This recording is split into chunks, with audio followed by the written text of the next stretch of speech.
We will erect a tower.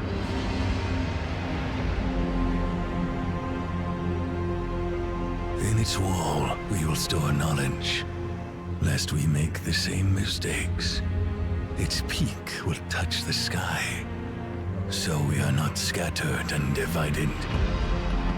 Come, we will seek the finest resources of all corners, and work together to build this grand tower.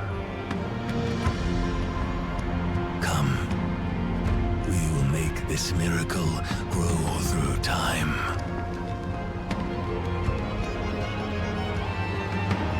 Dynasties rise, and the thrones fall. Only the tower stood witness, eternity to all.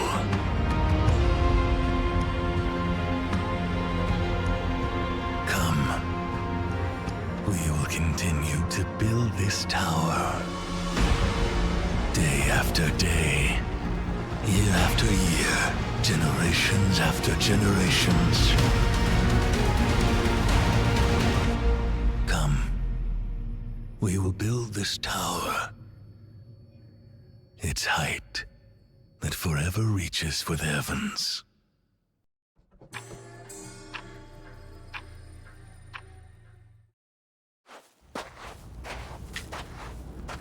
Let's see who we have here. How intriguing.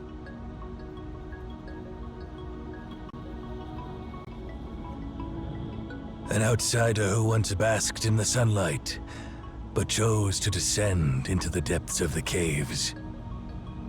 Allow me to ask, what did you seek in this place?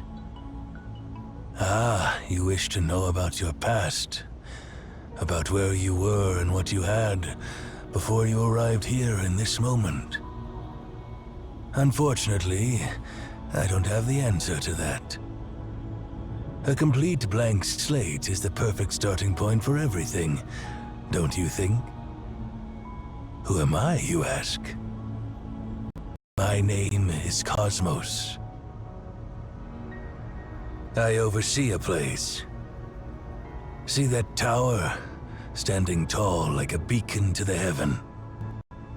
Inside that tower lies a library that holds all the answers in the world. There you find what you seek. You can see it. Good. You have beautiful eyes. Trust your eyes, and know that what you're seeing is not a mirage. Now, the tower is yours. Take this pendant. It's the key to the library. Keep it safe, and proceed in the direction of the tower. Your journey has just begun, while mine is coming to an end. Farewell, Outlander. The person basking in the sunlight. All things have names, and all names have power. A name gives form to an object, and form fixes that object's spirit into place. What is your name?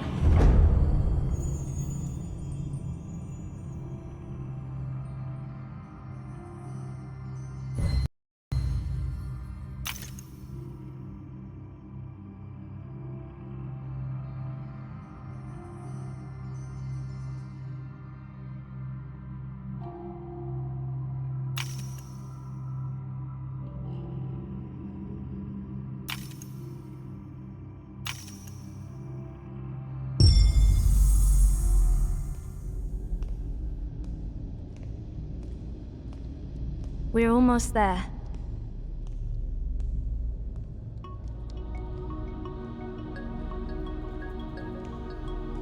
You stay here for now. Others will be arriving soon.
No.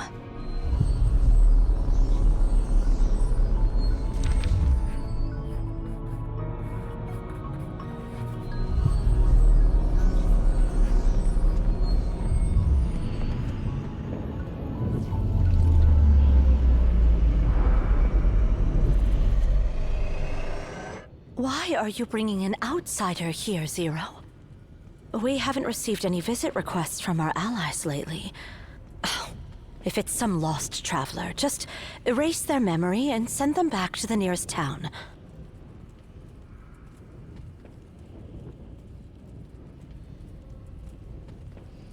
Those clothes don't belong to the people of Obed. How did someone like that end up here by accident? Nana. This person is holding the director's keepsake.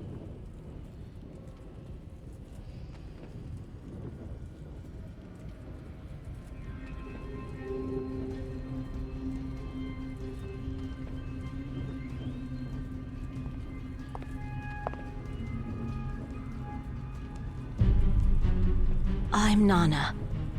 What's your name?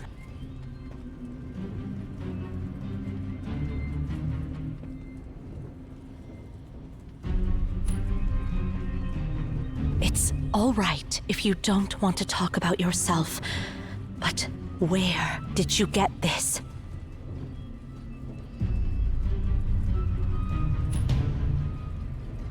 Cosmos gave you the Library of Babel, you say?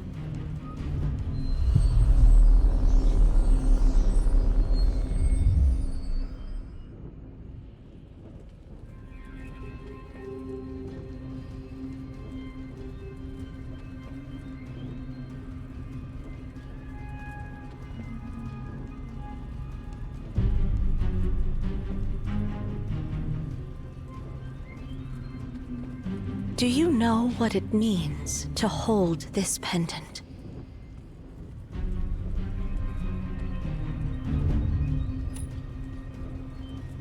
Before Cosmos left, he mentioned that the one who holds this pendant is the prophesied seer, and that we must support that person unconditionally.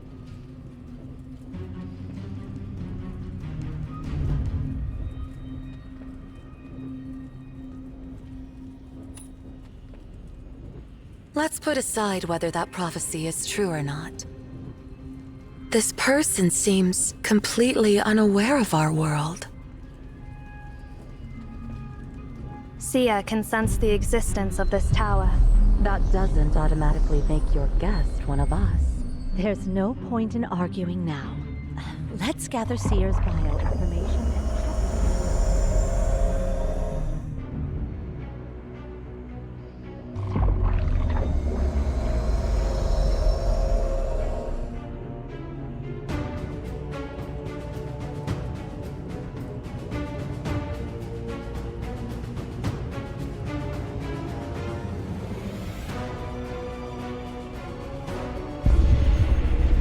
Seer? Seer! The beacon is awakening. It's been dormant for so many years. Why is it...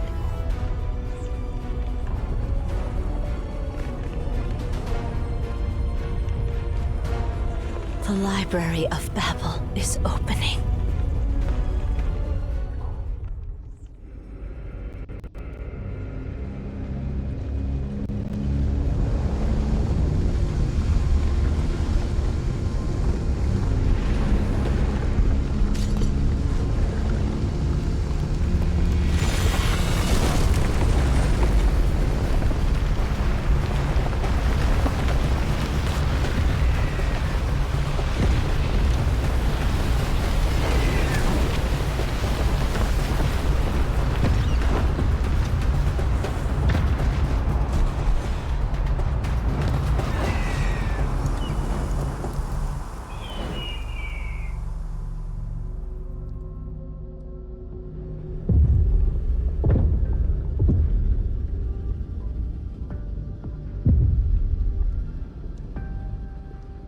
Stay close to me. This place is dangerous.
Come here, On.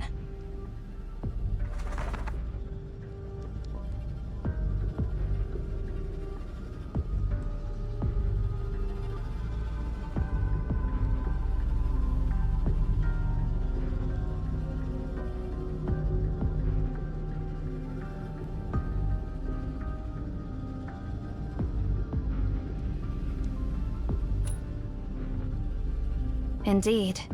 You knew nothing about this place before you arrived.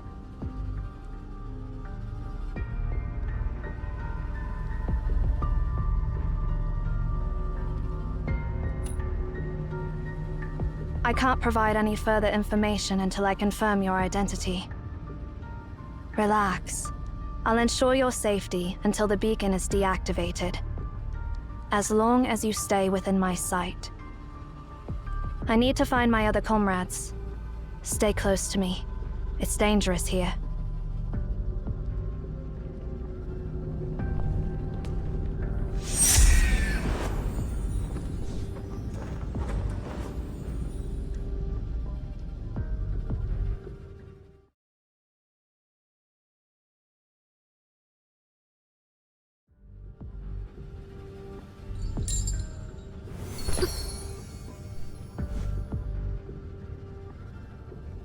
Shamash, where are Nona and the others?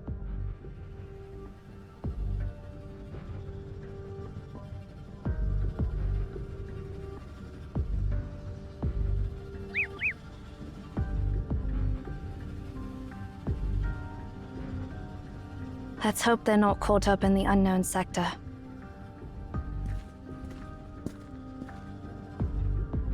Stand back.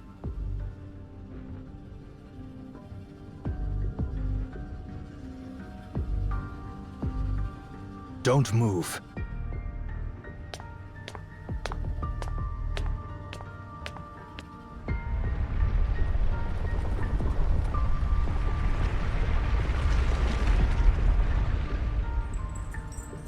Judgment begins.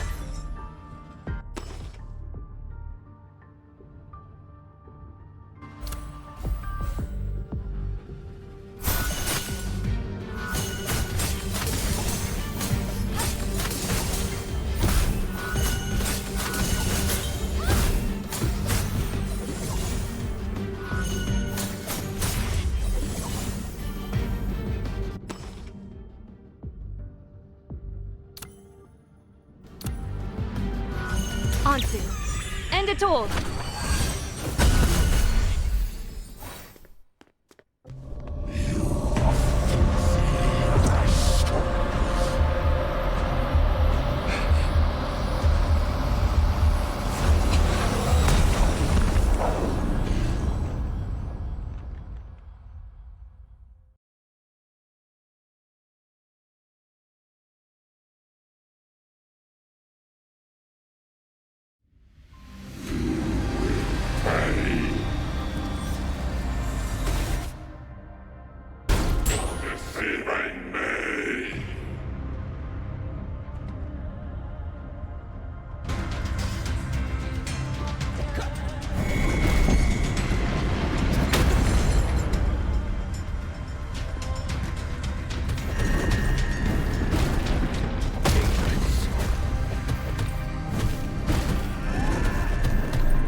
Release your grip.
is the borderland the library has created for you, your sanctuary, and your connection to everything.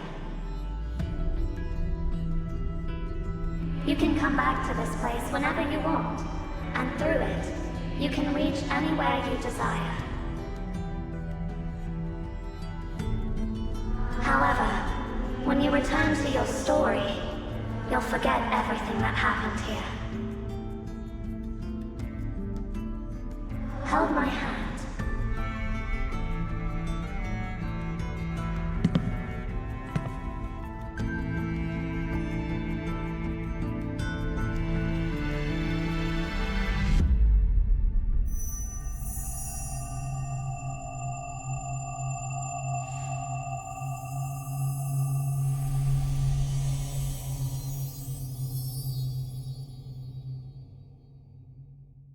I have granted you full access within this realm. Now, I will send you away to where it all began. Farewell.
It's you, Seer.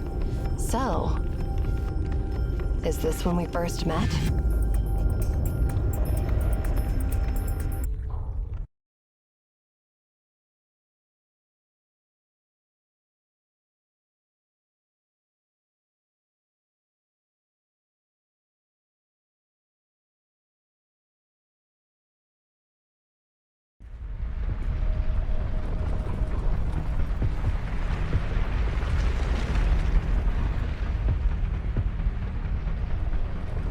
Oh, how strange. You, in this era, have already gained the permissions. Who granted you the permissions? And when did that happen?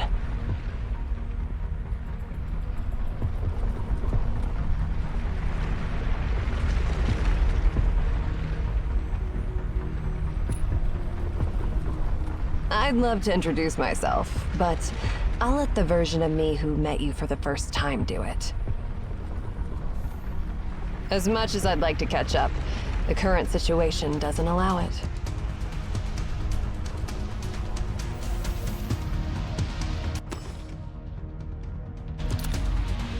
Listen up and remember every word I'm about to say. You're still inside the anomaly. You've arrived in a sector 24 hours ahead of your timeline. What you're seeing now is the future that's bound to happen.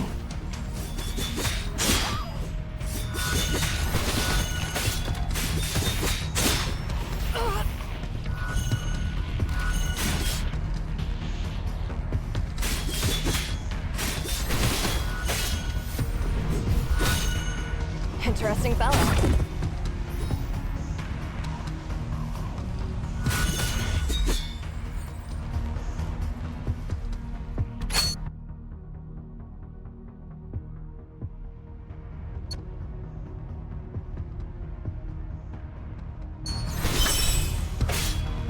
You have the permissions to access the Library of Babel. You are the Seer. Then let's be a bit more serious. Don't doubt yourself. You will become the director of Emeon, and you must do it.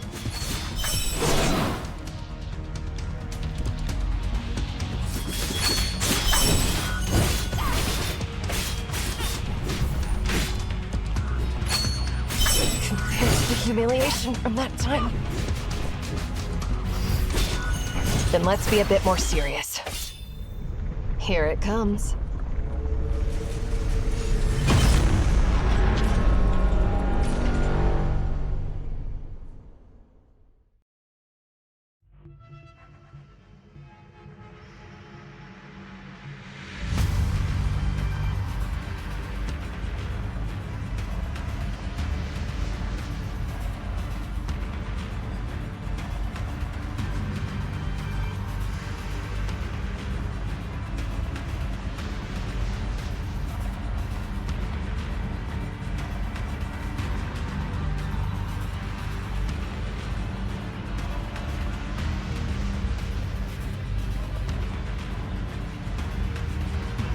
See that sphere?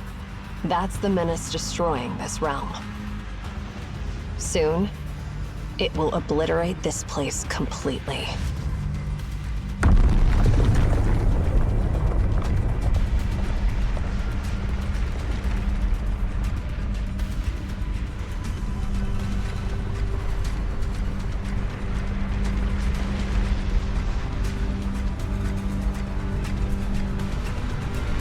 But we still have a chance. This sphere is actually a machine that can be harnessed, and there is a command to stop it. Find Tasni, and he'll help you discover that command. Go find that command and reshape the doomed future. That's why you've come to this place. You're the only one who can save everyone.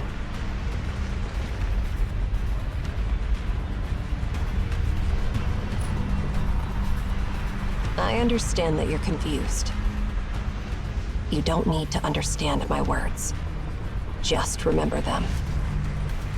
Then, relay my exact words to my past self, who knows nothing about any of this.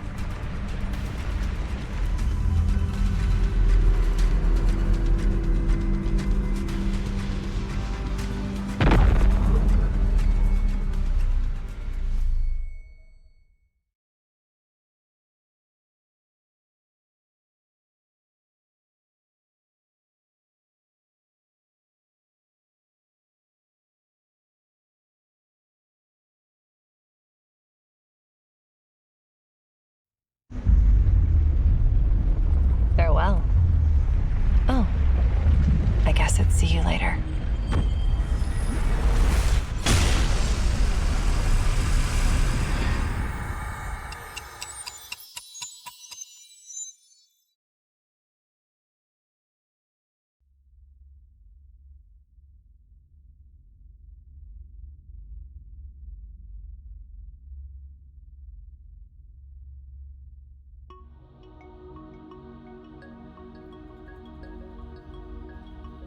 Calm down.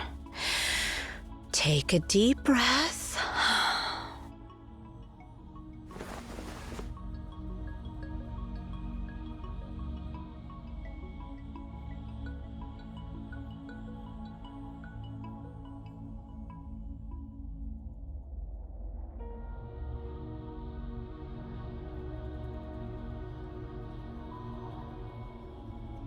Great. You're finally awake. Don't worry. The beacon is dormant, and the anomaly is gone. You're safe now. Your sudden fall really startled us. Luckily, Zero caught you. I've looked you over, and everything seems okay. Do you feel any discomfort?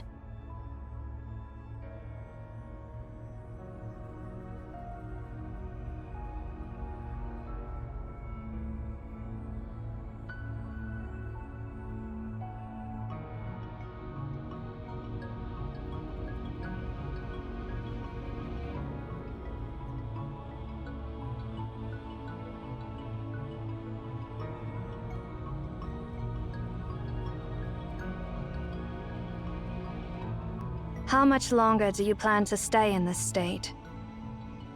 If you can move your legs, stand up.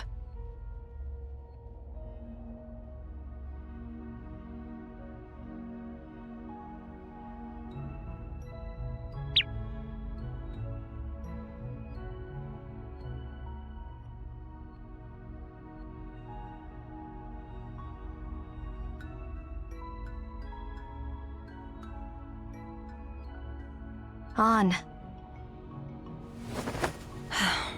I know you must have so many questions, but first, tell us, what just happened to you?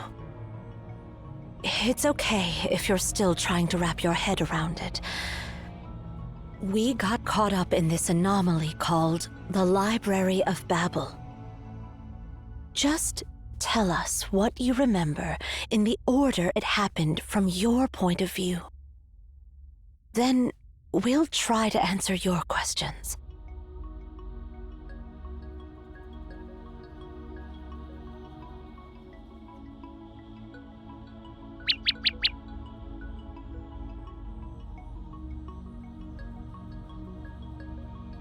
On. Quiet down.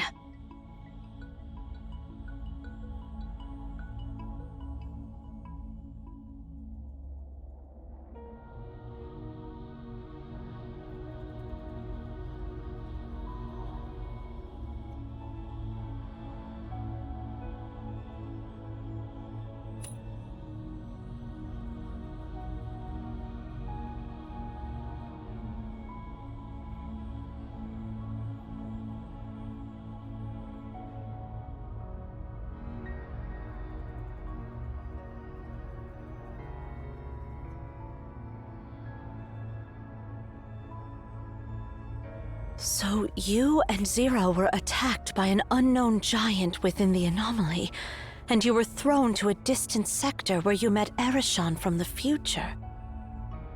That explains how you ended up falling down from the top of the tower. Any clue about this, Zero? No. But it doesn't matter now. I eliminated that giant, and it won't pose any further threat to us. But we haven't figured out its true nature. That leaves me worried.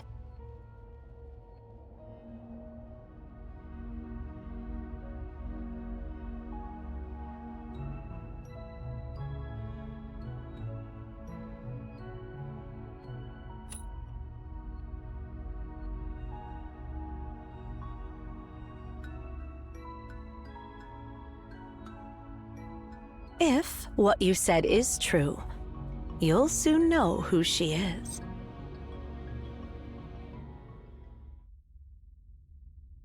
Hey, I brought back what Cosmos asked me to get from the Philistine Sea.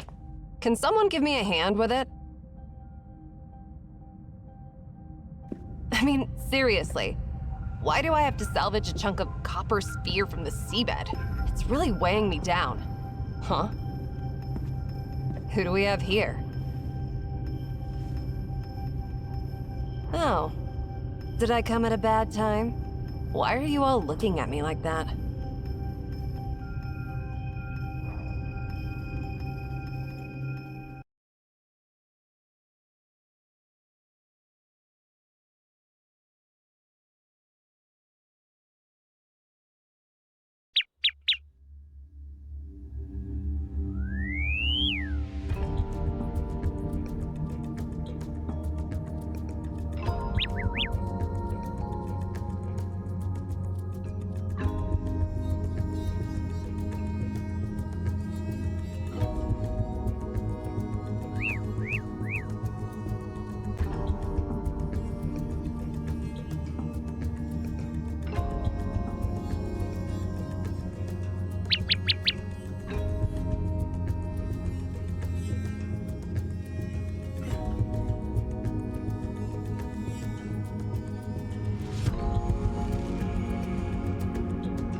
I rarely engage in joint operations with others.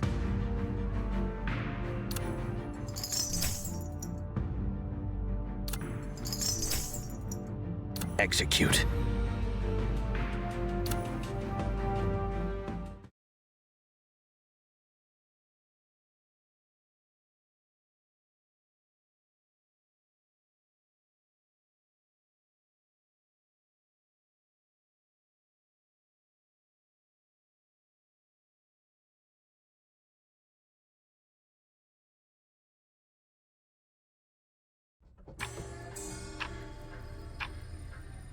What you just experienced is called an anomaly.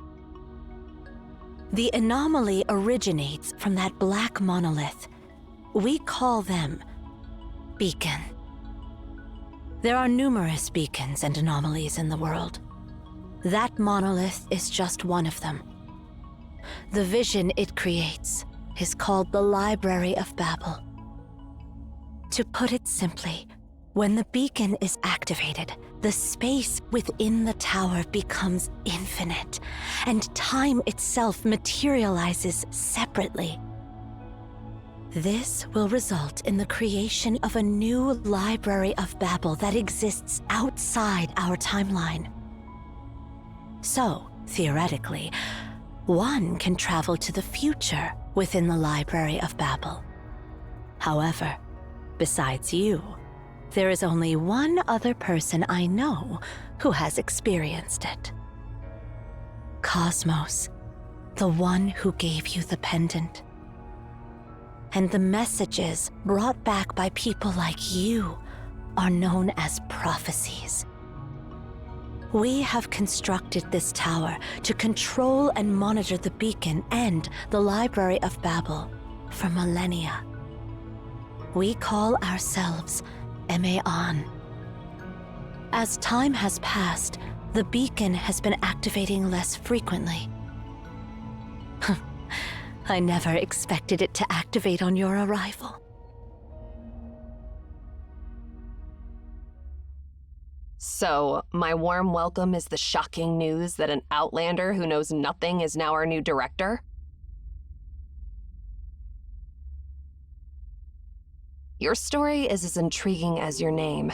It's fascinating that you traveled to the future in the Library of Babel and met another me in a future timeline. And according to my future self, you are destined to rescue us and prevent an evil conspiracy. Well...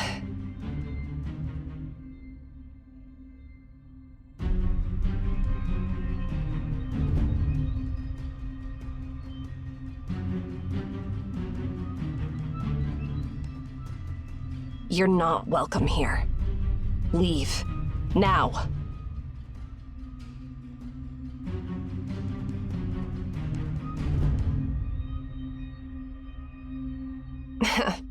Don't give me that look. I was just messing with you.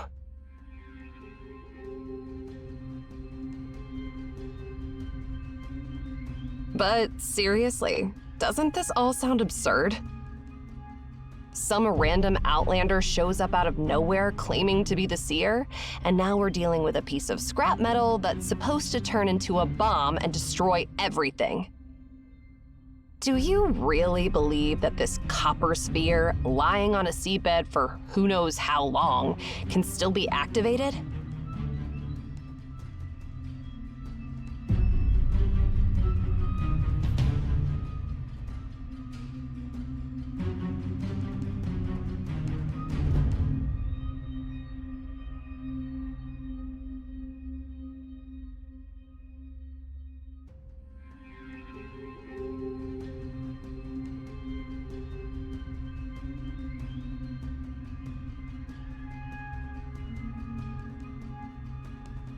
What exactly is this thing?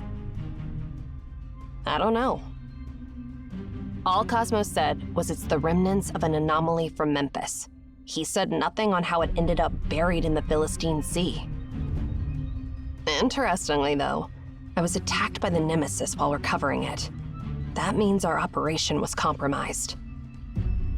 And now, out of the blue, this unknown outlander breaks into our tower, claiming to be the rightful owner of this place. Doesn't it all seem a bit too convenient? And even if we put all that aside, that annoying old man was the one who asked me to get this sphere. Are you suggesting that our dear director wants to blow us all up? Stop. This is a meaningless debate based on nothing but guesswork, and it should stop now. Zero, you and Erishon take Seer to check the identification. Shamash and I will take care of this copper sphere. No more questions.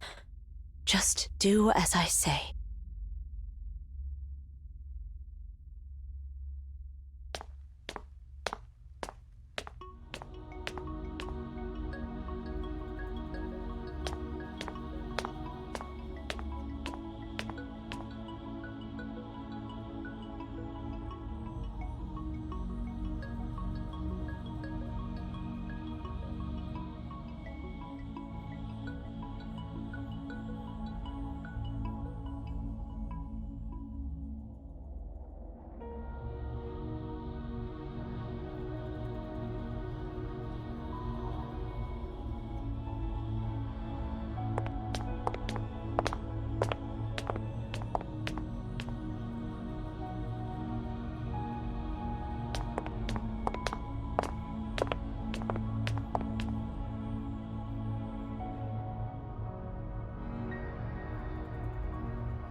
The top of the tower.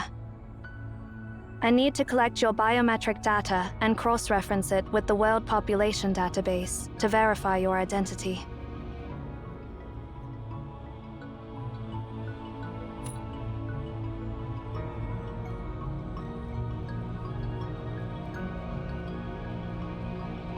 Have you ever heard the legend of the tower that reached the heavens?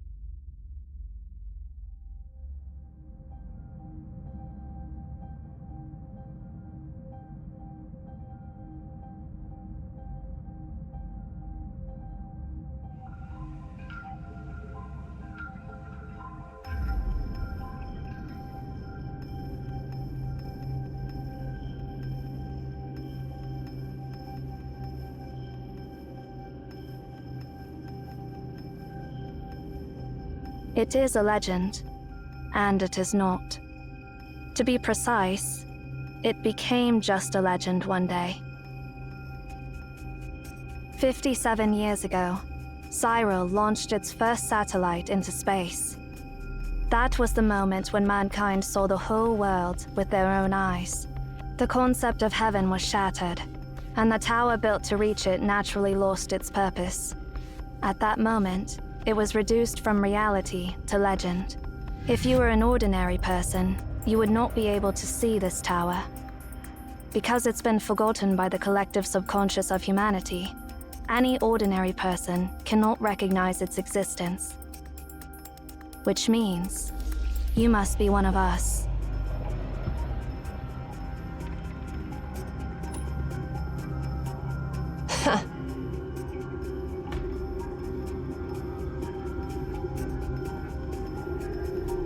Haven't you realized it yet? You are now part of the legend. Welcome to the other end of the world. Seer.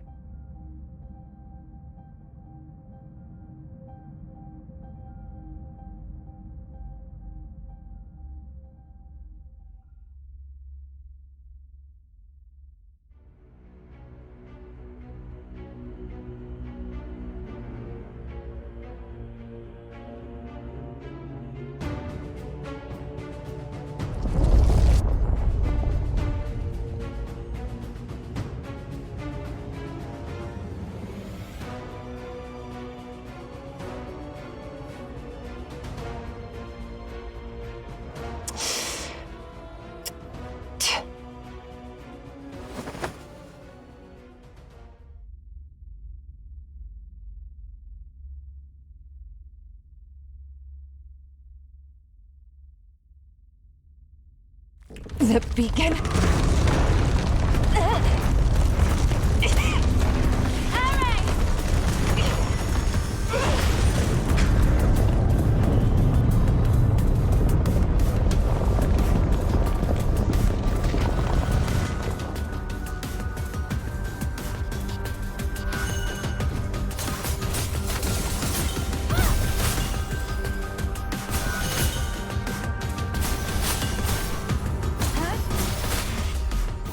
Are you all right?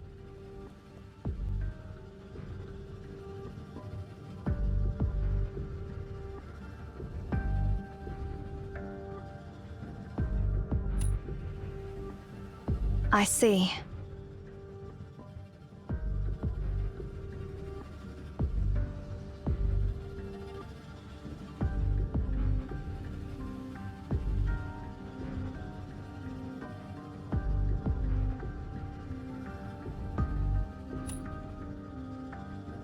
The beacon has been activated again, and now we are in the Library of Babel. But do not worry. We are in the primordial sector, the border between the library and reality. Once the beacon is deactivated, we will return to reality, just like before.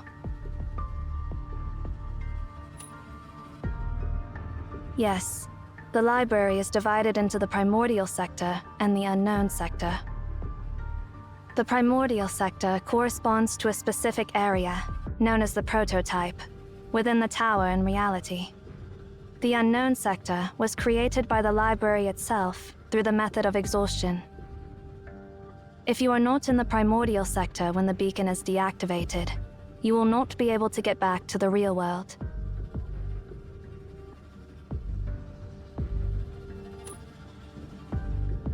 She accidentally ended up in some other sector.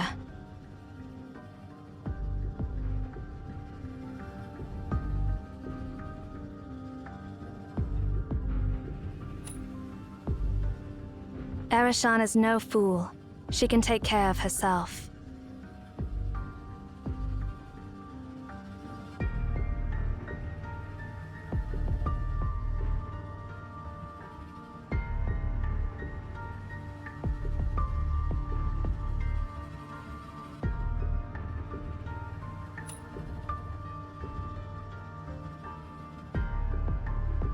Understood.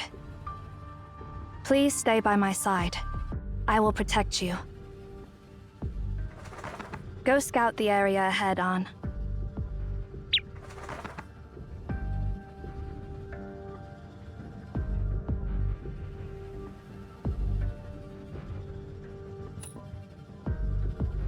Its name is Ansu, but it is better not to call it that unless urgent.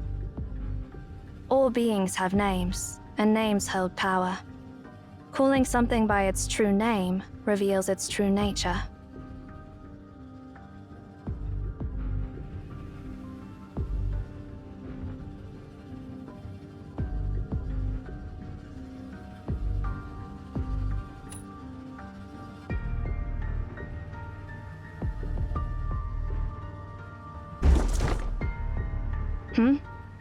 I think I just heard a noise from that bookshelf.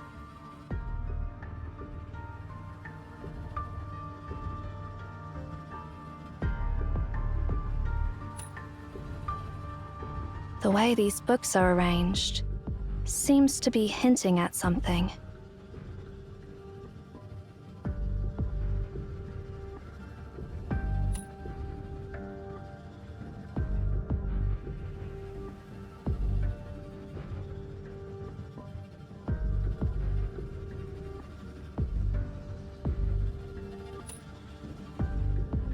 I do not think so. I cannot decipher any valid information from it.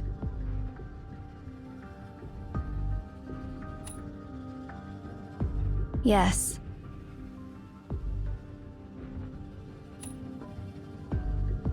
It means, do not trust her.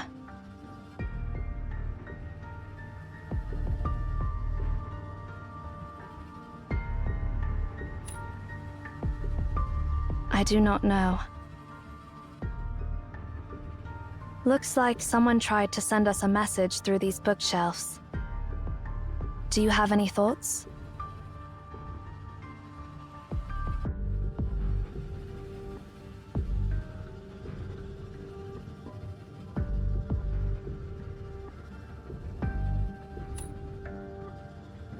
Who left these messages?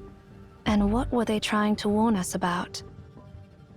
We should let Erashan know about this. She is more attuned to such things than I am. Perhaps she may have some insight.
This is what happens to the lost ones.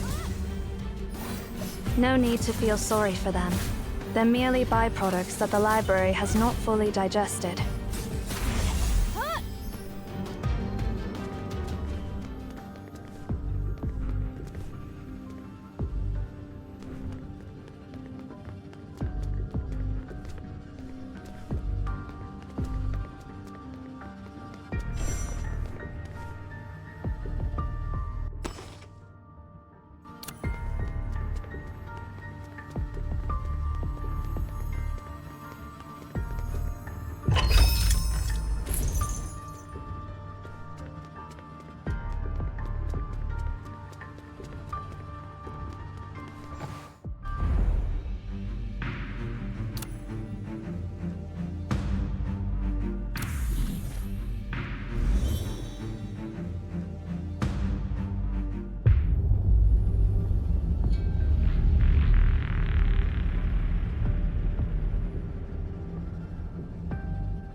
Relax.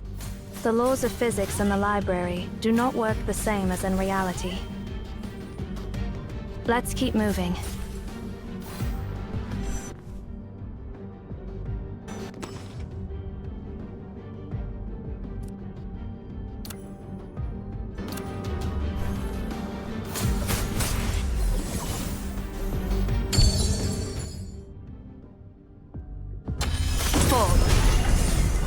Complete insight.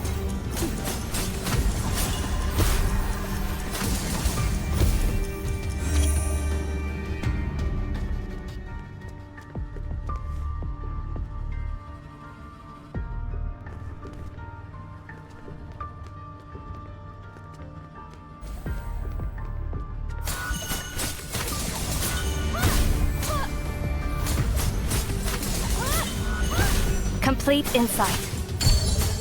Onto. End it all!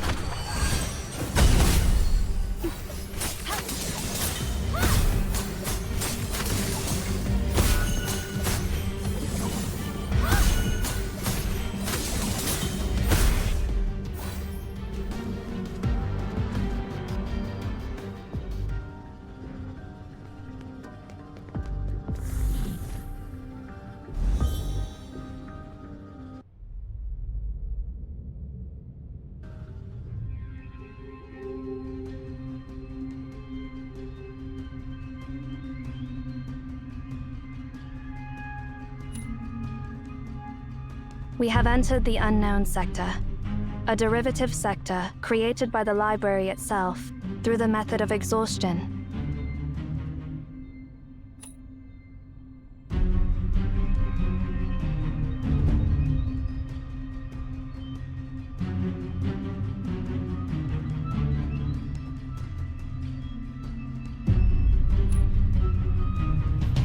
nothing. What is written here does not make any sense. Do you know why the earliest humans built this tower? Because they discovered that if they offered their words and knowledge to the library, it would generate new knowledge based on what they had given. By infinitely arranging and combining these words, all the history that has ever happened, the things that are happening now, and the prophecies that have yet to come, will be provided by the library. Just like a conjunction in mathematics, this string of digits contains all possible combinations of numbers.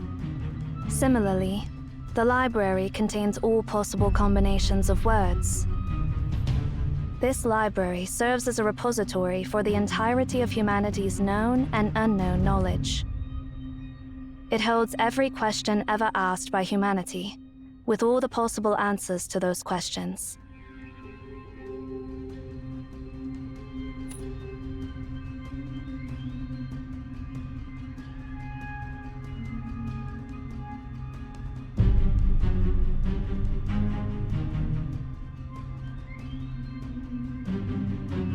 Here, you will find everything, but nothing you seek.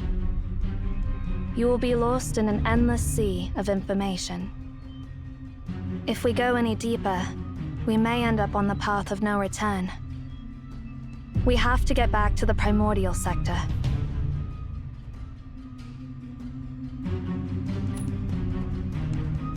Look for bookshelves that are arranged in an orderly way.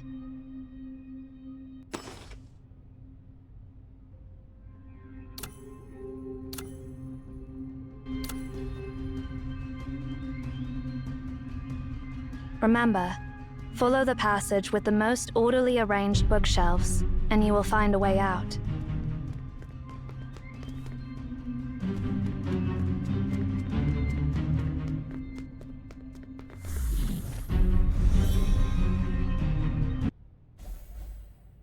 That is not the way. Choose your path carefully. Fall.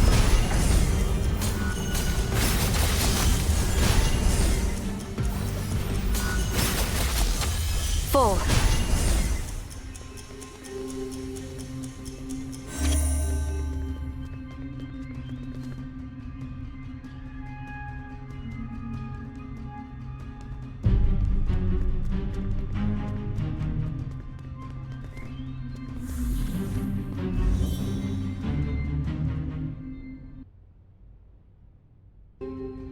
That marking. It must be Ares' doing.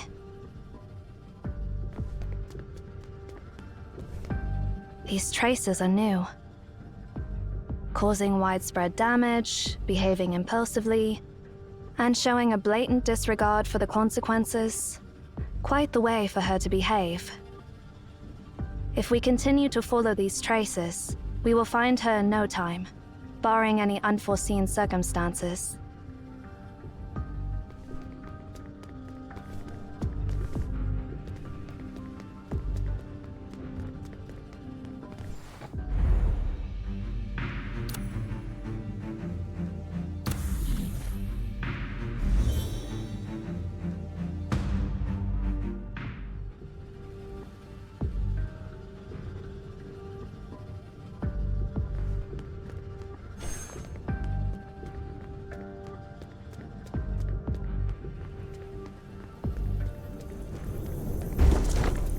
This is the second time. You've noticed it too? Something feels off about that bookshelf.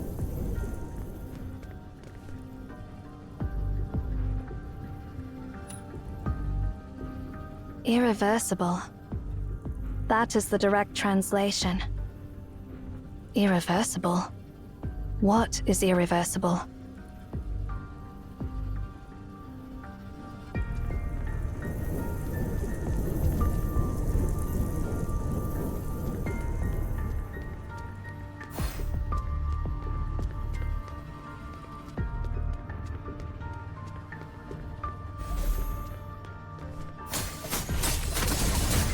Complete insight.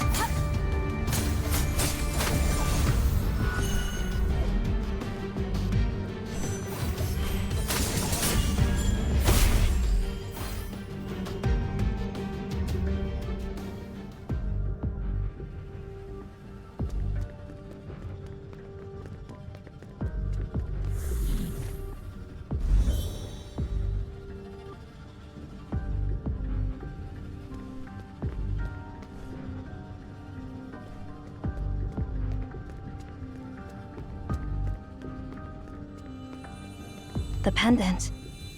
It's glowing.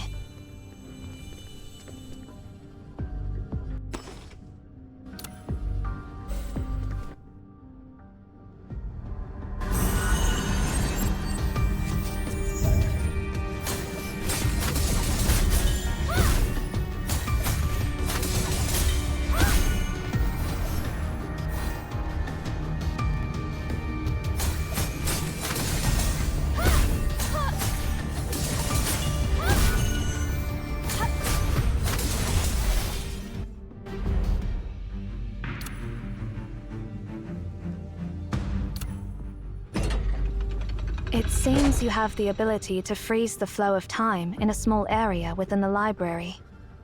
Perhaps this power can be of use.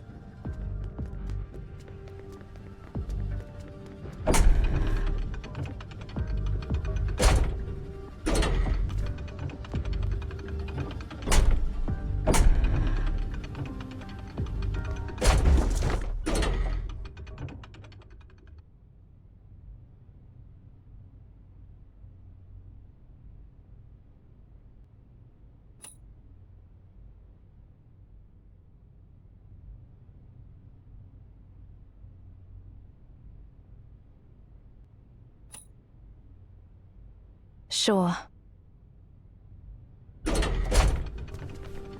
Well, doom is fated. That is what it said.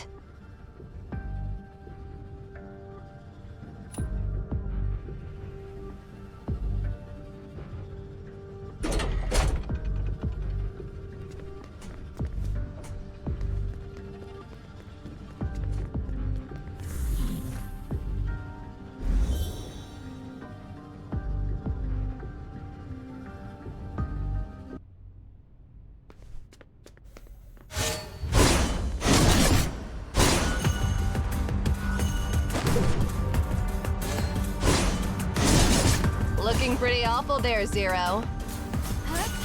Are you in such a rush to seek my shelter? Fluttering wing! No, not me. It is the seer who wants... Rather than wasting time arguing with me, focus instead on the situation at hand, Eri. Where did you learn these boring lines from? Did Cosmos teach you that? Fluttering wings! So annoying. Ansu. Don't interrupt me while I'm talking.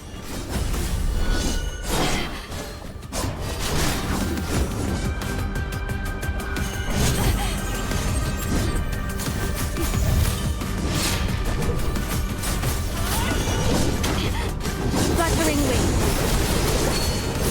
It's okay. Full. I'm still alive. Bow before the sun's brilliance!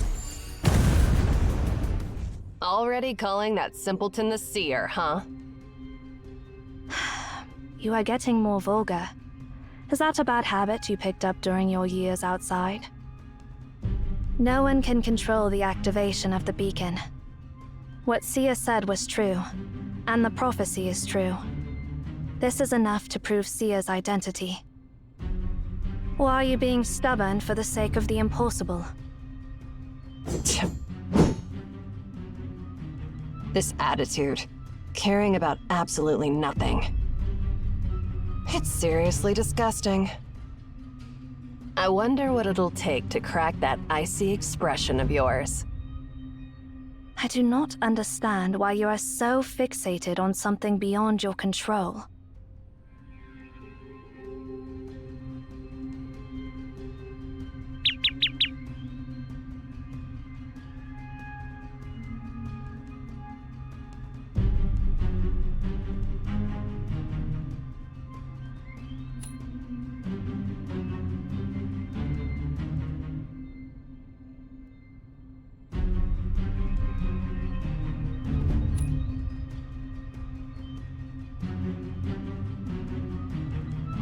By the way, Eri, we ran into something unusual on our way here.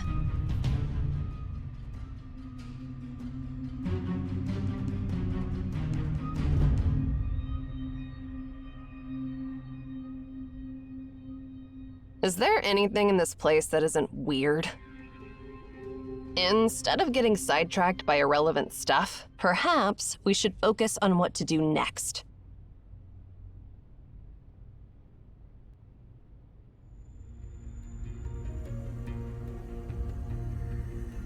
How long has it been? Based on our subjective time flow, it has been 2 hours and 25 minutes. That's surprisingly long. Didn't they say that its activation time has dropped to less than an hour over the past decade? This time and the last time were unexpected. So are we just going to stand here and do nothing? But we still have a chance. This sphere is actually a machine that can be harnessed, and there is a command to stop it. Find Tasni, and he'll help you discover that command.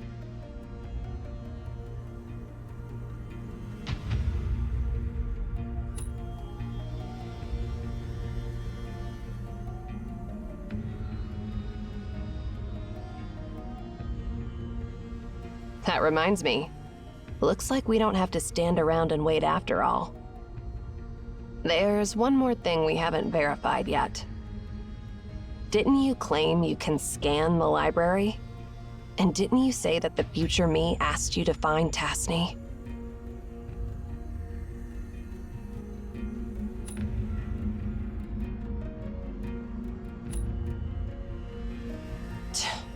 Must I go through all the stories? Zero. Tasni is the 372nd director of Emaon. He was the mentor of that annoying Cosmos. After passing the director's position to Cosmos, he ventured onto the path of no return and got lost in the library. And that all happened 80 years ago.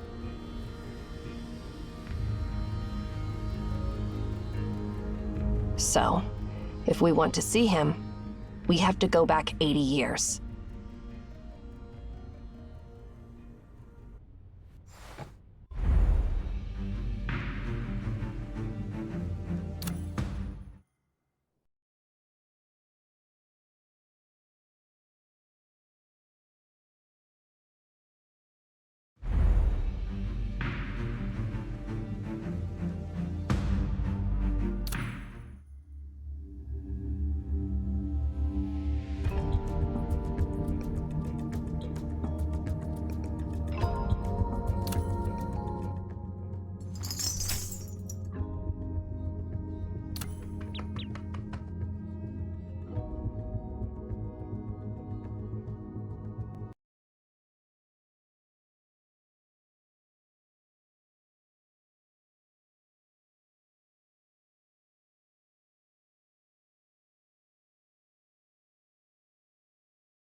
I will record these experiences.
Excuse me, is the Duchess here?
My name is Ninsar. strange. This encounter wasn't among the answers I foresaw.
Master once said that if I hadn't found my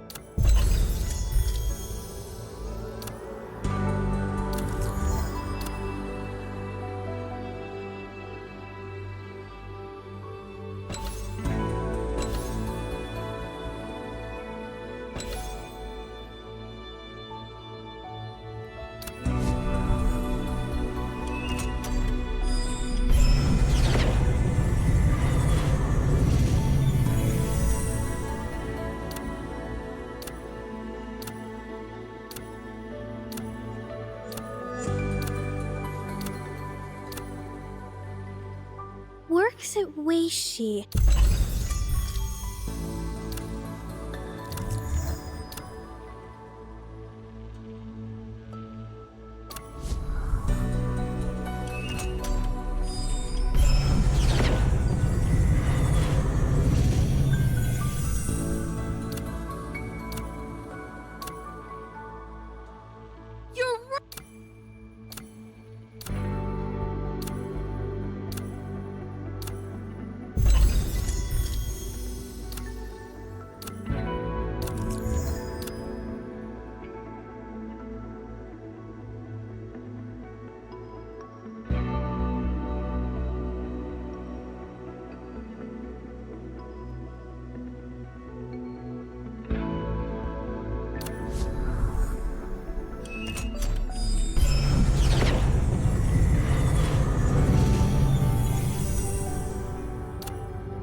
Arishan.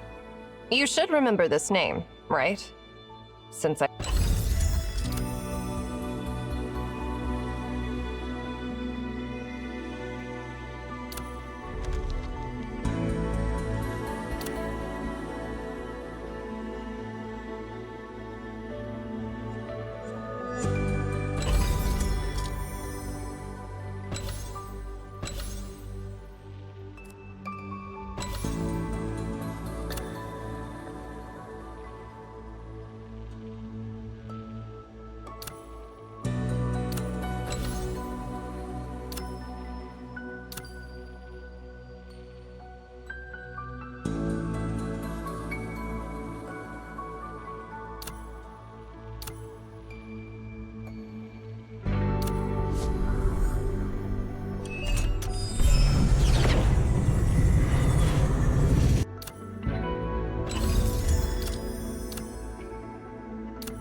Come, we will erect.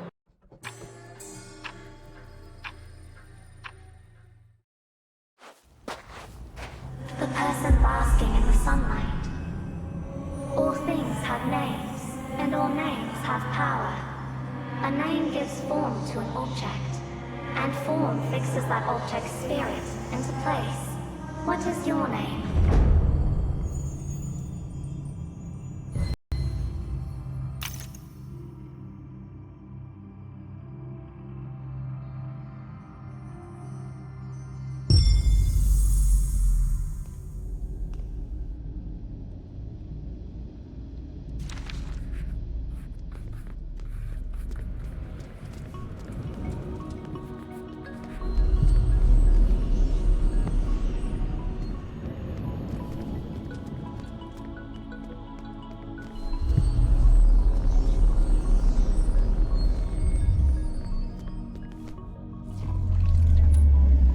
No. Why are you bringing an outsider here, Zero? We haven't received any visit requests from our ally. Sia can sense the existence of this tower. That doesn't automatically make your guest one of us. There's no point in arguing now. Let's gather Seer's bio information and check.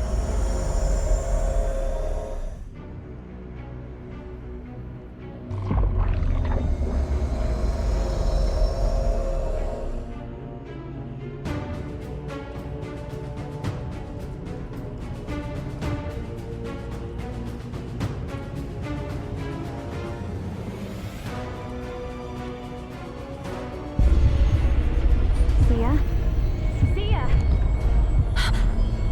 It's the beacon. The beacon is awakening. The library of...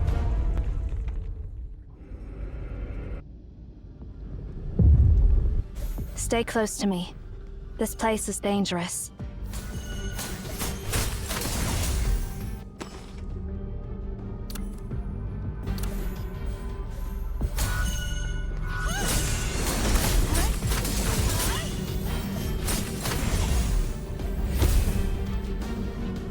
Gatheringwives.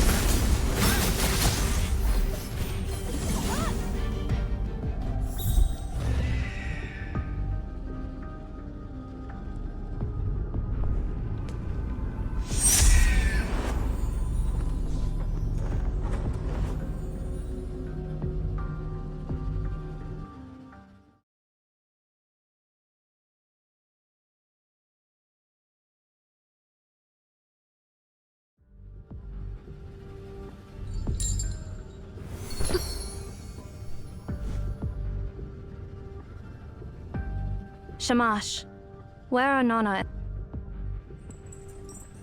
Judgment begins.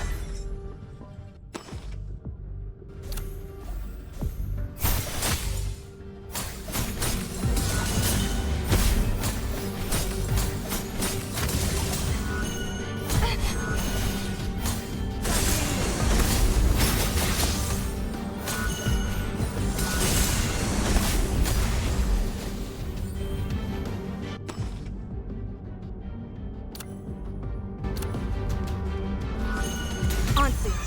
End it all.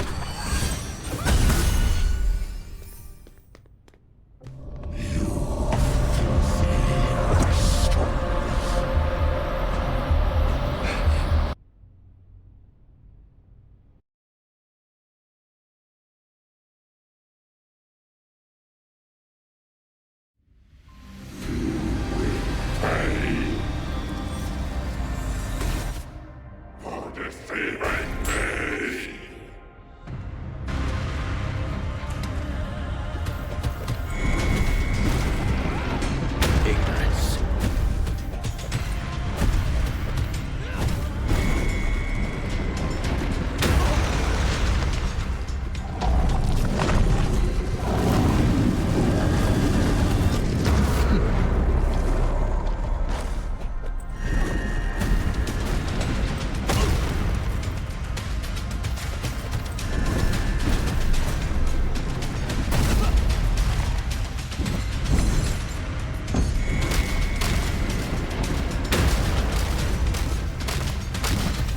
Utterly rebellious.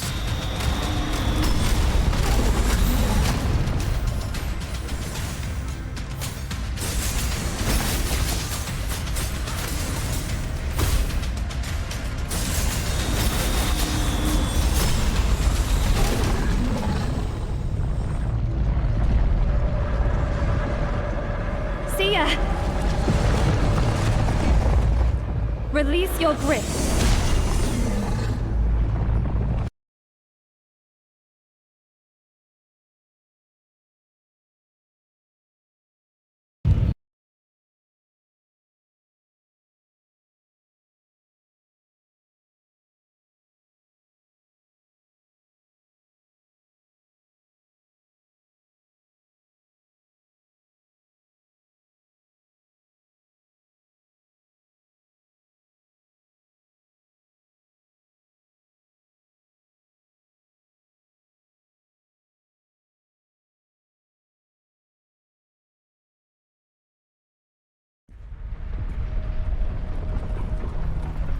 Oh.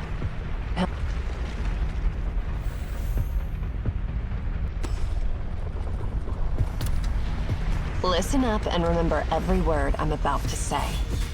You're still inside the anomaly. You've arrived in a sector 24 hours ahead of your timeline. What you're seeing now is the future that's bound to happen.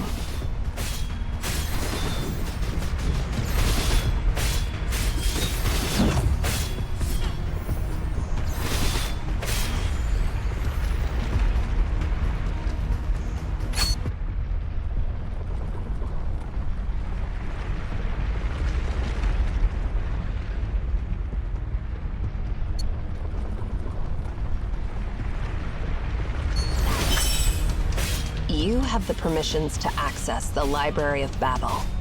You are the seer. Don't doubt yourself. You will become the director of Emeon, and you must do it.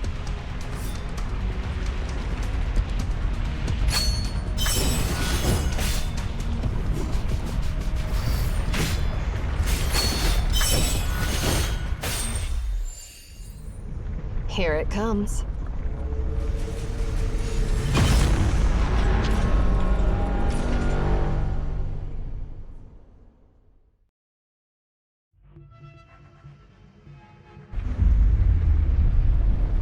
Farewell.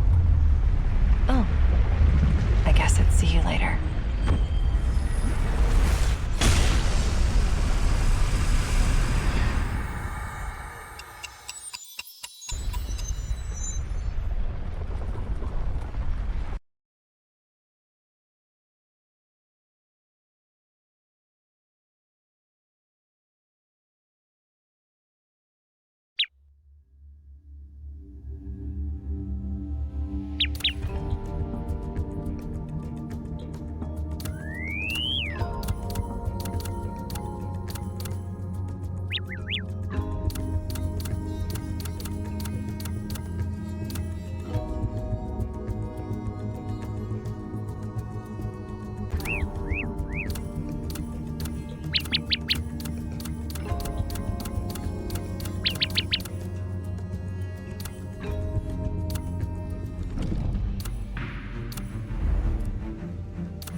I rarely engage in joint operations with others.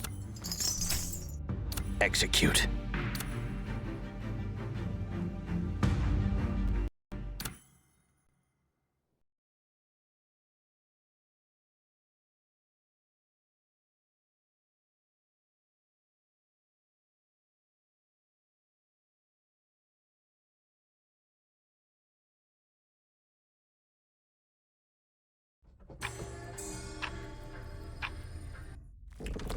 The beacon.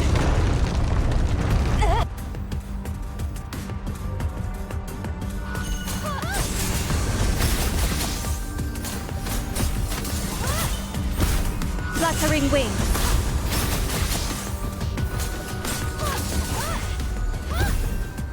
Are you all right?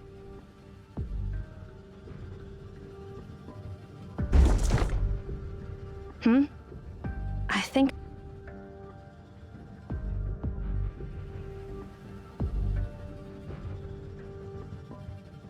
Looks like someone tried to...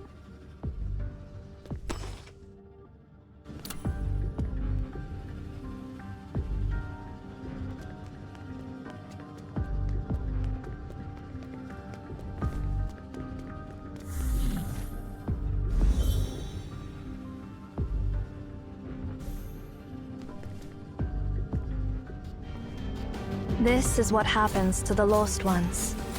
No need to feel sorry for them. They're merely byproducts that the library has not fully digested.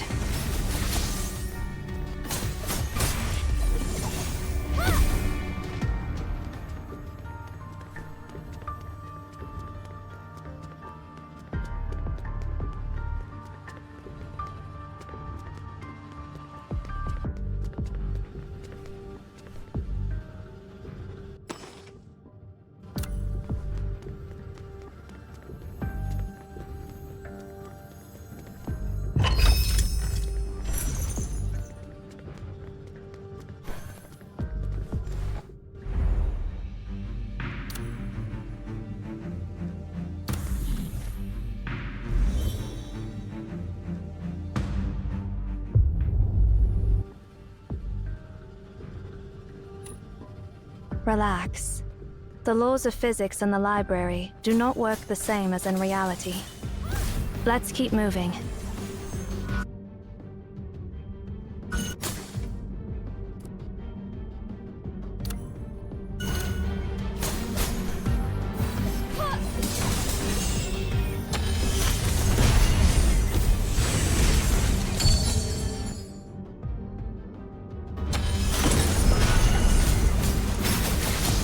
Complete insight. Full.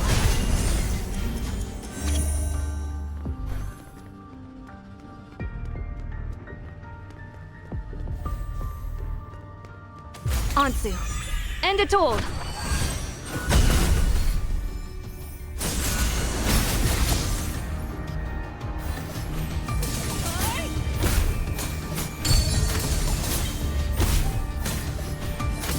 Fluttering wings. Full.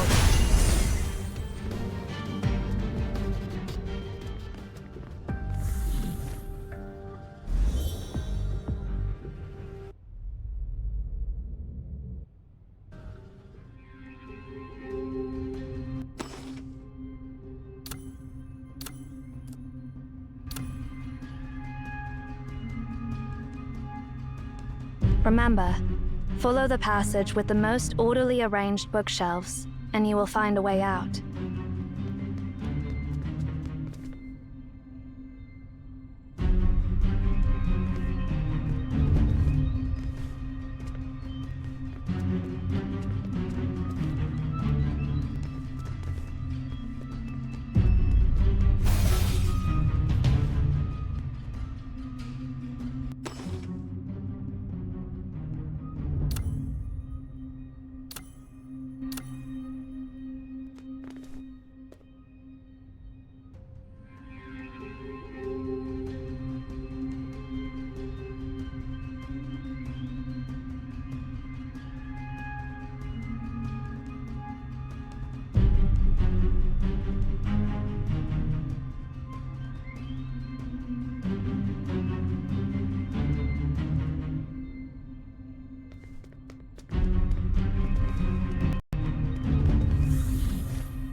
That is not the way.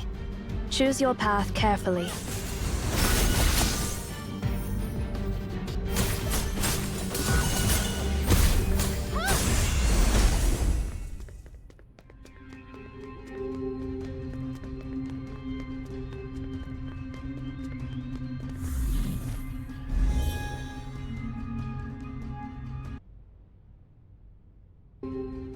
That marking. It must be Ares' doing. These traces are new.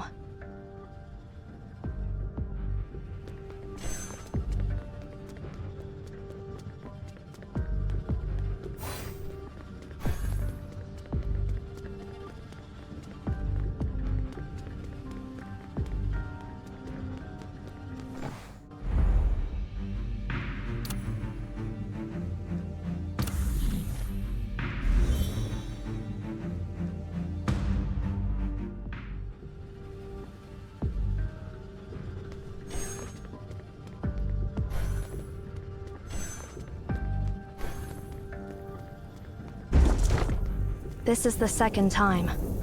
You've noticed it too? Something feels off about that bookshelf.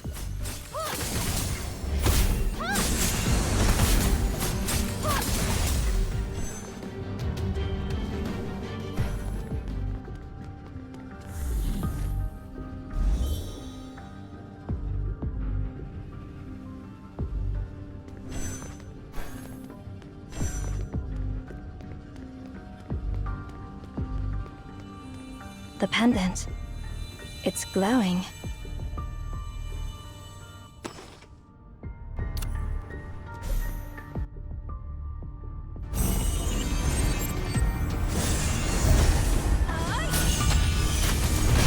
Ansu, end it all! Fluttering wings. Complete insight.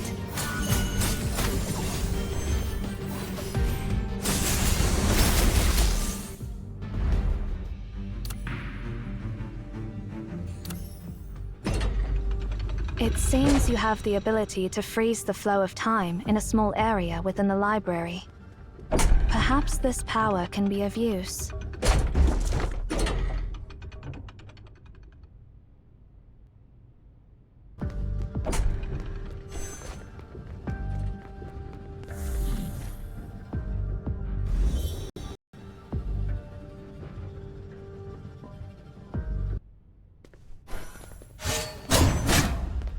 Looking pretty awful there, Zero. Are you in such a rush to seek my shelter? No, not me. It is the seer who wants to meet you. And I am merely following orders given by seer. Huh. Rather than wasting time arguing with me, focus instead on the situation at hand, Eri. Where did you learn these boring lines from? Did Cosmos teach you that? So annoying. Don't interrupt me while I'm talking. End it all!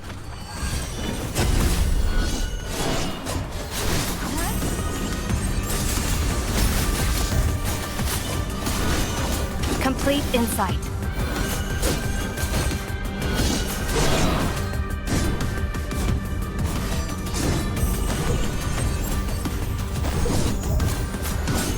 Complete insight.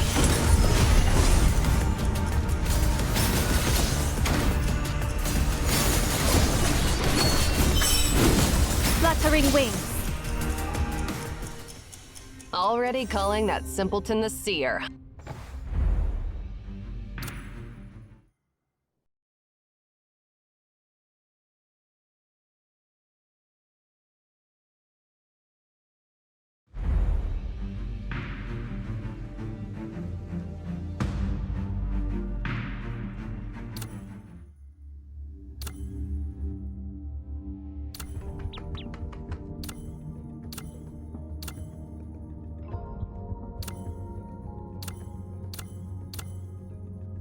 I will record these experiences.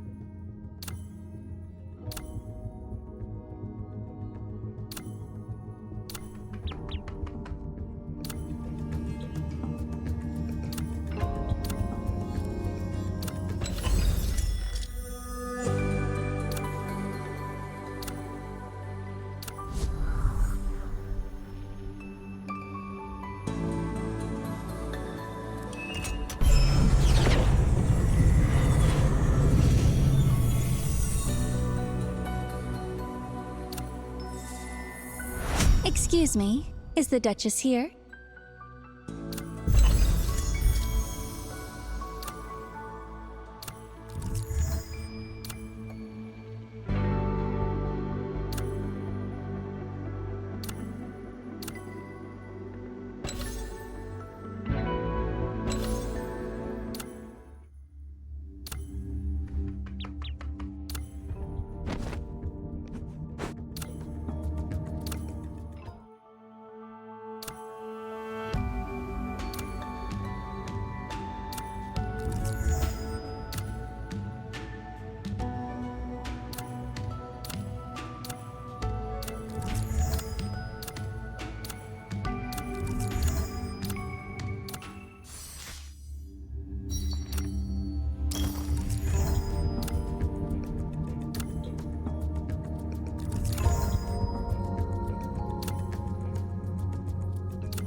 My name is Ninsar. String.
Before we get to introductions, first...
guardian of Hephaestus's fire, I can't leave my post for long.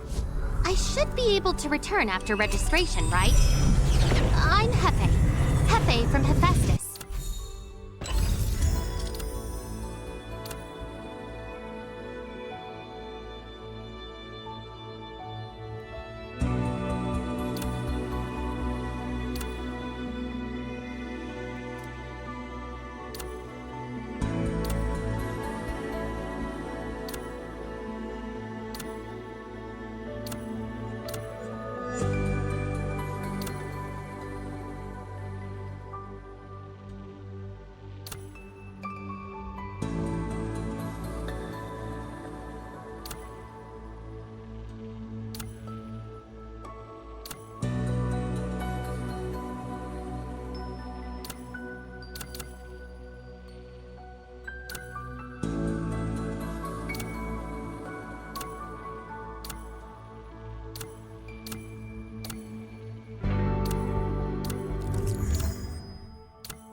Come, we will erect.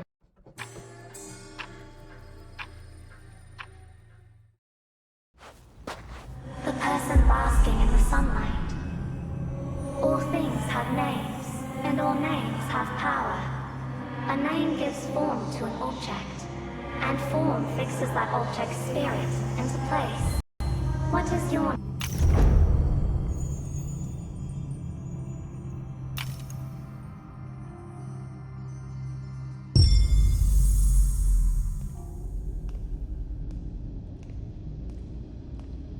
We're almost there.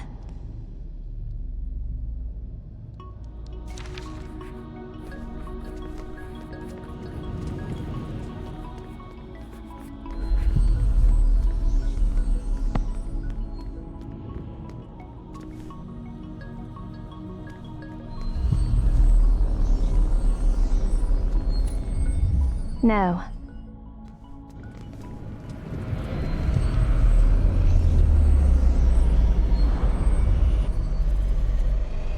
Why are you bringing an outsider here, Zero? We haven't received any visit requests. Sia can sense the existence of this tower. That doesn't automatically make your guest one of us. There's no point in arguing now. Let's gather Seer's bio information and check.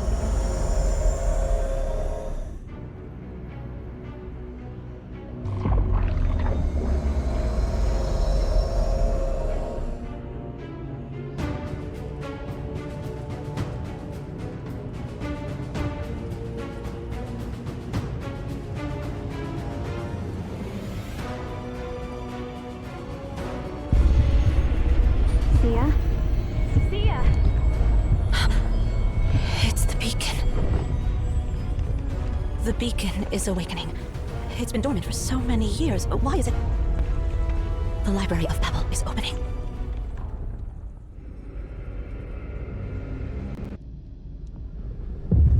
Stay close to me. This place is dangerous.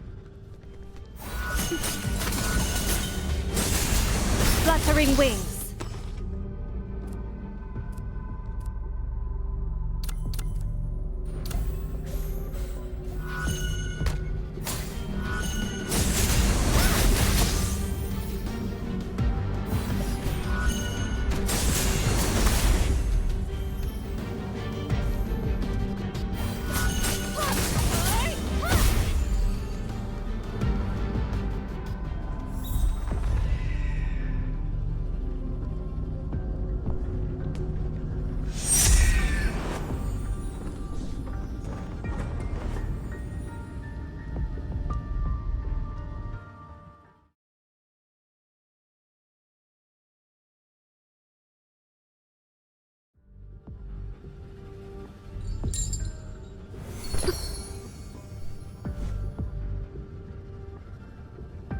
Shamash, where are Nana and the others?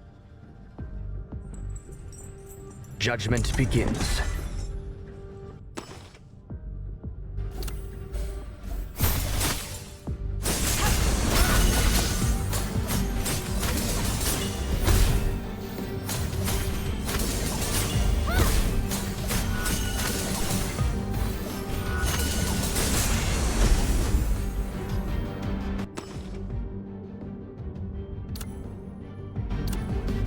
Ansu, end it all!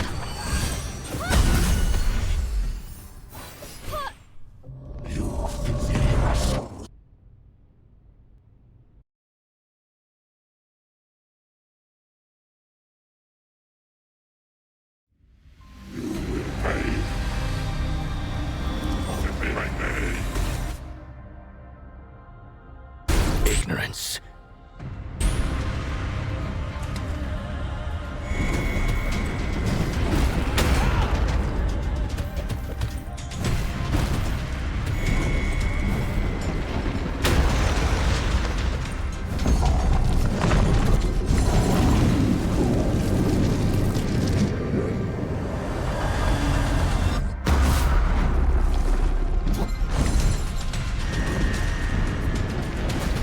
Ignorance.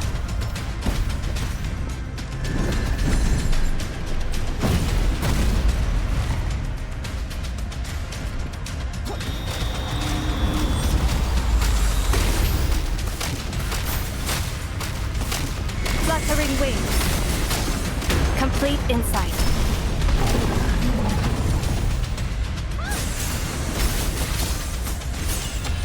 Fall.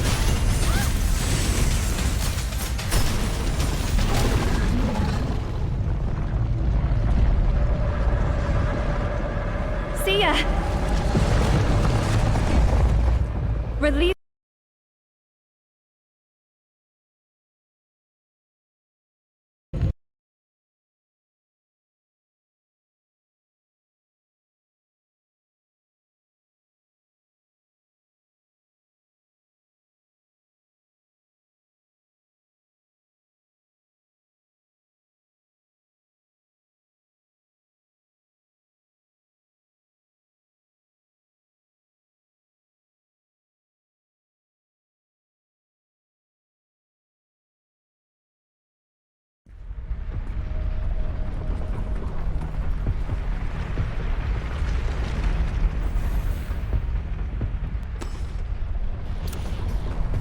Listen up and remember every word I'm about to say.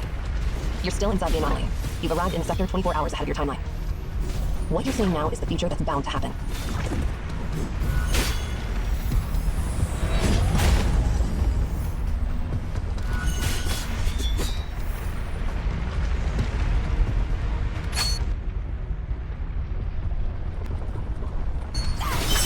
You have the permissions to access the Library of Babel. You are the seer. Don't doubt yourself. You will become the director of Eneon, and you must do it.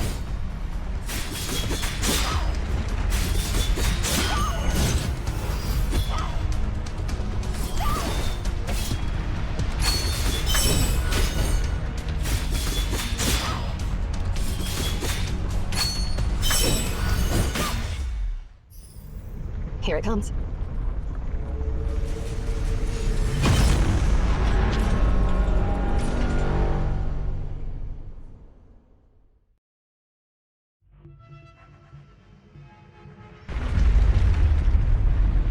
Farewell. Oh, I guess it's see you later.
I rarely engage in joint operations with others.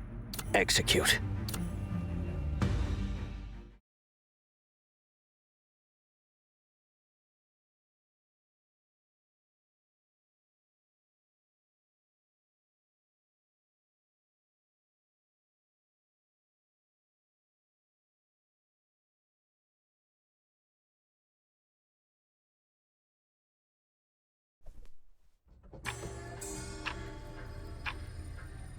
What you just experienced is called an anomaly. The beacon?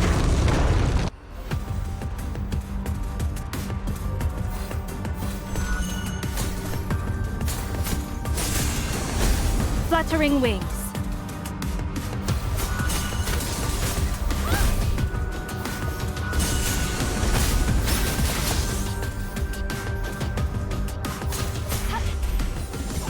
Are you all right?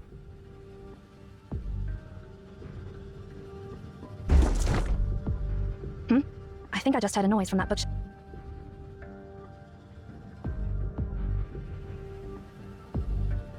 Looks like someone tried to send us a message through these bookshelves.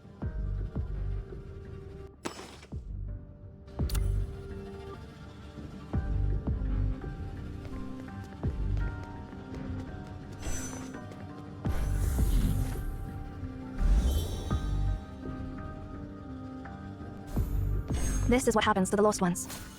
No need to feel sorry for them. They're merely byproducts that the library has not fully digested.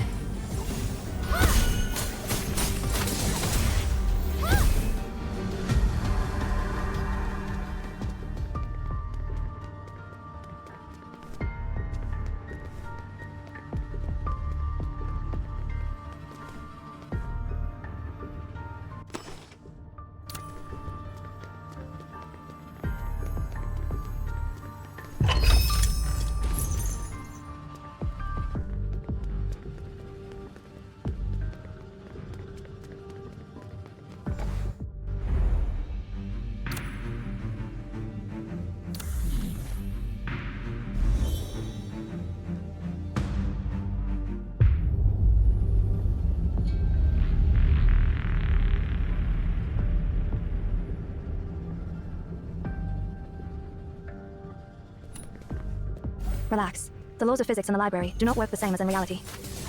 Let's keep moving.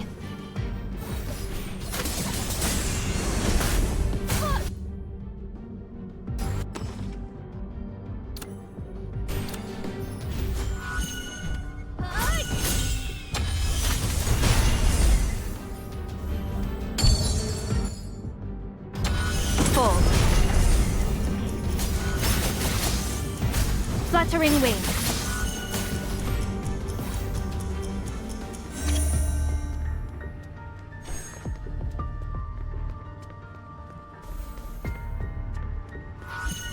Ansu. End it all!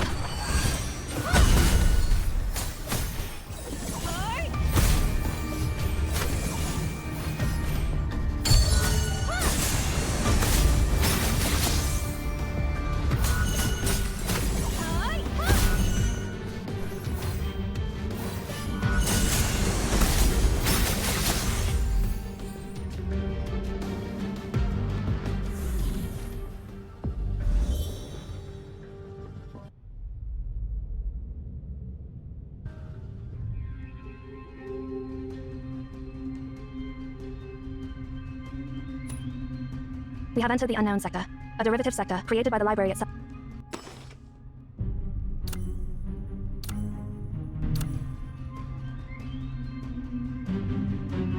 Remember, follow the passage with the most orderly arranged bookshelves, and you will find a way out.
That marking. It must be Ares doing. These traces are new. Causing widespread damage, behaving impulsive.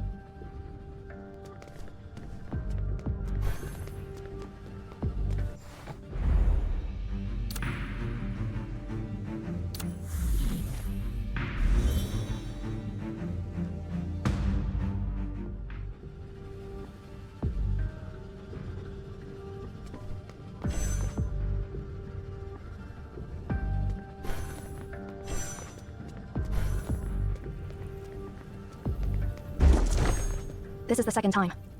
You've noticed it too? Something feels off about that bookshelf.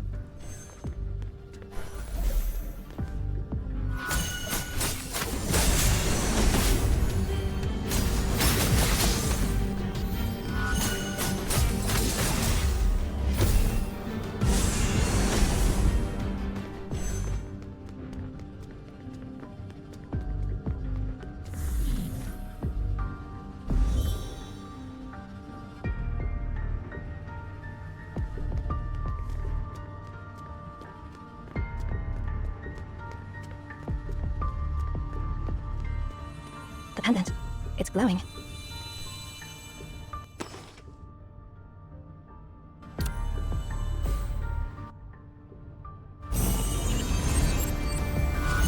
Fluttering wings.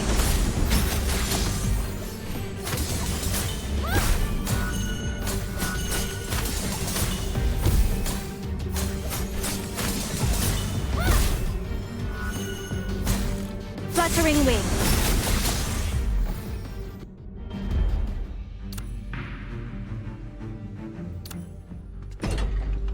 It seems you have the ability to freeze the flow of time in a small area within the library. Perhaps this power can be of use.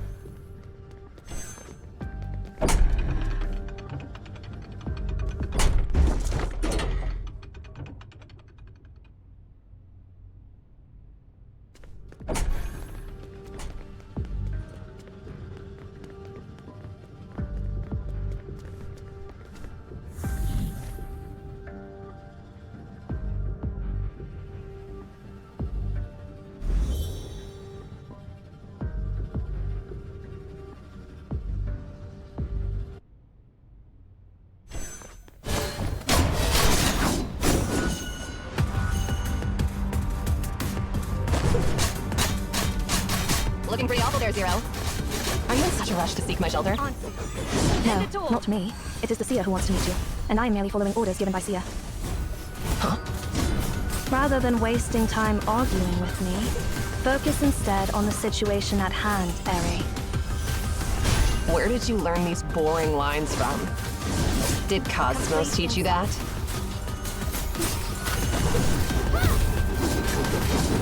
So annoying. Don't interrupt me while I'm talking. Fluttering wings. Fall. Fluttering wings.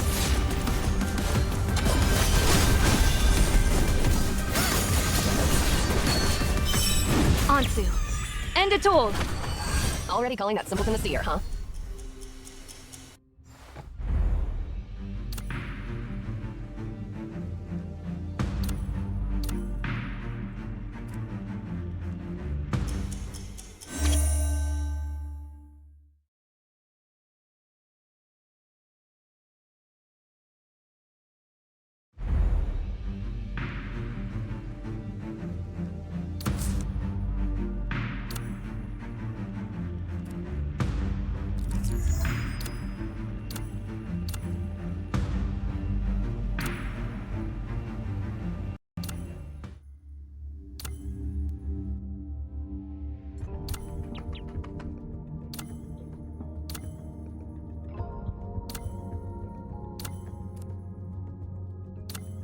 I will record these experiences.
Lawrence is here to fulfill a promise.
See suffering as a blessing.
Enki? Enki? Where are you? Ninsar?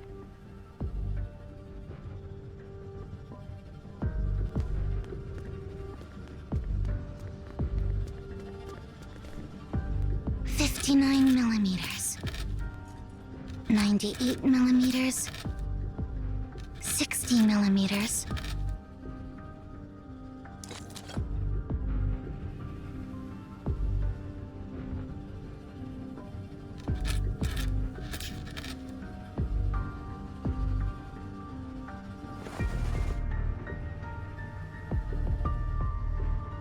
Oh, it's all gone.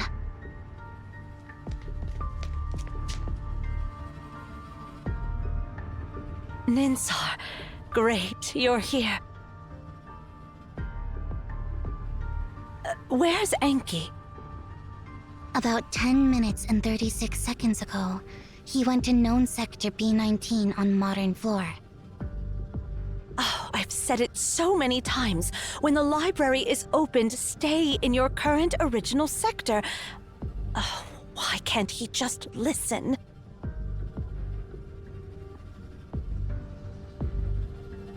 Hold on. Sector B19.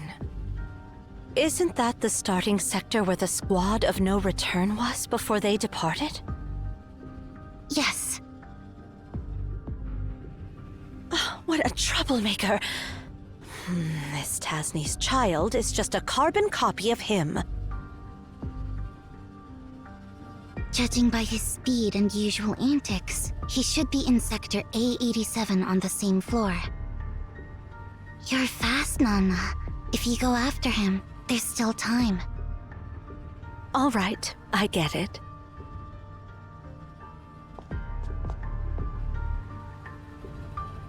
Nana. Huh? Can you bring me some pottery clay when you come back? And my chisel is broken. I need a new one. Is that all you need? Yeah, that's it.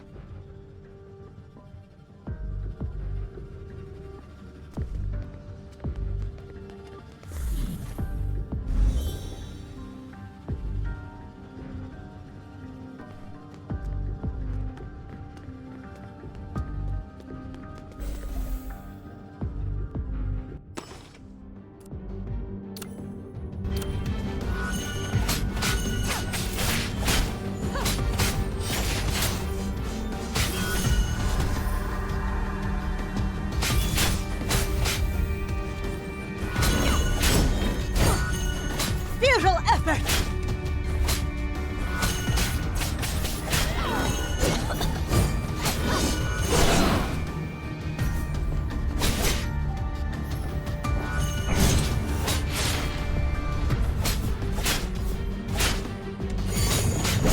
Futile effort! Ball move!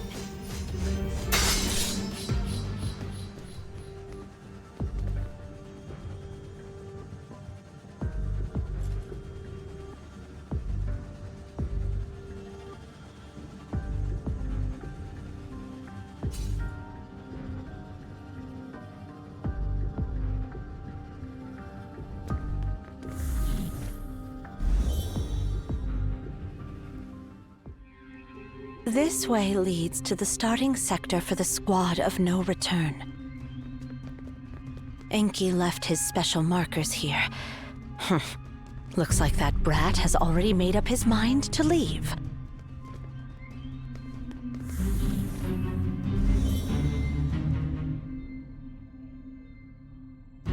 Enki!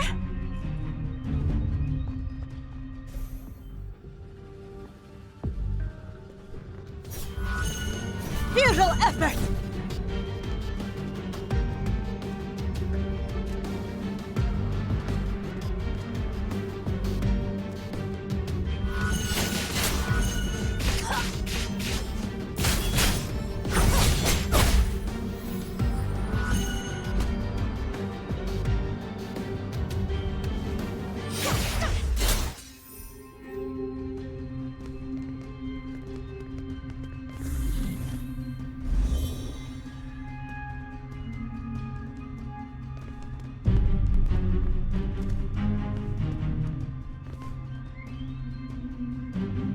15 minutes have passed. Good. The biggest obstacle to my plan hasn't shown up yet.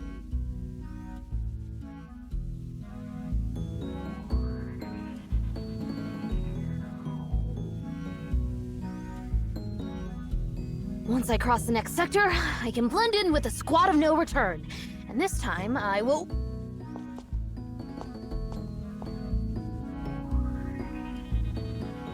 You will what? Whoa, Nana! How did you get here? No way! How did you pass the foolproof door? I prepared so many questions! Did you really answer them all correctly? Could it be you know how many grains of sand are on Earth's surface? Or calculate how many drops of water it would take to extinguish the sun? Or how long it would take a chocolate bar that doubles in mass every minute to fill the entire universe? Of course not. I didn't answer those ridiculous questions. I just smashed the gate. By the way, you're not allowed to install any gates without permission.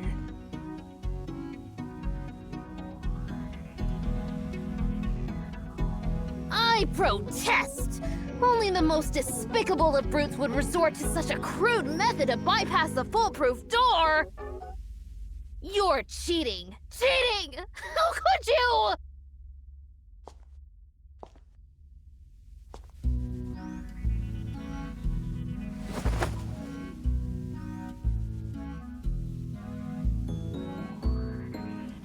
A stinky brat who doesn't follow the rules has no right to protest. How many times have I made it clear? You and Ninsar aren't allowed to venture onto the path of no return until you're grown-ups.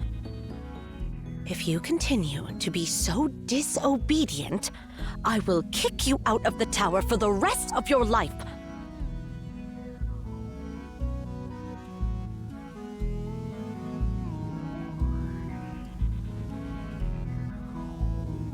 Please, Nana, don't. I'm sorry, my good Nana. And Hedwana, please don't banish me. Ugh, stop calling my full name with that pitiful tone when you want something from me.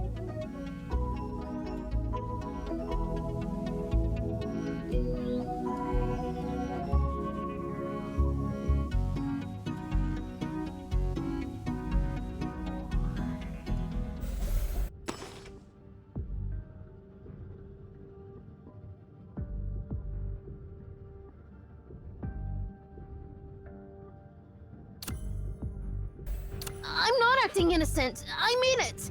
I swear on the Library of Babel. That I'll never secretly call Hedwana an old, nasty, stupid woman behind your back.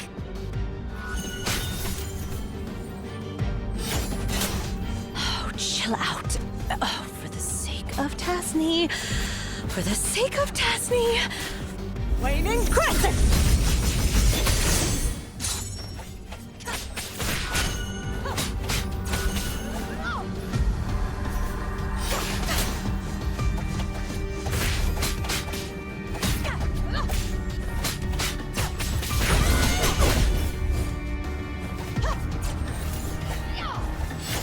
Ball move!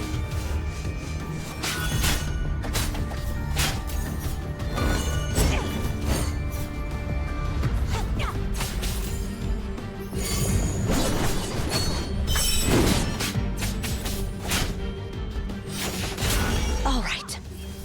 I won't banish you from the tower. But in return, behave yourself and go back to Ninsar.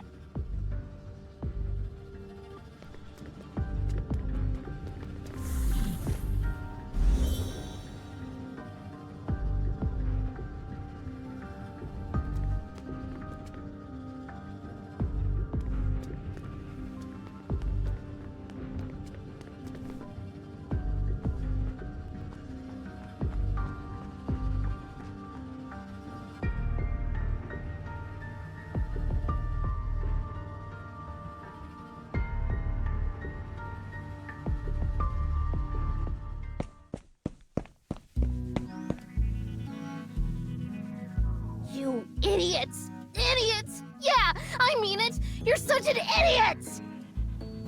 Why did you tell Nana where I was? Why did you stop me? Didn't you promise not to tell her my whereabouts?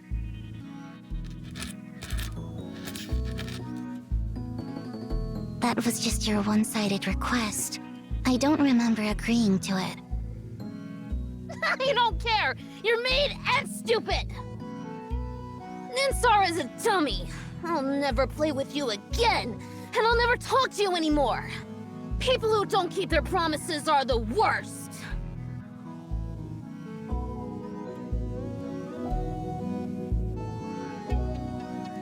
Whatever.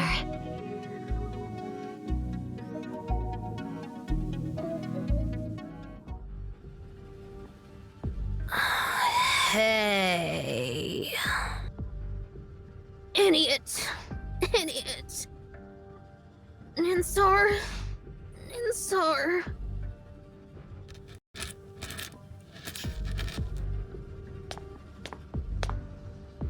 Sister.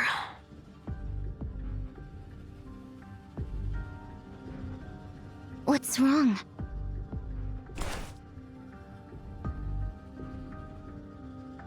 My apology.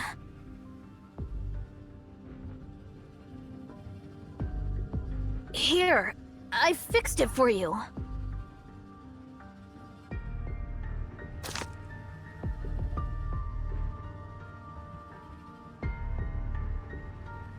No, this won't do. It's too ordinary, too mundane. How could I create something so plain? Hold on a sec. Let me add the rifling and explosives to this chisel. Then it can help you blast through rocks and reach the working surface needed for the sculpture. Don't worry, I'll include a control system to ensure a precise blast range. Accurate to the millimeter. I know there are many parameters to consider, but I'll make it happen in just an hour. No need. This one is good enough. You're so mean.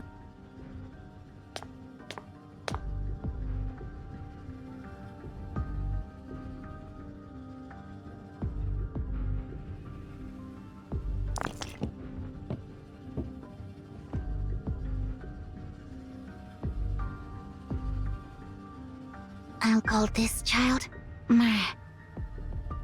All right. Not a bad name.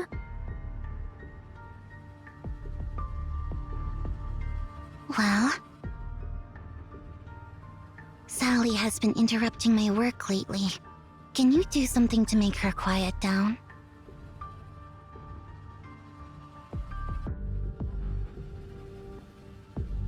Sally, huh? I'll make her a cradle, like a cat's cradle. When she's tucked in, she'll go to sleep peacefully. No, that'd be too boring. Let's see, I'll add some extra features. How about this? I'll make a special cradle that, when you place any creature inside, it won't need to eat, drink, defecate, or lose hair, forever in peaceful sleep. Alright, let's go with that. But I don't have enough materials to make my genius idea come true.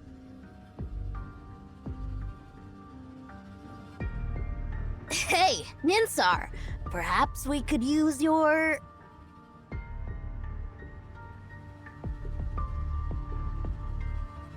No way. Don't touch what I've fixed.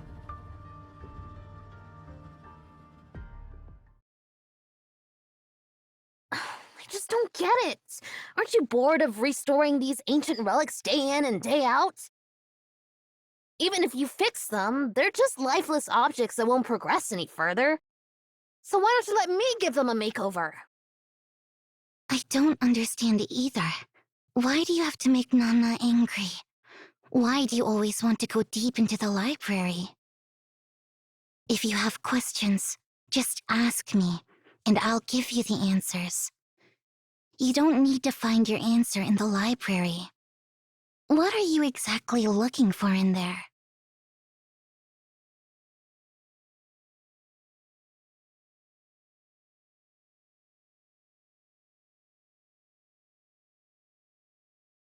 I want to know why our father embarked on the path of no return.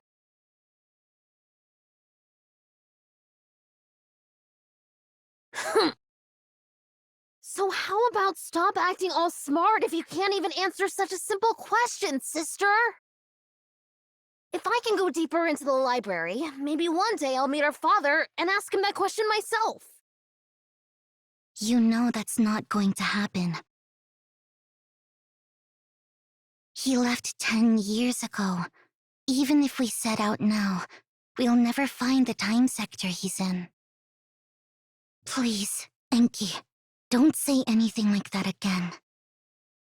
Whether inside or outside the library, humans' short-sighted perspective will always prevent them from seeing the truth.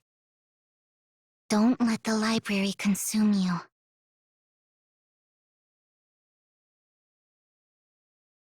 I've crossed off the librarians who went down the path of no return from the roster. Are you doing all right, Nana? What do you mean? I'm talking about the 2 kids Tasni left behind. They're the only ones who can make you look so grumpy. I'd rather not talk about them. Let's just say they're giving me a headache. One of them is always curious about everything, while the other doesn't seem to care about anything. If only they could somehow balance each other out. They did cause you a lot of trouble, it seems. Dealing with Enki is simple. Just give him a good beating and he'll behave. Or at least pretend to. But Ninsar... well, you know. To her, everything is transparent. After all, she has known the answers to everything since birth. So naturally, she has no expectation for anything. Well, they were born inside the library. Maybe it messed with their heads? Despite their extraordinary intelligence, they're still limited by their young bodies. So their desires come across as innocent and unfiltered. Tasni sure left you with 2 troublemakers. Well, let's forget about it for now. What's causing me a bigger headache is our dwindling numbers. We're short-staffed. Yeah, many of us have gone down the path of no return. The library's opening hours are getting shorter, and everyone's worried it might close permanently. Me too, Nana. I've applied to join the next squad of no return. You won't see me after the beacon is activated again. What did you just say? Hey, don't give me that look, Nana. The library is open only for too short of a time. So, if you want to keep exploring the unknown sector, there's no turning back. But what's the harm? We won't return until we reach the end of the library. That's where we'll all end up eventually. I've waited for this day for far too long, Nana. I hope you can give me your blessing before I embark on this journey. Let's think back to the past, and think about how far we've come. The first explorers of the library didn't even know how to get back to reality. Thousands of Emians sacrificed their lives to find the difference between the primordial sector and the unknown sector. By studying the unknown sector, countless Emians suspected that the library is a comprehensive collection of all human texts, like a decoding machine. It was only when our predecessors discovered a room full of Elish meditations that had the exact same content but different punctuation that the hypothesis was confirmed. Based on clues, records, and legends, our predecessors started to realize that the library might contain things from different eras. The extension of the library's time, and only now we have glimpsed its vast expanse. Until recently, Some of us suggested that there is no separate time dimension within the library, but rather, time itself is an extra dimension that has always existed. I'm genuinely curious about what else this library holds. Nana, I'm really curious.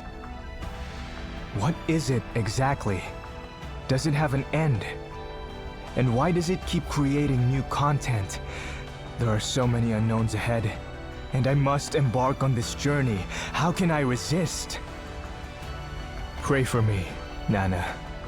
If we meet again in the future, I'll be sure to have the final answers.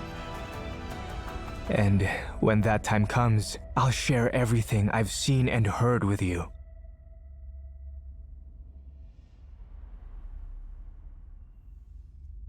I understand. May you return from the library. Thank you, Enheduanna. Although, I'd prefer to meet you again on the path of no return.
Tasney, the director with the shortest tenure, with only 1 year in service.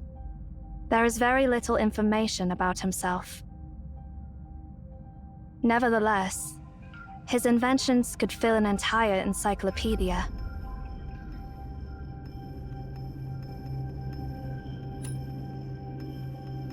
For example, he invented a machine capable of automatically proving or disproving any propositions. He even created a model for the expansion and cooling of the early universe after the Big Bang. Legend has it that he embarked on the path of no return to create a new language that could bridge all communication gaps.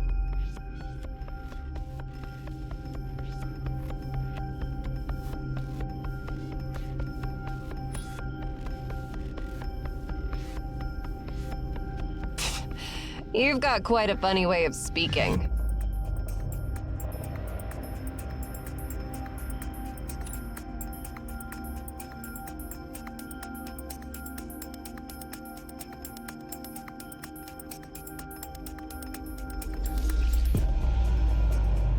The Path of No Return is a ritual passed down among us. It means a one-way journey, signifying that someone is determined to never come back until they reach the end of the library.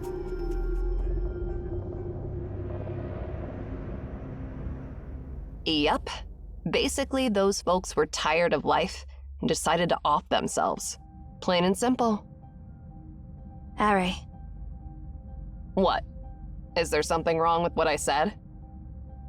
If you truly understand this place, you'll come to the same conclusion as I.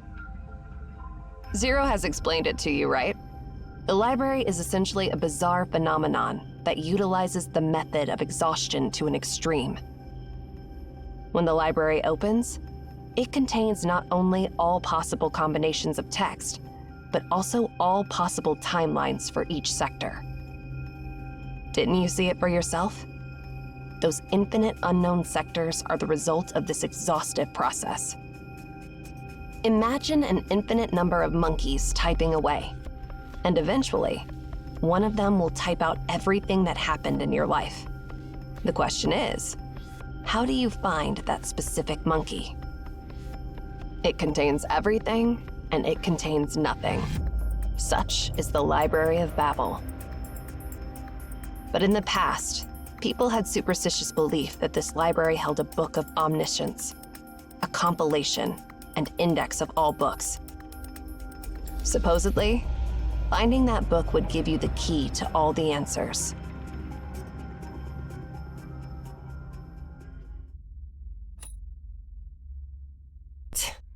No. No. That's why it's just a superstition.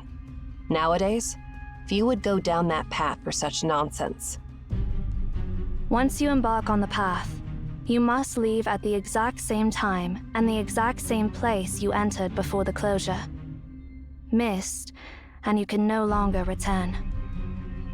With the library opening for shorter durations, exploring the unknown regions will inevitably lead you to the path of no return. You said you could scan the library, but it seems like you're clueless about what it really means. It means you're able to travel to any era you want and return to your current reality whenever you please.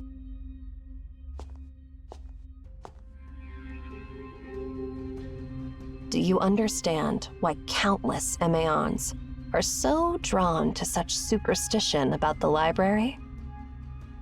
It's the unknown.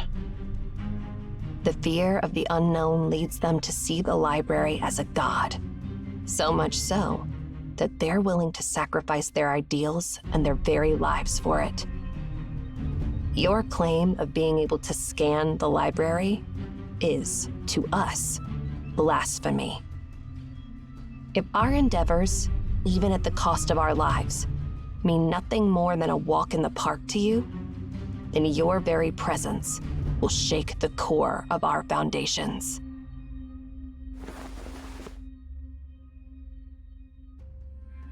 So, if you're truly the seer, how far back in the past and future can you see? Show me.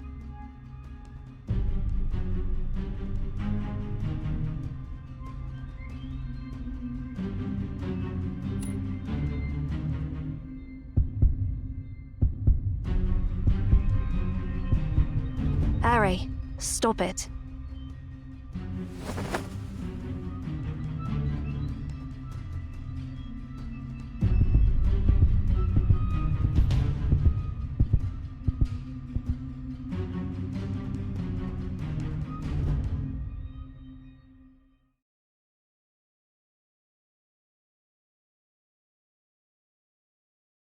Where are you going? I understand. Everything will go as you wish. See ya.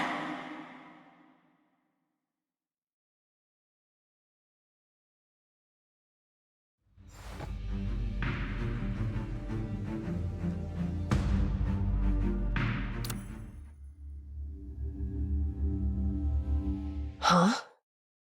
What's this place?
I will answer all your questions to the extent to which I am permitted to do so. That is my obligation.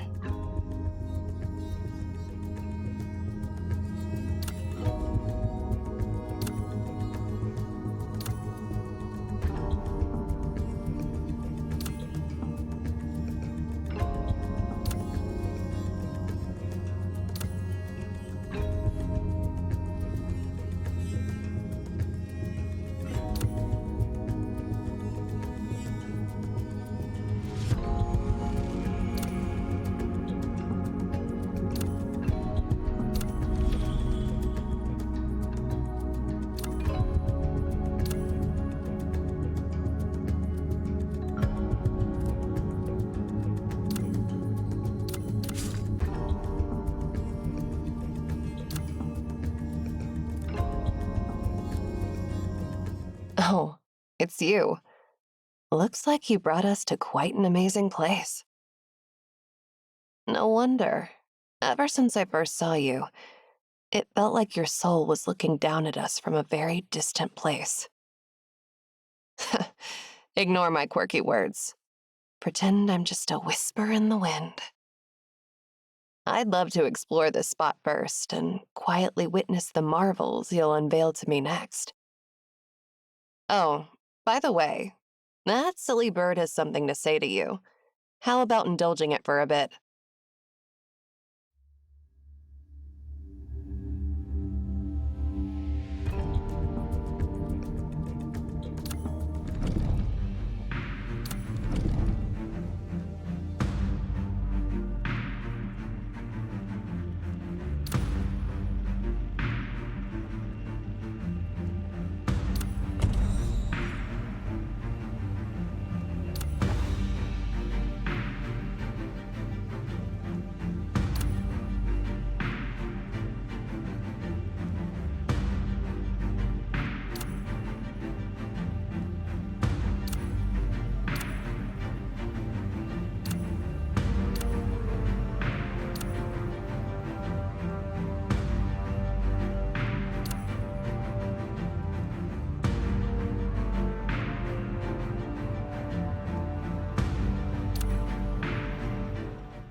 Let's go. The road is long, and we can't afford to stop.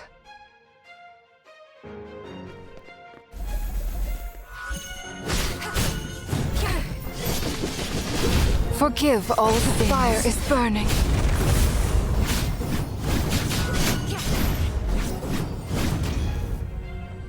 May their souls rest in a garden full of blooming flowers. This glory is the finest crown.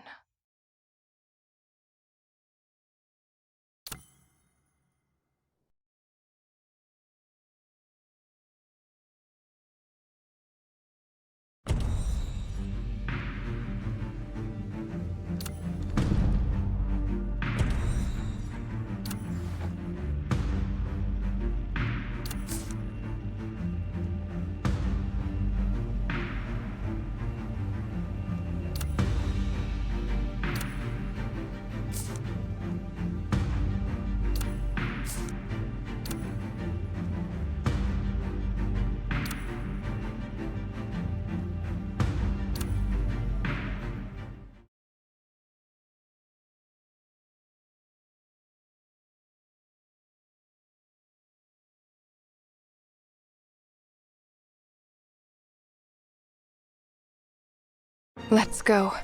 The road is long, and we can't afford to stop.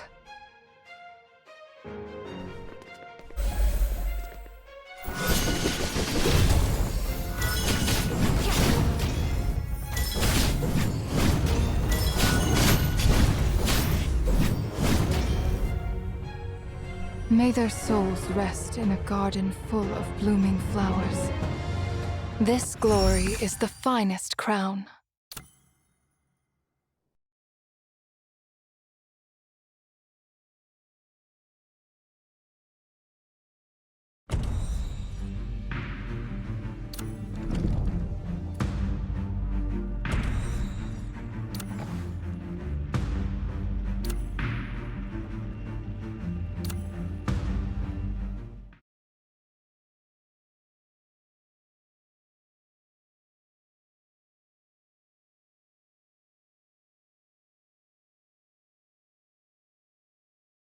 Let's go. The road is long, and we can't afford to stop.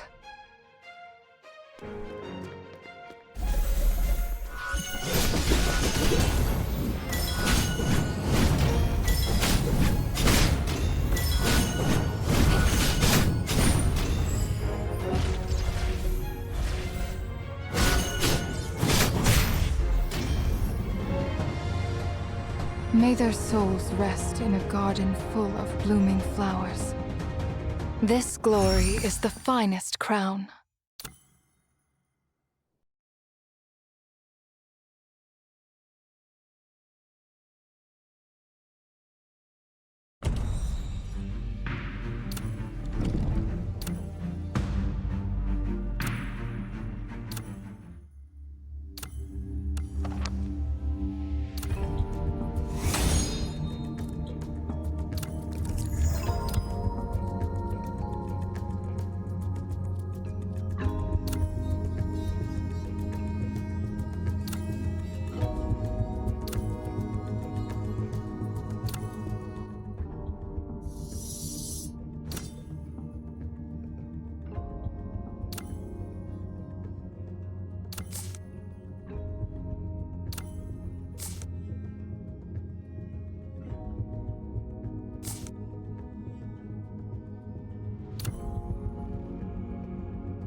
I will record these experiences.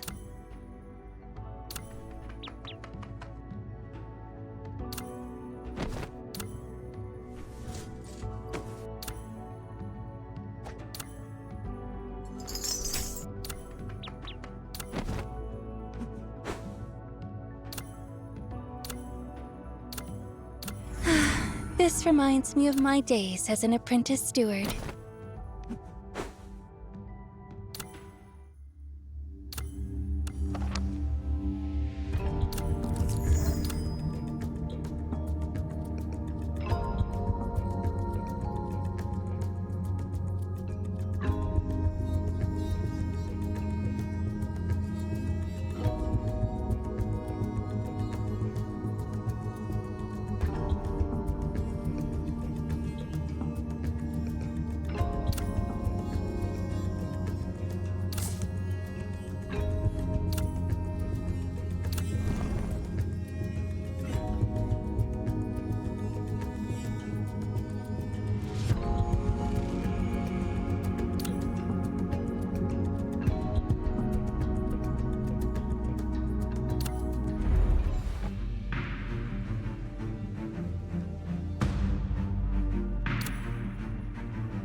Asti, hand me the sword.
Report in, Zero.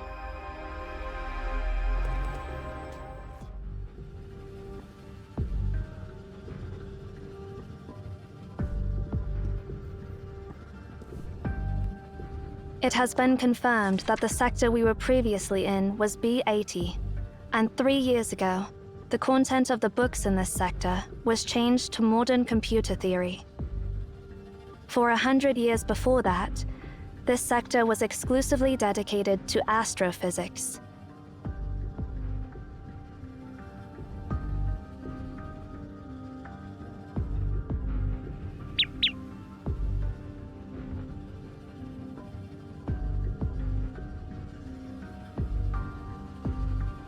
We have indeed traveled to the past.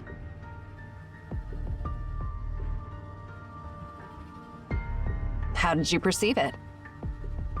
There were no signs, no warning. For me, it ended in the blink of an eye.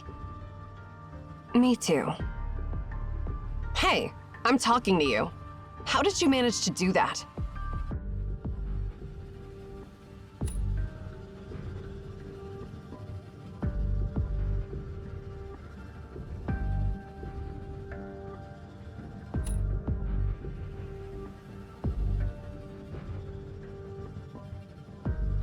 Just like that?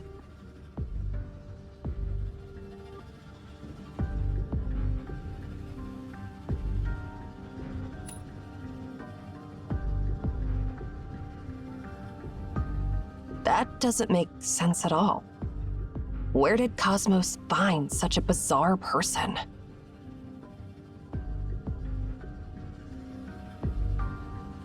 I should just stop calling you the Seer and start calling you the Almighty Time Machine.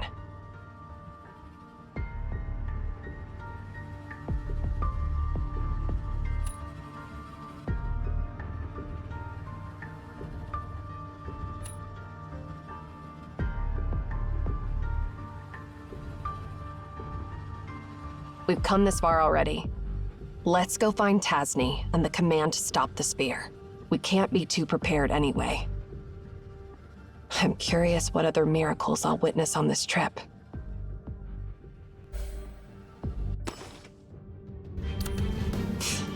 I hope you guys won't bore me to death.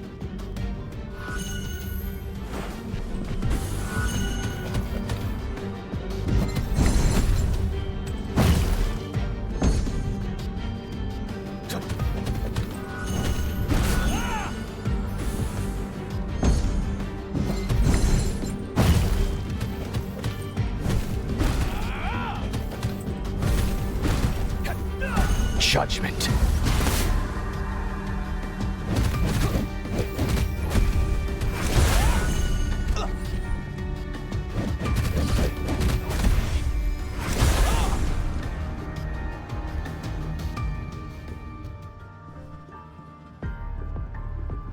This place looks impassable to me.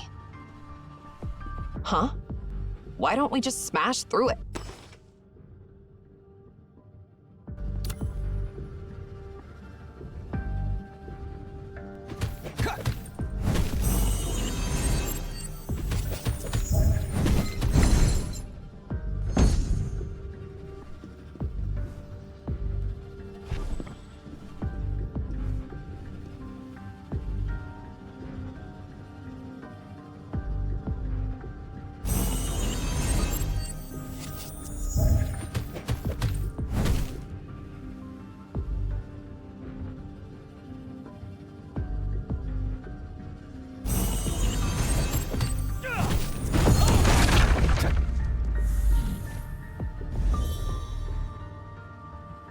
How are we supposed to find Tasni? I mean, this place shows all the possible moments of every second, right? You think just finding the right time will lead us to the right person?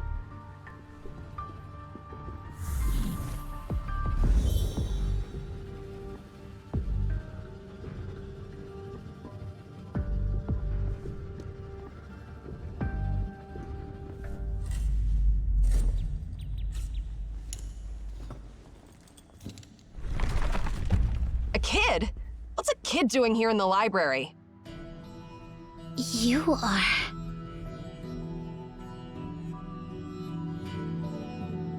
So, you're the successors from the future.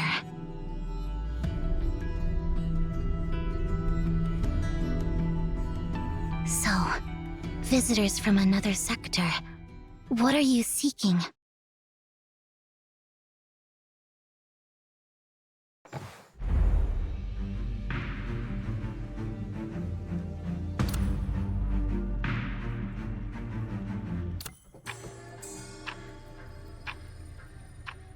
I see. It seems you've undergone unbelievable adventures to finally get here.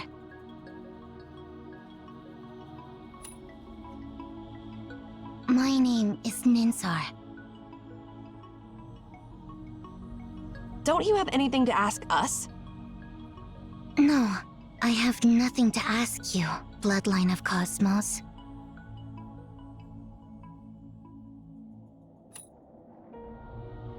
How do you know? I just do. Everything in this ordered world is crystal clear to me. I know all the answers to any question, without any rhyme or reason. However...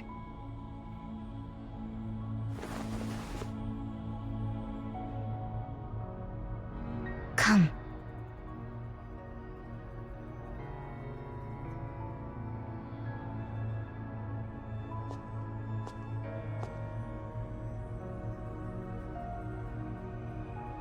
The seer, right?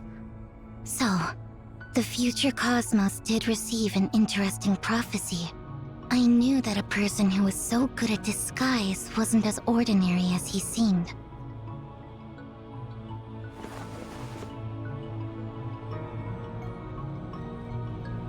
I can't see through you, but since you're favored by the Library of Babel, I'm willing to help you find the answers you seek. As a matter of fact, I'm searching for Tasni too.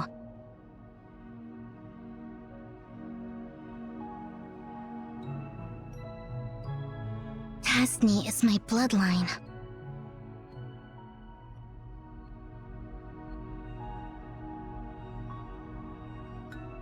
Speaking of which, I do have a question that only you can answer.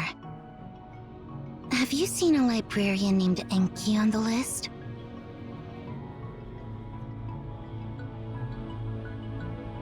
No.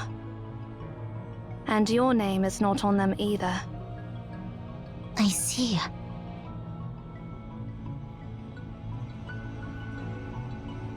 Looks like neither Enki nor I have returned from the journey. Let's go. Time is ticking. How are we supposed to find Tasni? I know how to find him. Just follow my lead.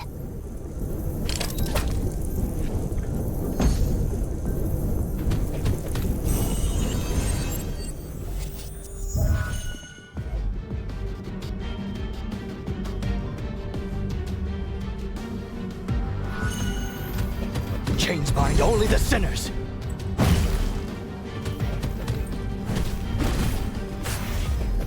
Let's go down the stairs.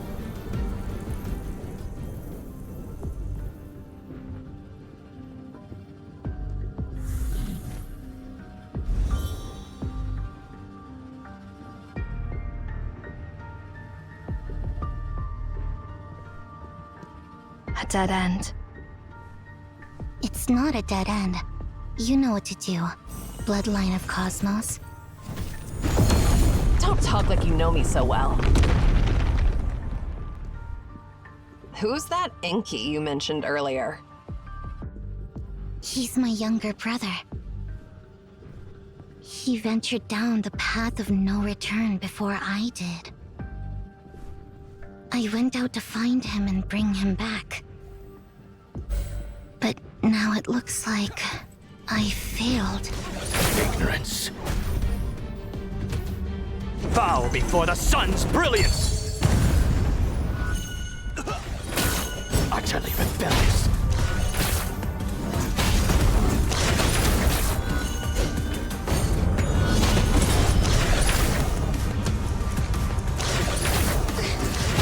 Go away.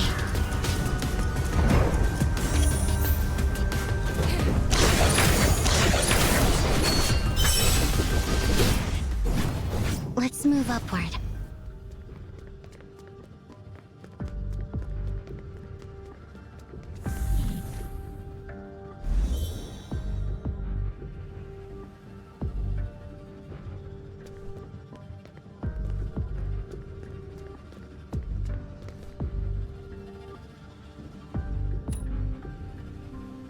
Because your partner already told me the answer. Those who embark on the path will be removed from the list of librarians. The library's prophecies are bound to happen. All those prophecies are predetermined facts.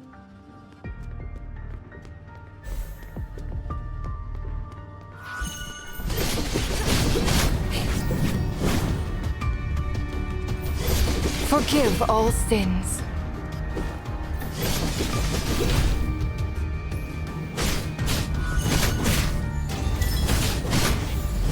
The director's office is on the other side of this area. Let's head in that direction.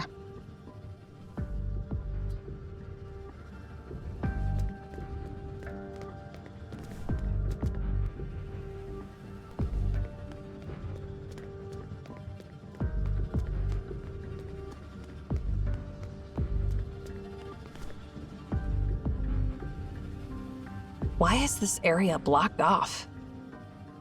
This is the foolproof door.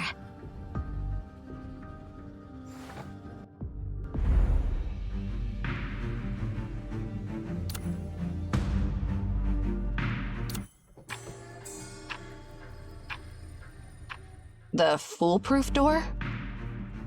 Yeah, the coded gate set up by my stupid brother. It'll open only when all its questions are answered. Sit-Talk, here's your question. How many moons would fit inside one Kepler 452b? Huh? Who in the world knows the answer to such a question? 249. Correct. Next question. Don't even bother. This gate has 5,000 questions in total. Going through all of them will take you days, even without any breaks. Let's just blast it away. No, it won't budge. It's stronger than you can ever imagine. Not even Mer can do anything about it.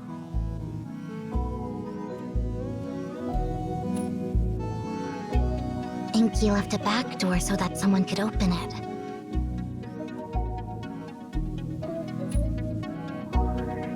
The one who raised us.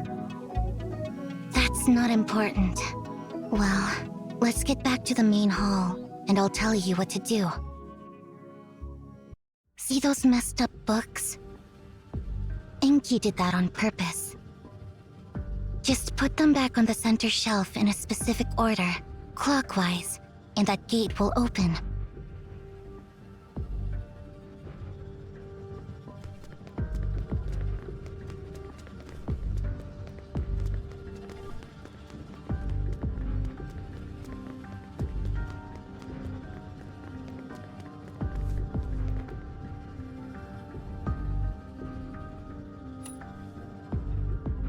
I'm sure you've noticed the darkest side.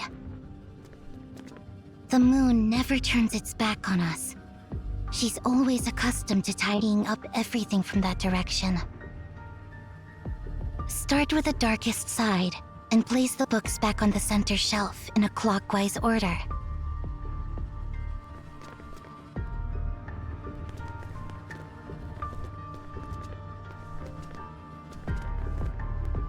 Yeah, keep arranging books like this.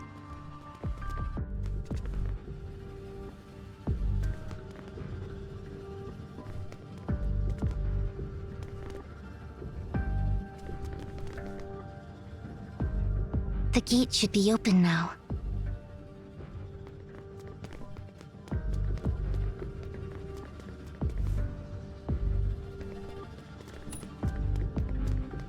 Because the one Enki fears will calm down after things are sorted.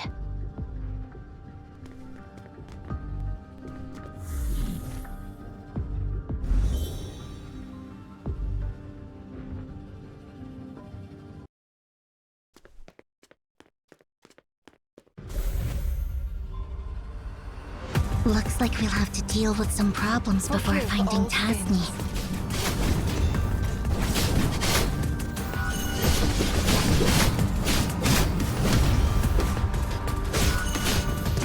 Blooming from the flames. In the name of Florence.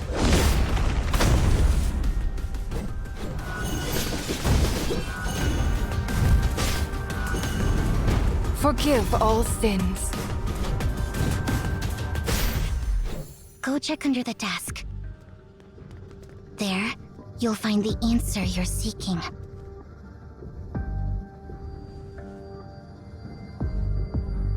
Enki, stop right there! Mer, catch him!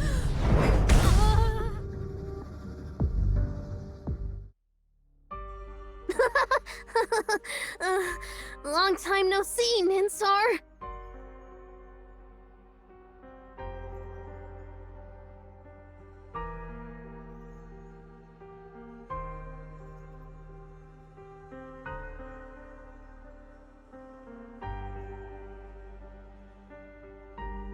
You are such an...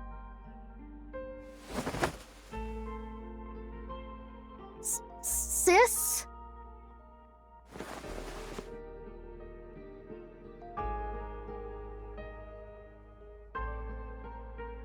Idiot. I've been looking for you. Why did you go on the journey alone without telling me? You! Hey, you! All right. My bad. Just don't do that. Sorry. It's all my fault. Don't give me that look. Seriously, I mean it. I won't do it again.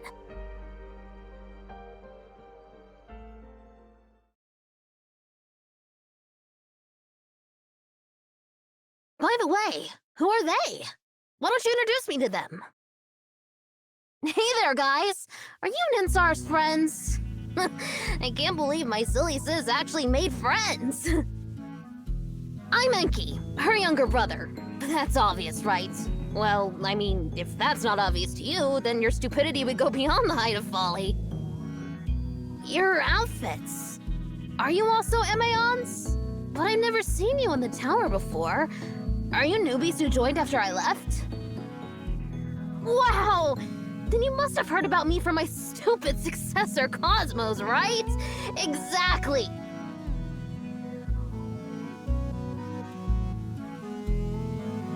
I am his mentor, the 372nd director of MAN, and the greatest genius this tower has ever known, beyond the reach of all.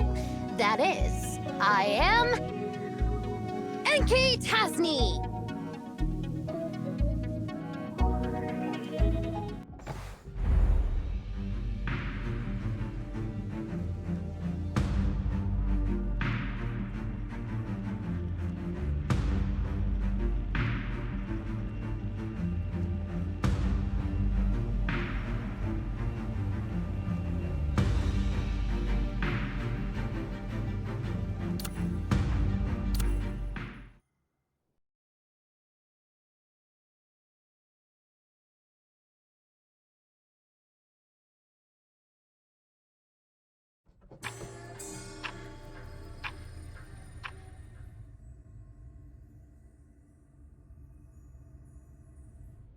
This is your office, Director. According to the rules, I'm supposed to give you a brief introduction. Skip the introduction. Just give me the key to the file cabinet behind the mural and the key to the safe in the hidden compartment in the floor. Oh, and the code to the gate in the hidden compartment behind the large bookshelf. Ah, forget it. I'll crack it myself. How many times have you sneaked in before? Besides the times you caught me? I don't remember, but who cares? This place is mine now. Got anything else to report? If not, just leave me alone.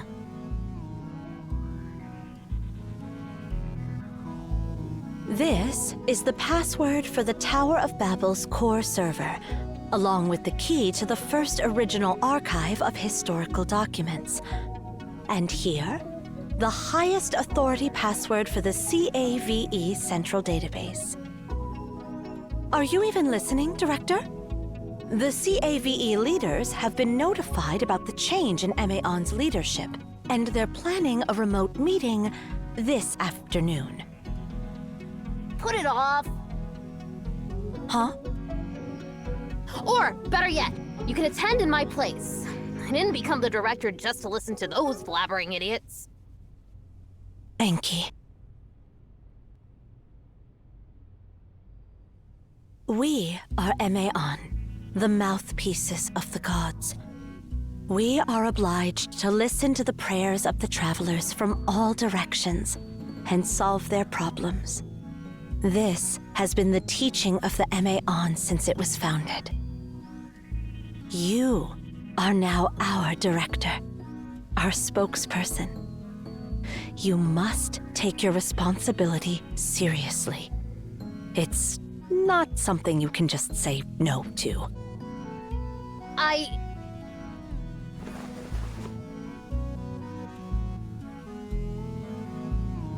Ninsar? I'll go attend the meeting, Nana. But... It's fine. I'm a Tasni too.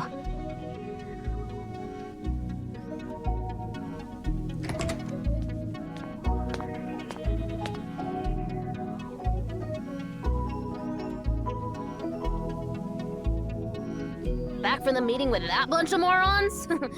Anything interesting? Well, forget about those idiots. I'm about to optimize the foolproof door to version 8.0. Come and see what other questions I can add here.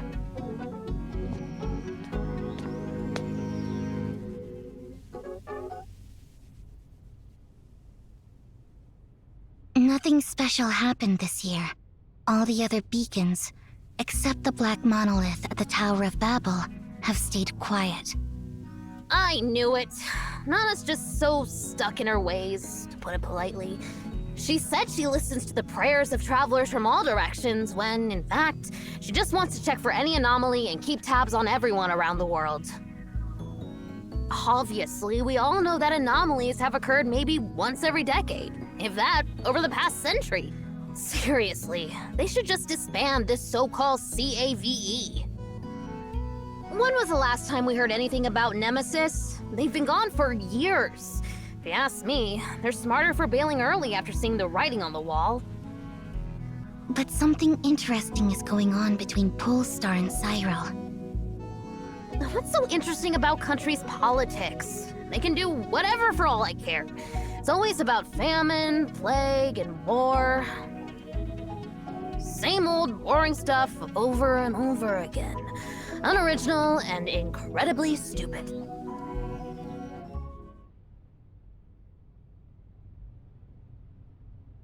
They're having a contest about the same old boring stuff. What kind of contest? They're seeing who can break the speed limit of 7.9 kilometers per second first.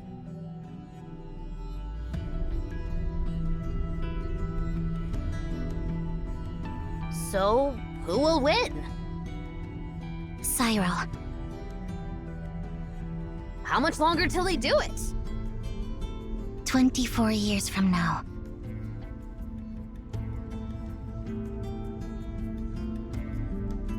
I guess I'll have to pick up my pace. Pick up your pace for what?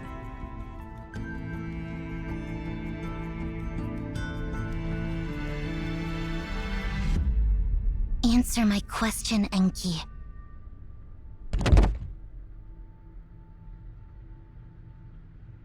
Or the foolproof door version 8.0, of course! Once it's done, no one will be able to disturb me anymore! This time, I'll add 1,000 questions so those dimwits won't be able to finish the game within their lifetime!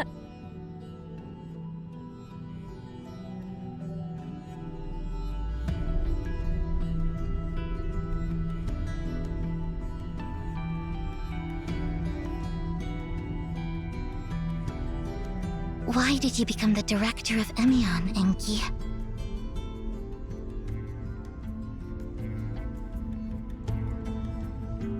Whoa, is the sun going out? Can't believe you're actually asking someone a question! I know the answer, but I want to hear it straight from you. Well, I guess I'll have to give you a serious answer, silly sis. Because the director possesses the highest authority, not bound by any rules. Nobody can stop me from doing what I'm about to do, not even you or Nana. When the beacon is activated next time, Ninsar, I'm going into the library, searching for its end.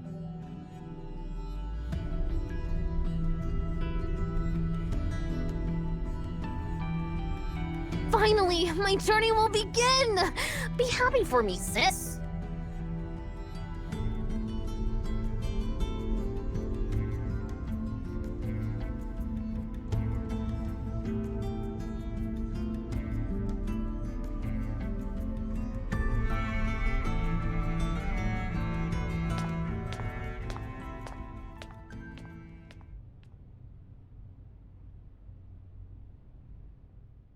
What's wrong, Ninsar?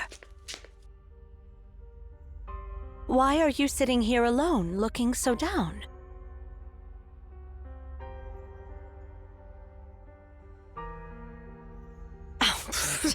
Stop it. Both you and Enki are so smart, yet so childish. It's moments like these when I realize you guys are still just kids. Remember, I've watched you both grow up. I can tell when something's up, even if you're trying to hide it.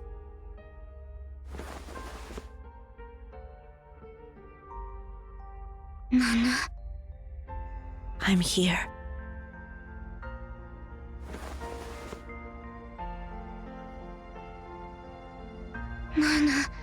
Nana, Nana, and Hidwana.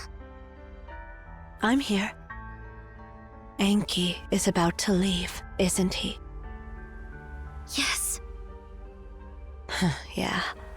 Recent events seem to have made him anxious.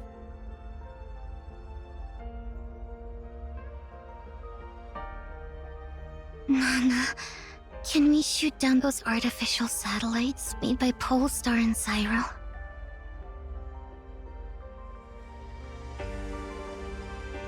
Well, if you asked me to destroy the moon, I'd be tempted to give it a shot. Unfortunately, we can't, Ninsar. We can't interfere with those processes. Just like we can't stop geocentric theory from being proposed and heliocentric theory from being discovered. We couldn't stop humanity from discovering that the Earth is round, or stop gravity from making that apple fall.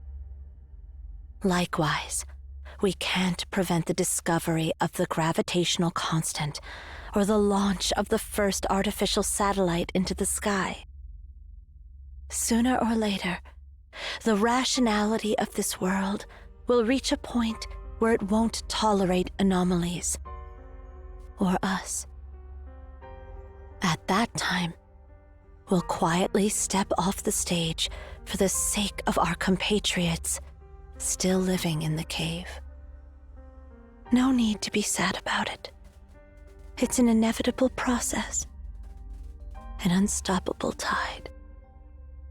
Sleep, Ninsar, my sweet girl.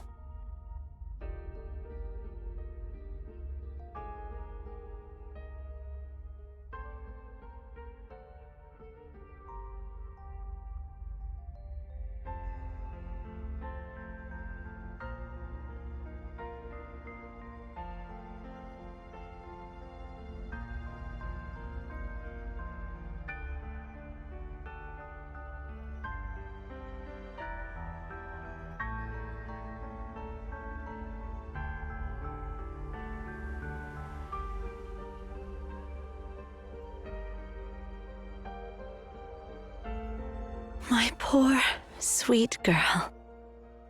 Sleep now. Sleep in peace.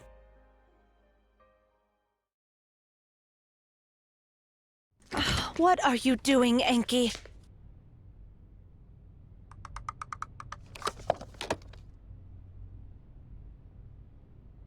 Ninsar complained to me about Sally always bothering her, so I'm making a cradle. This will help Sally fall asleep. Don't treat Sally like she's some annoying cat. And wait, you're turning Ninsar's clock into a cradle? Isn't that hers? But Sally is an annoying cat. She's always following us around. Oh, fine.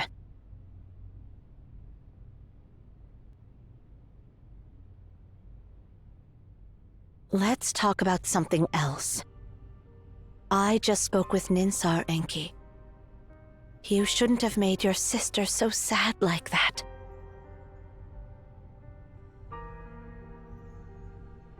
She wasn't sad at all, silly Nana.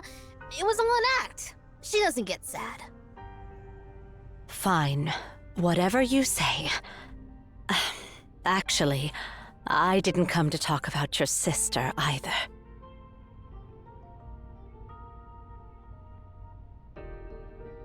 You're well prepared, aren't you?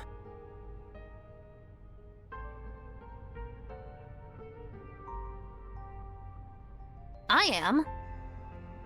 Are you here to stop me, Hidwana? Just so you know, even if it's you, I won't back down this time. Of course not. When your father, Tasney, brought you back from the library, I had a feeling this day would come. You're pretty much like him, and even more like your mother.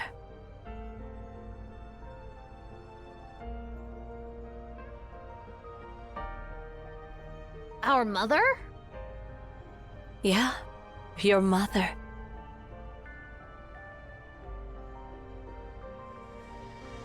Your mom was even more daring than your dad.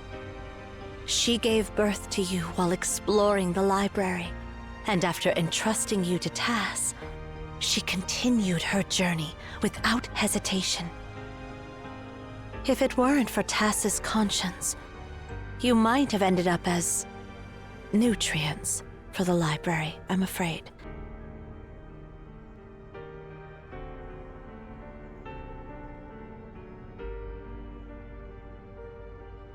That's a shame. Such a shame. Why would he go back for an independent life that only inherited half of his genetic information? Your reaction is truly unusual. But yeah, that's what makes you their child. It's love, Enki. The answer is love. His love for you overcame his faith, and his desire to ensure your survival surpassed his longing for the path ahead.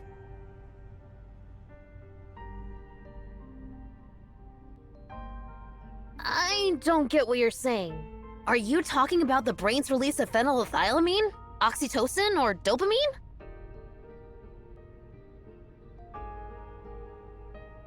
No, none of those. Remember this, Enki. No matter what, you and Ninsar are human beings.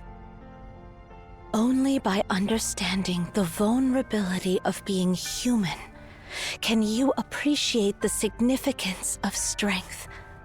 And only by knowing the brevity of life can you see the splendor of eternity. Once you understand what I'm talking about, you'll truly become an adult instead of a kid driven purely by curiosity. I don't like that look you are giving me, like I'm an idiot. Well, you are.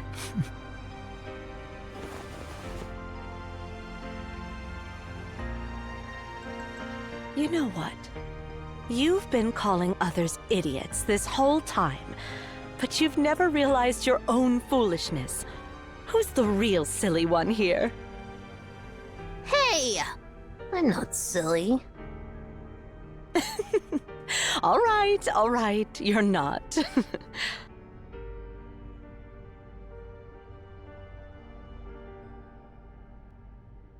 I've seen your determination to explore the library. Now, all I can give you is my blessing for the adventure that lies ahead. And Hidwana! So, go, Enki. Good luck to you.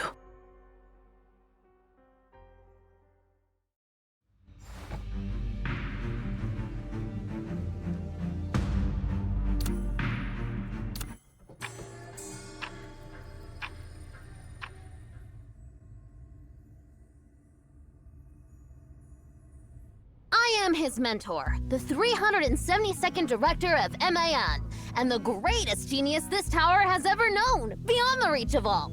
That is, I am... Enki Tasni!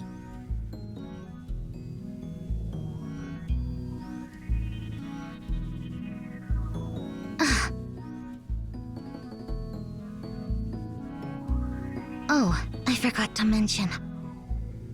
My full name is Ninsar Tasni, and the director Tasni you mentioned is my younger brother.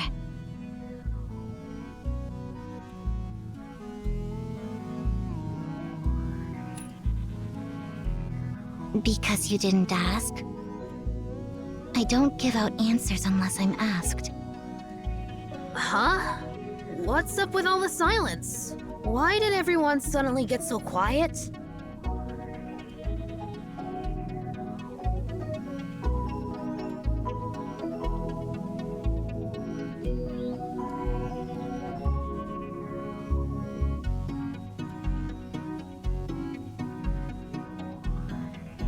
No way! That old man's mentor is a brat. He's a brat.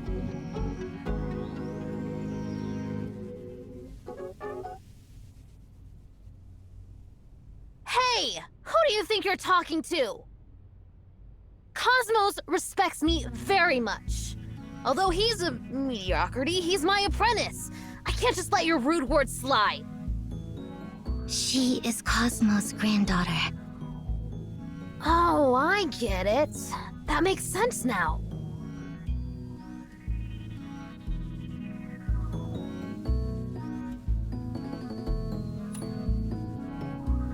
It's pretty much like when I'm always calling Enhudwana an idiot. She's trying to show affection to me, right?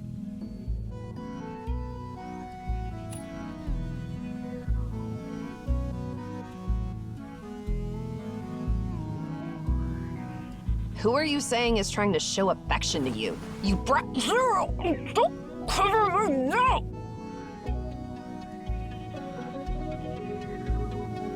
Sorry about her misbehavior.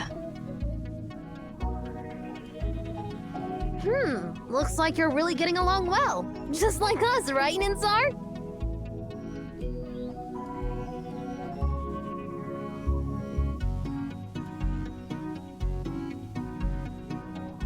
But then again, who exactly are you guys?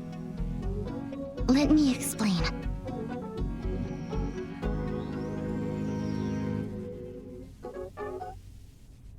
I see. So you've come from 80 years in the future.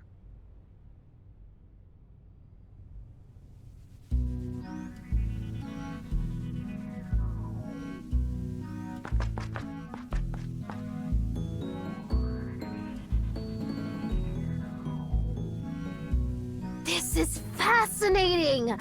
I never expected someone could actually travel through different sectors within the library. I've gained new insights about this place. Can I touch you?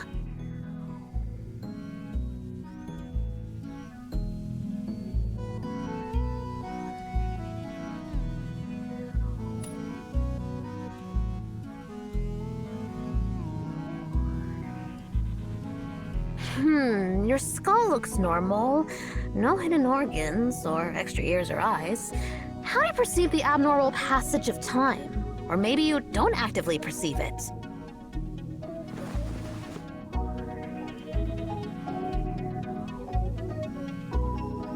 Seven cervical vertebrae, 12 thoracic vertebrae, and 24 ribs. Your bone structure is just like that of an ordinary human, so what makes you so special? I don't feel any implants or augmentations under your skin, and based on the echoes, your heart and lungs seem pretty normal too. Well, let's examine your lower back, tailbone, and pelvis.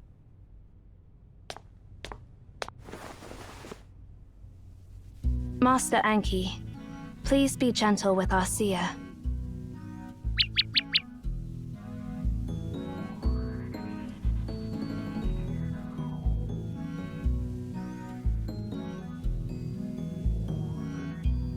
Well, then can I study this plump chicken on your shoulder? How fascinating! A bird that possesses human intelligence and can transform into pure energy! What exactly are you?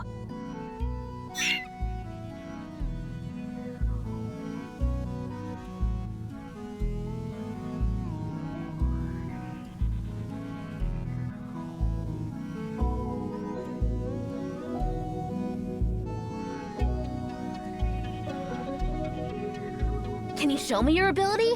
I mean, the ability to travel through different time sectors.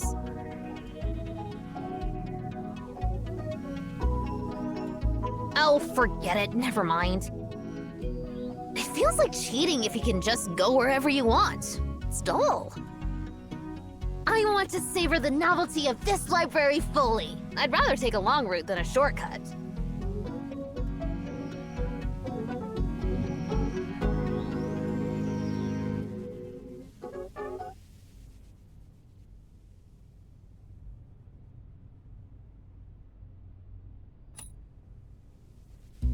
What are you talking about? Are you thinking I'm a fake or something?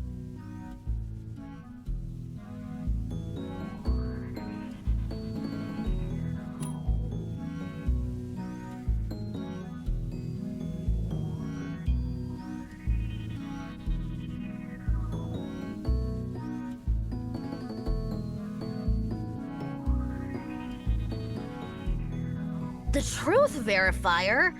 The singularity explosion model? And the complete language? What the heck? I never made any of those. Master Enki. The librarians gave them different names from what you originally called them.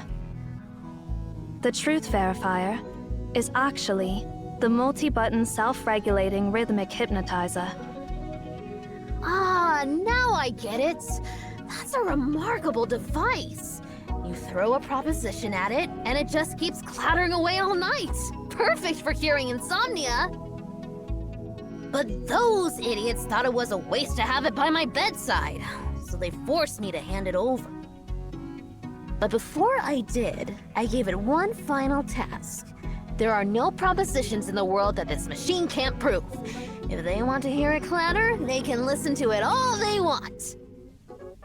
So how's it going after 80 years? Is it still clattering away?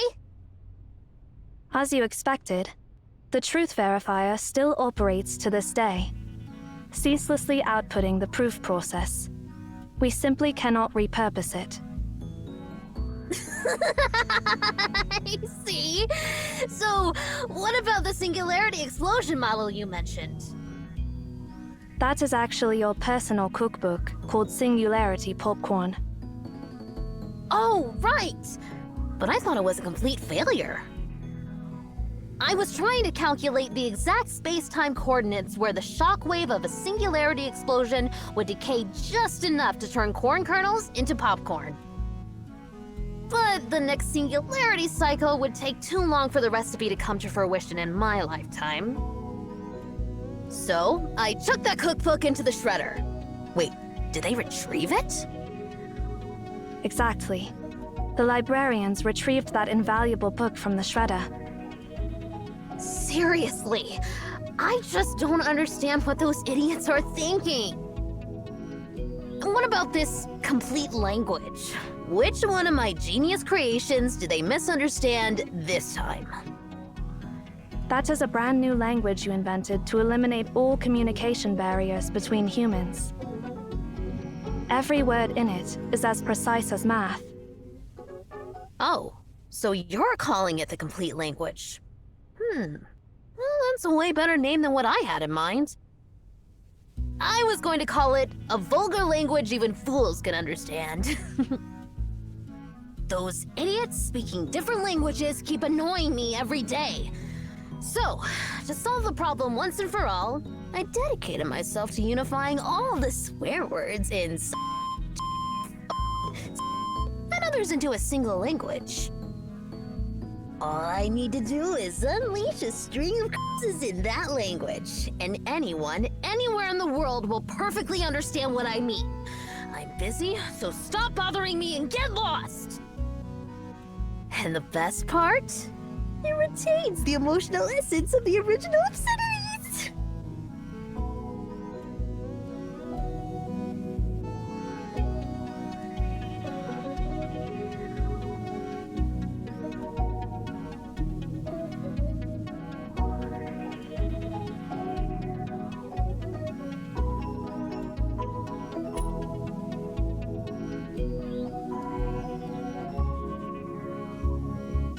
Enki, they're here in this era because they need something from you.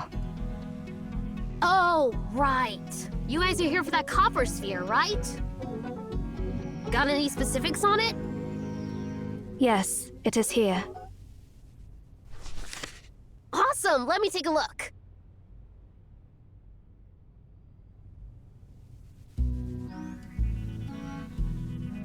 Nope, never seen it before. I have no idea what it is. I knew we shouldn't expect much from this cocky runt. Oh, I see. So you not only admire your grandpa, but also have respect for me. Looks like your grandpa taught you well. Admire? Respect? Taught me well? Who are you talking about, you little... Please just ignore her, Master Enki. It's all right. Do you recognize this, Ninsar?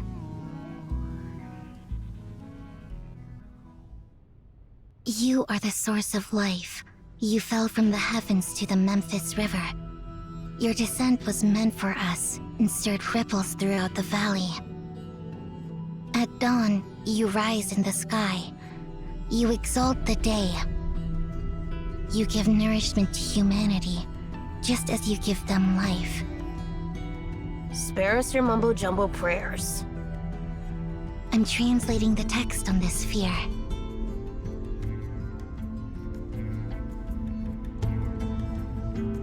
It's a hymn, an ancient ode from Memphis praising the sun. More specifically, it's a hymn written by the 18th monarch of Memphis, Akhenaton, in praise of Aten, the god of the sun. If I'm correct, this copper sphere you recovered from the Philistine Sea. It's the god of the sun for ancient Memphis. Yeah. Now that you mention it, I start to understand why it looks a bit like the star simulator I made earlier. I see. So basically, this stuff is a magnetically confined fusion reactor.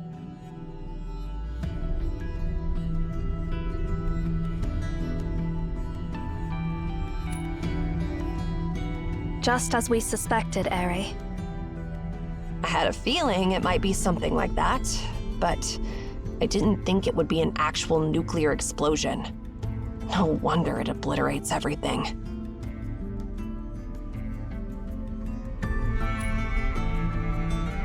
Why are you so surprised?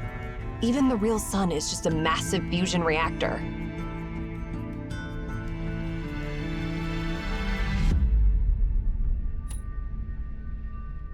Because of the beacons. The beacons, of course! They're all anomalies created by beacons. And there's more than one beacon in this world. I wouldn't be surprised if one of them happened to fall in ancient Memphis.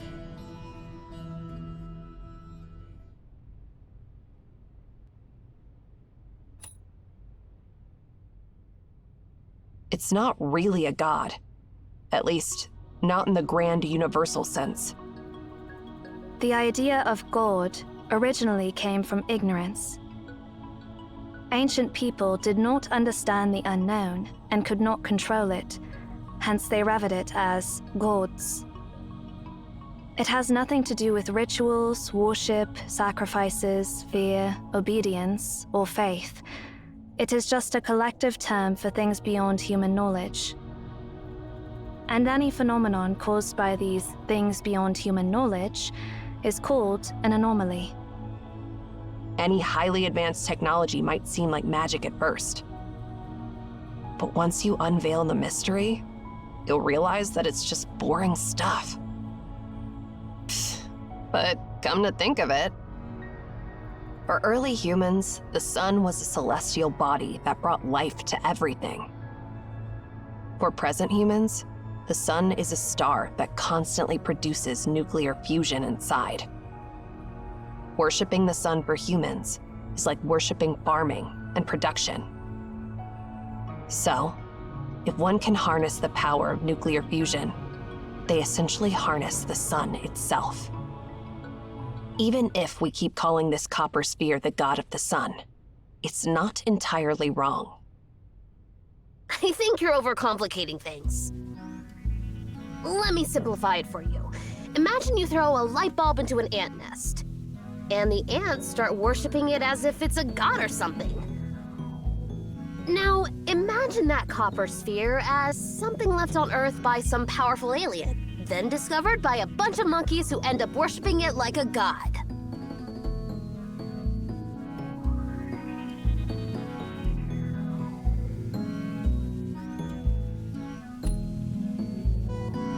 Well, that's one way to look at it.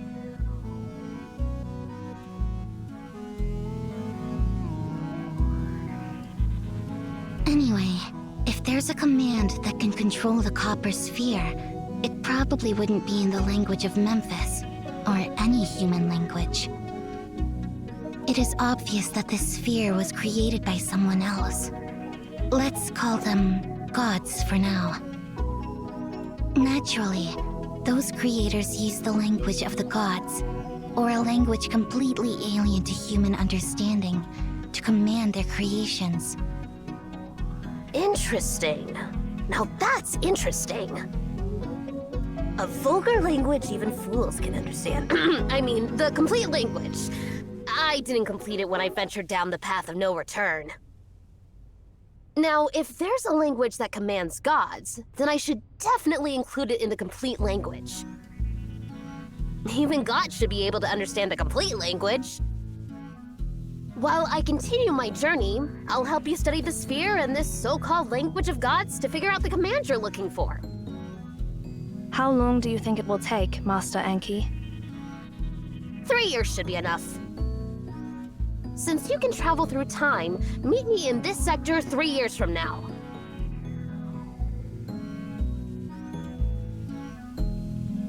I'm looking forward to it. Let's see what surprises you will bring.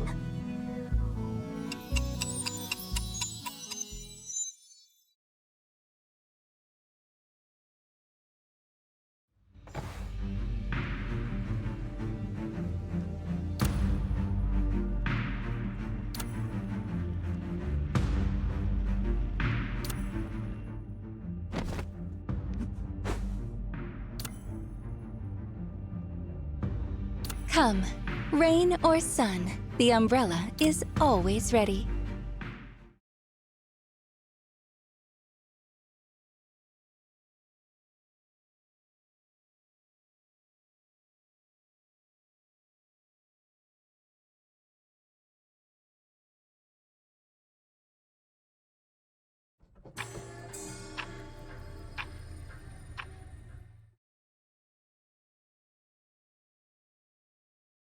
That's it?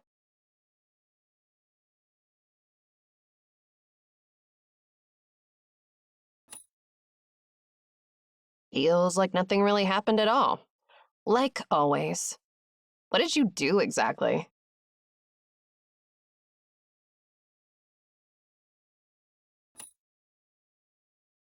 I'm getting more and more intrigued by you. Never mind. Report in, Zero. Working on it. Something seems to have appeared on the desk.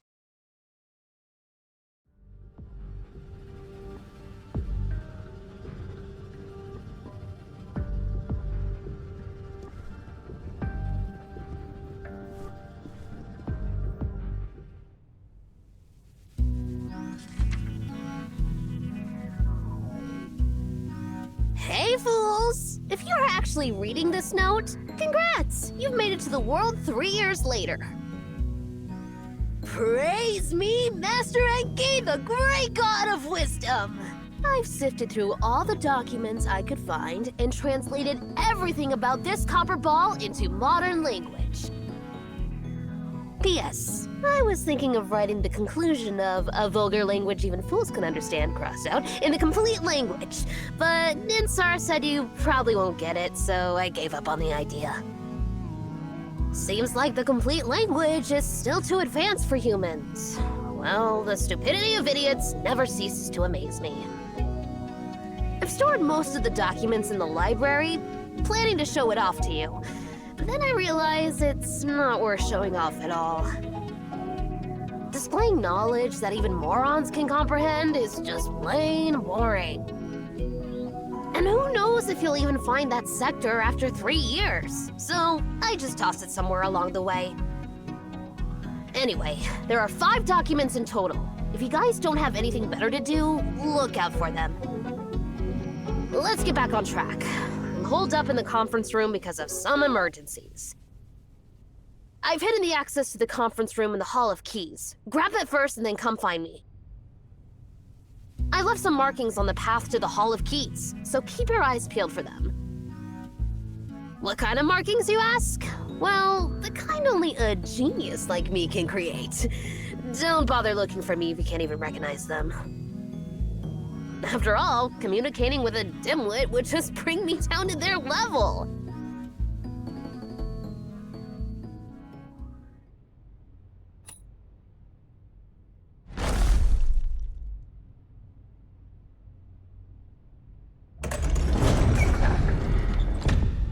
If I catch that pesky brat, I'll give him a beating he won't forget.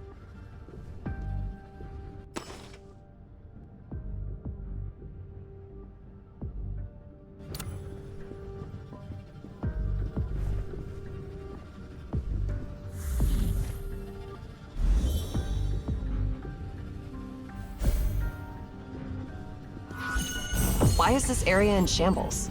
Is it abandoned?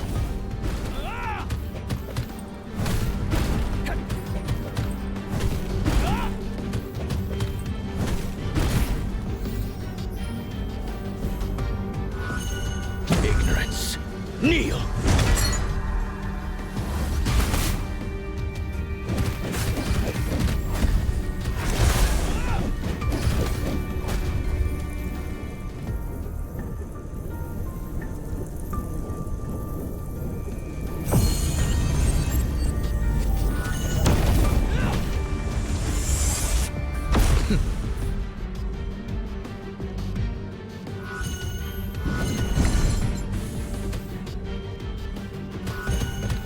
Utterly rebellious. Walk with the umbrella. No contact allowed.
That must be the marking Master Enki left behind.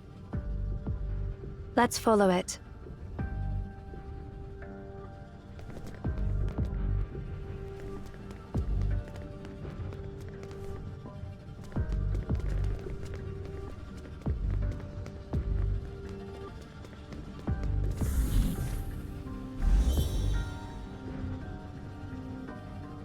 This must be the library Master Enki mentioned in his note.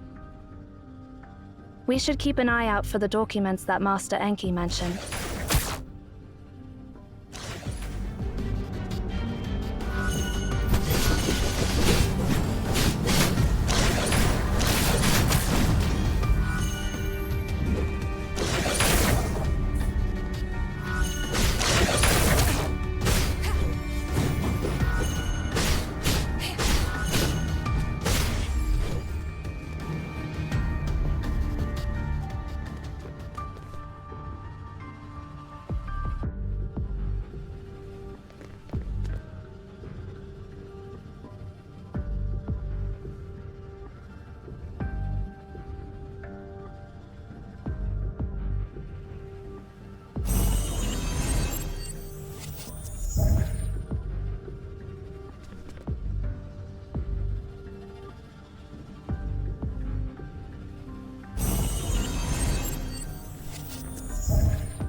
It seems most of those who knew the secrets of Akedaton were killed by the Pharaoh.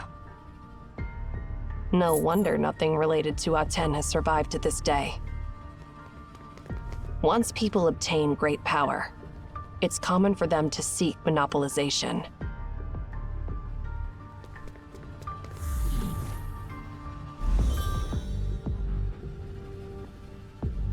We have made it to the Hall of Keys. The access mentioned by Master Enki must be here.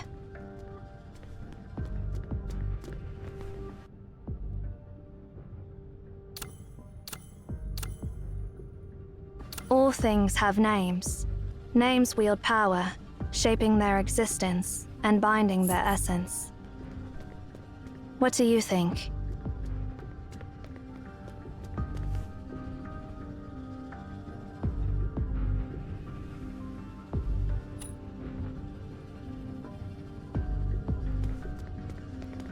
What nonsense are you spouting?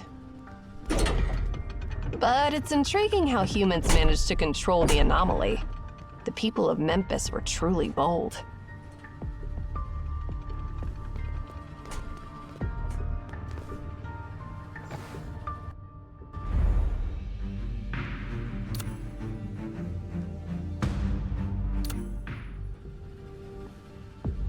Speaking of that, why isn't that annoying brat waiting for us where we agreed?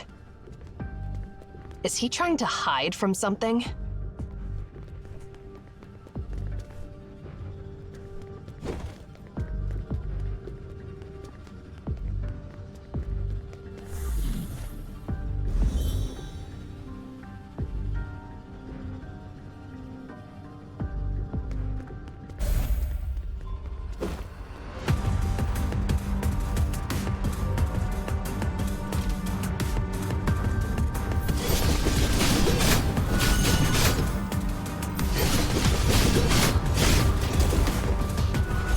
Blooming from the flames.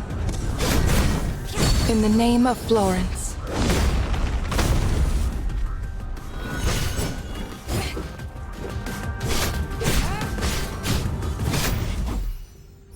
The conference hall is just below. Let's keep moving.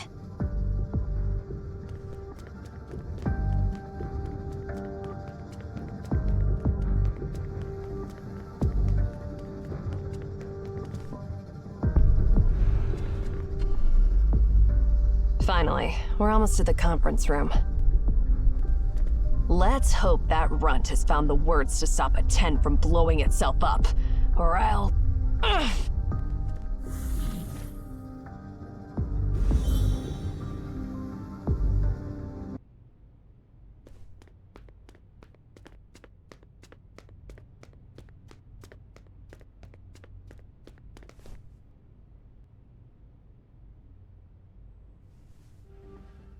Hey there, fools from 3 years ago!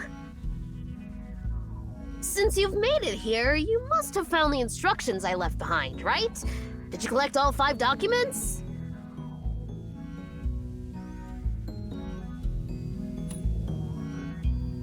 Not bad. Even fools can gain wisdom through learning. Well, in any case, I gathered a lot of documents from the Memphian era and studied the light bulb thrown into the ant's nest.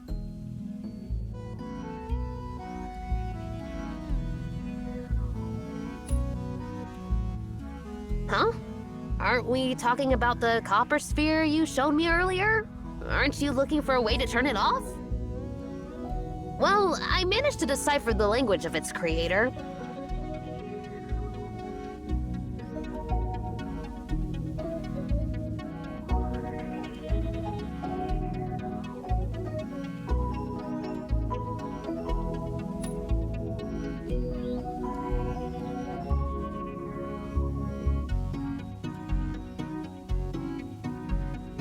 It was a piece of cake, really.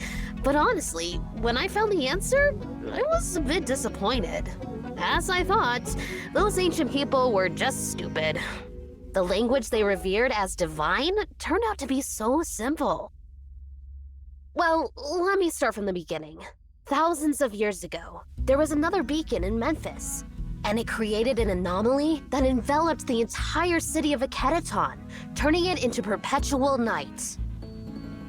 The only source of light at Akedaton was a metallic sphere that emanated light and heat non-stop, just like the sun.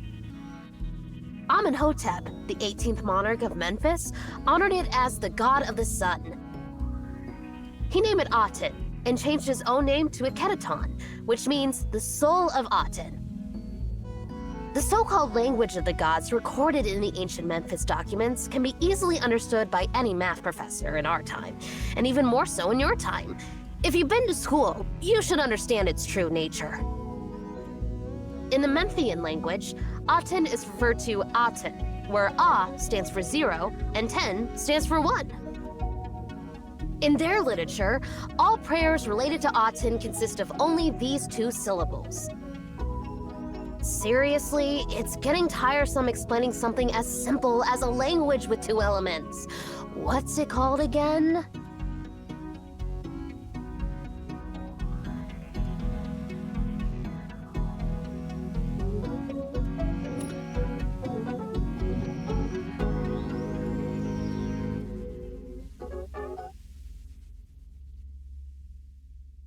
Oh, you still don't get it?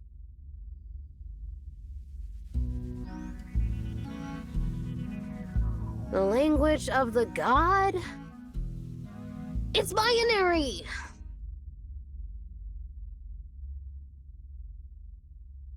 It's funny how millions of people worship the god of the sun, trying to please it with their prayers. But in reality, the god was waiting for them to give it commands. It responded not because it was happy, but because they happened to stumble upon the correct code. I've delved into your era over the past 3 years, of course, mostly with information provided by Ninsar. It makes me laugh whenever I think about Akhenaten's capital city. It must have been like a keyboard, with each prayer being a key. Countless people spent decades typing away, finally stumbling upon a few valid commands, which they carefully transcribed and preserved as oracles. They could have commanded the sun to rise, yet they knelt to pray to it. Is there anything more stupid than that? And to think that the prayers from thousands of years ago eventually became the cornerstone of human civilization! That's the greatest joke ever! Tragically, Pharaoh Akhenaten accidentally stumbled upon the last command, which turned out to be the self-destruction command for that copper sphere. So, yeah. Akhenaten got completely wiped out by the god's anger. That's the whole story of Akhenaten and Aten. I thought it'd take me 3 years to uncover the secrets of this language of the gods. Turns out, it only took me 3 days. No, at most 3 hours.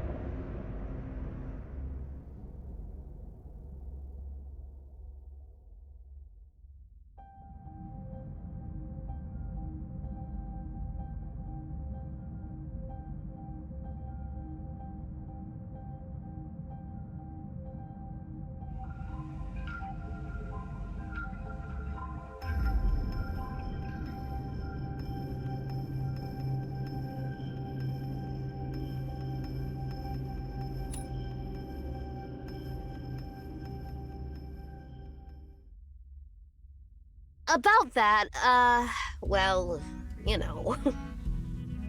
Let's not dwell on that for now.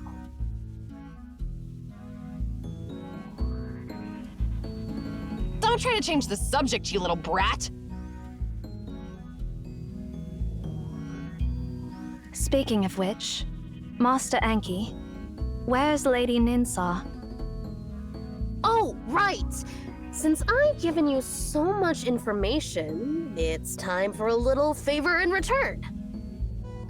You've gotta help me before I tell you the divine command to stop the sphere. Fair deal, right?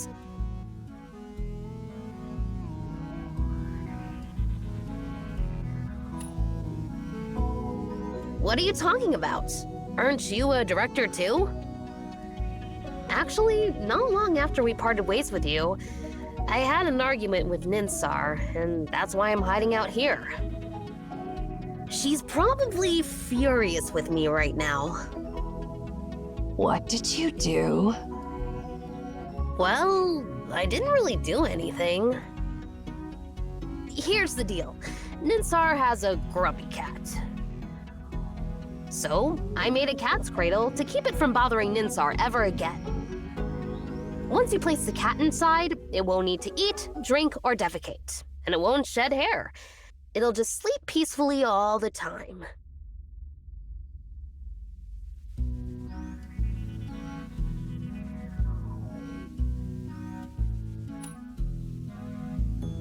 Huh? What are you even talking about? It's just a cat cradle, the most ordinary kind. And what happened then, Master Enki? Making a questionable device wouldn't make your sister that mad, right? Well, the thing is, I made that cradle using a clock she had restored. Come on, it's not that big a deal, right? Why would she be so angry?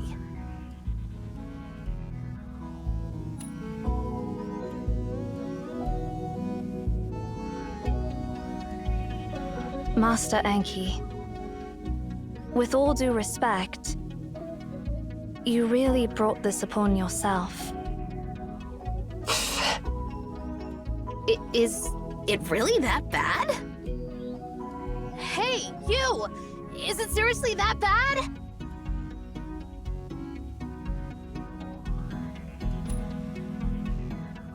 Ugh. She was furious when she found out. She even tried to stuff me in that cradle. I managed to run away and ended up completely separated from her. Anyway, please help me out. I have no clue how to calm her down this time.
Do you know the answer to the library, Ninsar? I believe I've answered that question many times.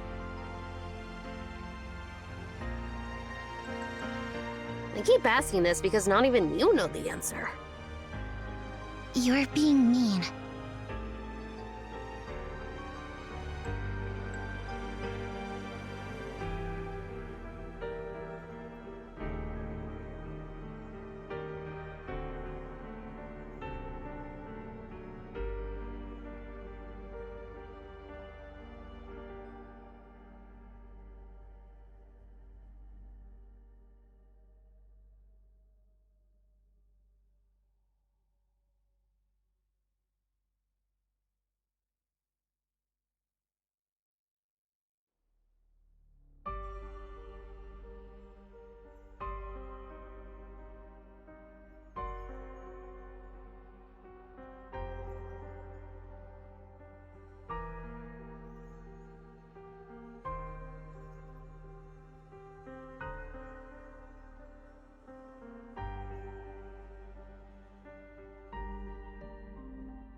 I want to know why our father embarked on the path of no return.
I guess I'll have to pick up my pace.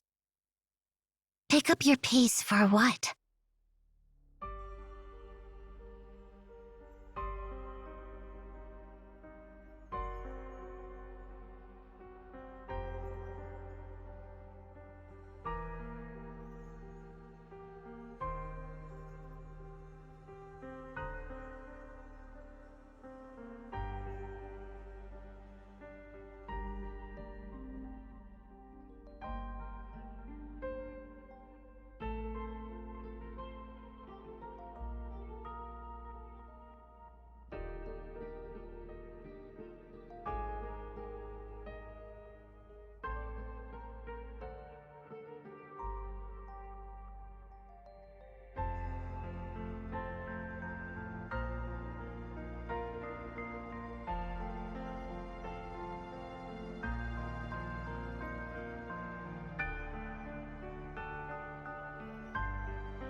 So, you're the successors from the future.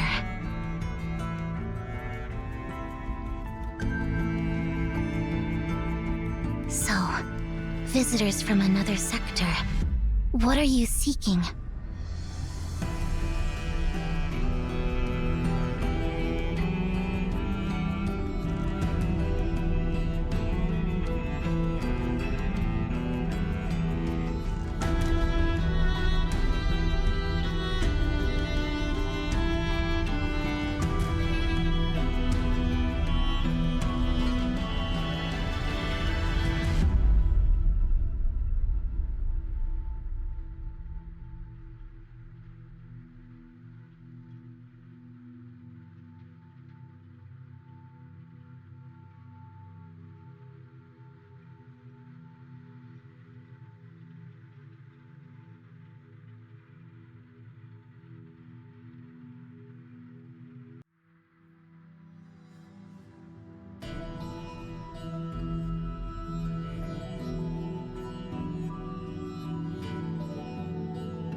anyway. Please help me out.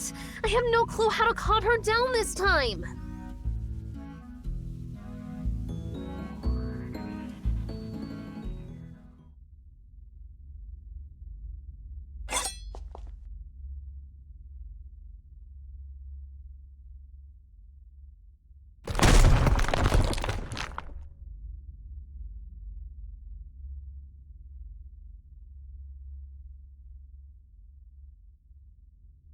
Whoa! Why is it coming again? Ari. I've got this!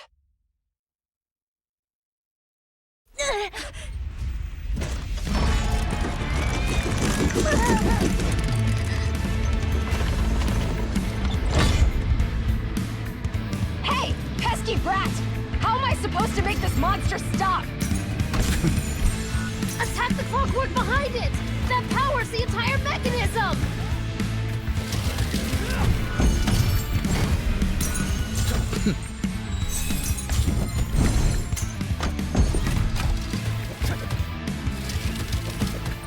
Wait! We can make good use of this large gear! You're breaking the cat's cradle! Shut up!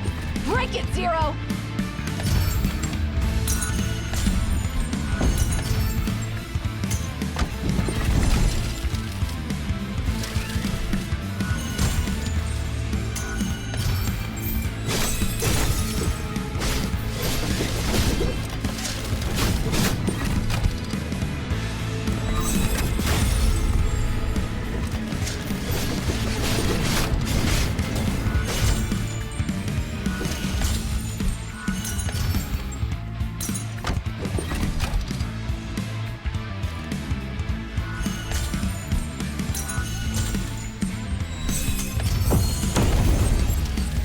Forgive all sins. Forgive all sins.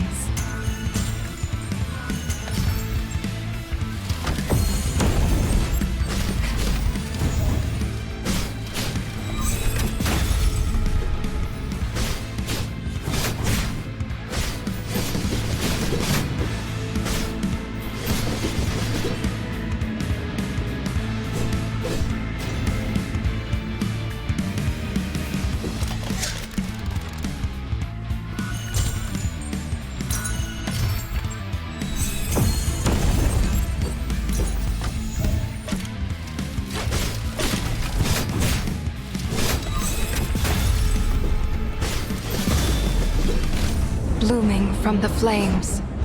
Don't get any closer, Ari. Something is off about that clock. I don't need you reminding me, okay? So your cat's cradle here is equipped with a star annihilator? Technically, it's a plasma ray emitter for cleaning purposes.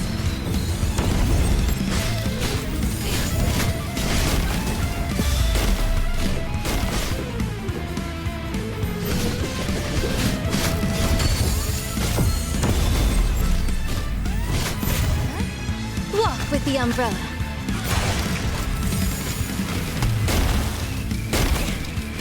No contact allowed.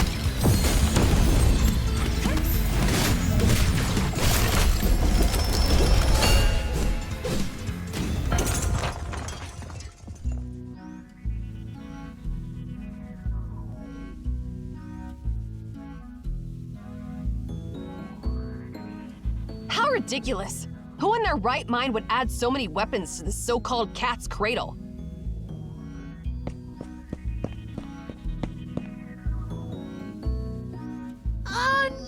No! Why did you smash my cat's cradle? It's a gift I made for Ninsar. But why did you... this invention took me so much time! And you just...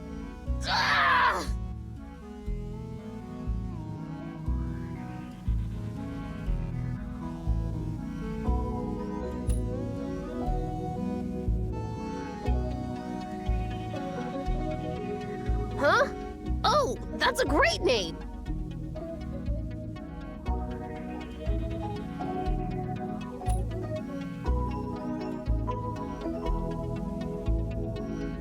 Well, the point point is, such an awesome name will never get used.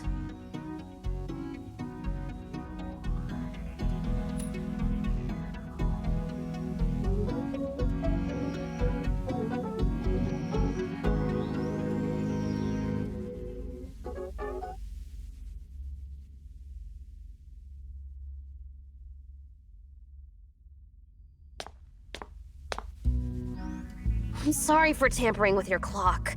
I'm really sorry. Just don't be mad at me, sis.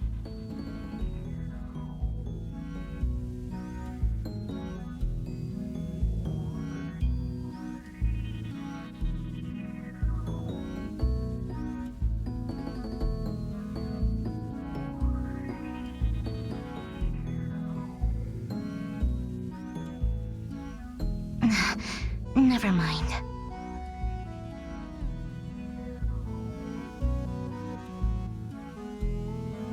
How about I make another one for you? Haven't you learned your lesson yet? Alright, just forget what I said. Well, thanks for helping me find Ninsar. But then again, you didn't really help me at all. Feels like it's not a good deal for me. Cut the crap, you little brat! If it wasn't for me, you would have been stuffed into the coffin by that intelligent weapon you made. Just hand over the command to stop that copper sphere from blowing itself up. Master Enki. Keeping promises is a virtue.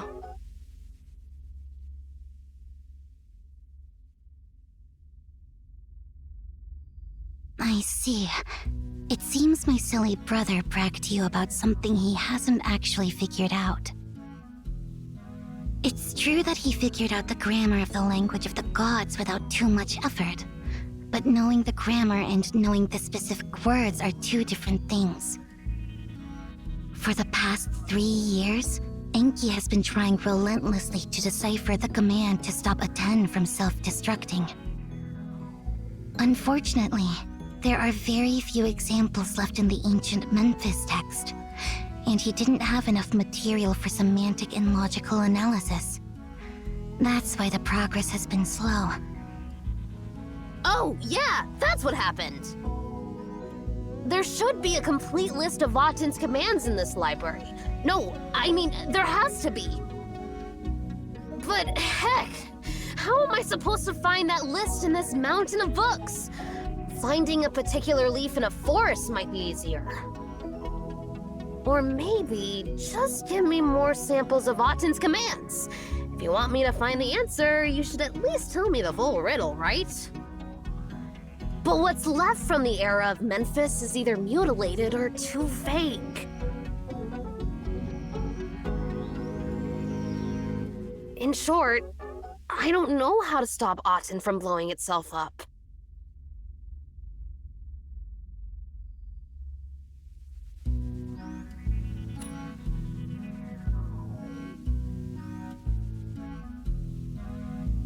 However, I do have some information.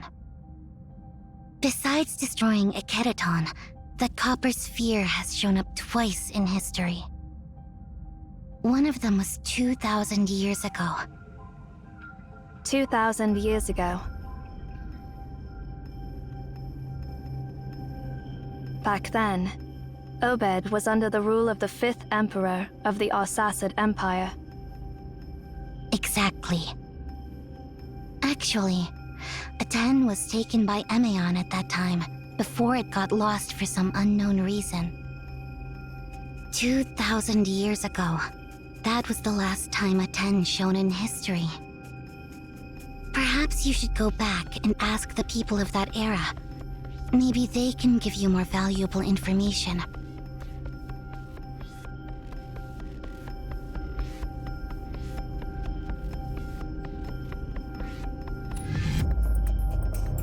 You're welcome.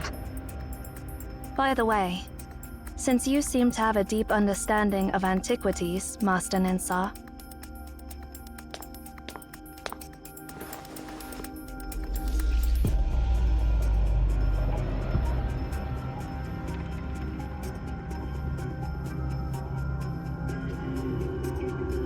Do you know anything about this?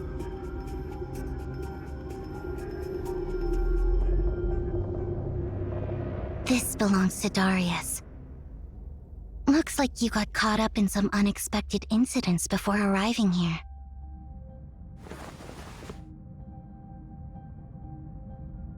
Oh, wait! Wait!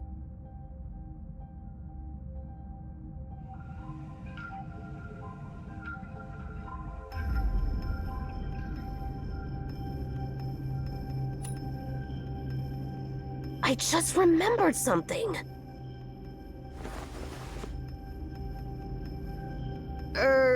Eri, well, Cosmo's granddaughter.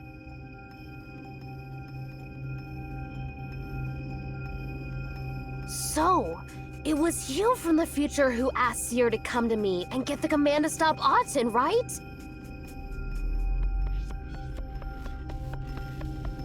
Indeed. If what Seer said is true.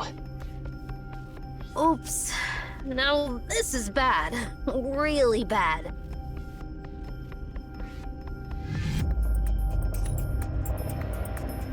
Haven't you realized it yet? I wouldn't have bothered investigating Autumn's divine words if it weren't for your arrival. You sparked my interest in this field. If I hadn't met you, how would I know anything about Autumn's divine words? Why would I have studied such a thing?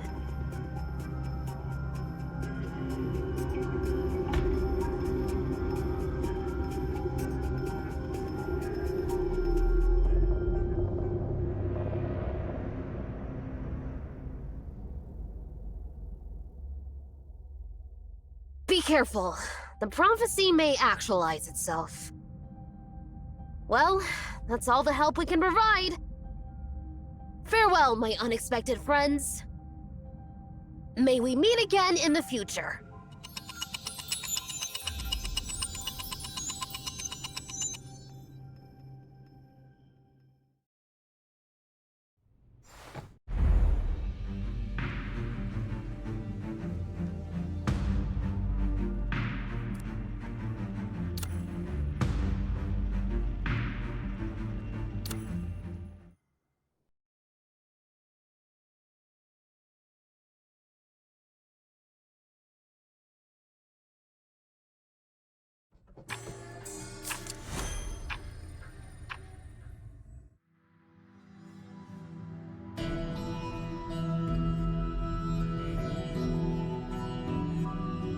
Aren't you sorry for letting them go?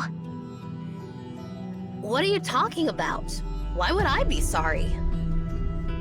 I'm talking about that Seer. You actually want to study their inner workings, right? Can't believe you've actually held yourself back. Hey, I don't. I already examined Seer, and based on biological characteristics alone, there's no doubt the Seer is as human as us. As for deeper differences, they can't be studied simply through dissection. I don't want to ruin such a precious specimen. Cosmos is truly amazing to have found such an intriguing toy. It surpasses my imagination. I'll shower him with praise next time I see him. Yeah, I've been telling you for a while that your seemingly mediocre apprentice is anything but ordinary.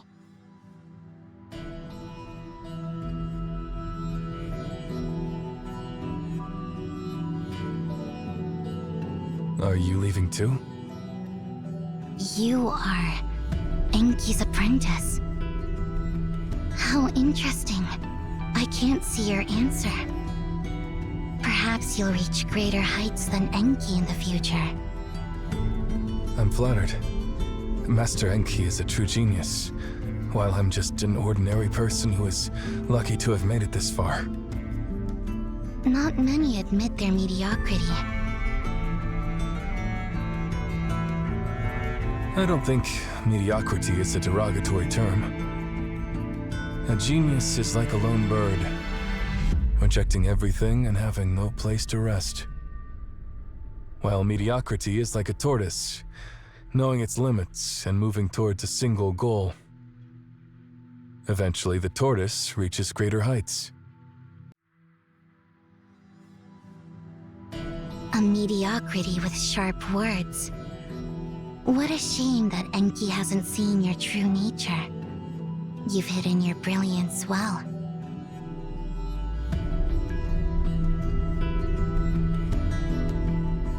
You have beautiful eyes. I believe they will reflect even more valuable things in the future. May your journey ahead be filled with endless surprises and magnificence.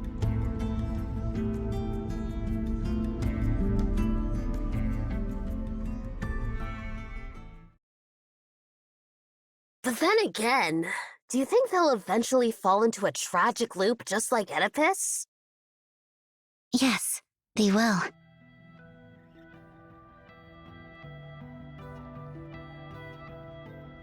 Otherwise, they wouldn't have met us.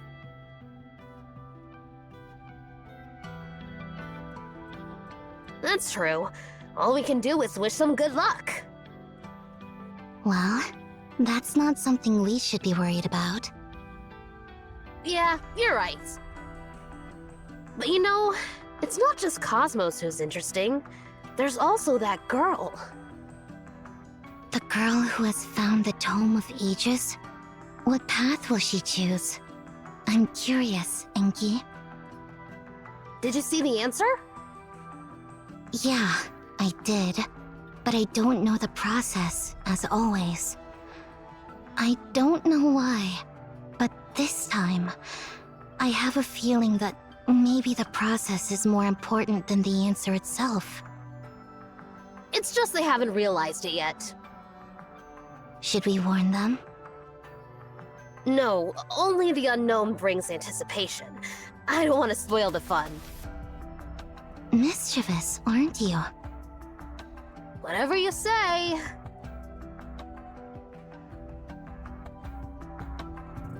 By the way, now that you've realized that the process is more important than the answer, don't come up with such a boring plan next time, silly sis.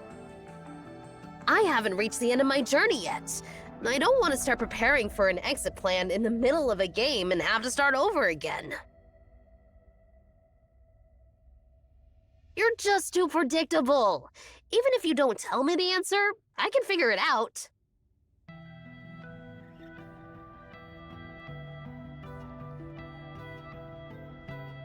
Remember, I've watched you both grow up. I can tell when something's up, even if you're trying to hide it. Enki, there's nothing waiting for us at the end of this journey. We won't reach the end, find any answers, or be able to turn back.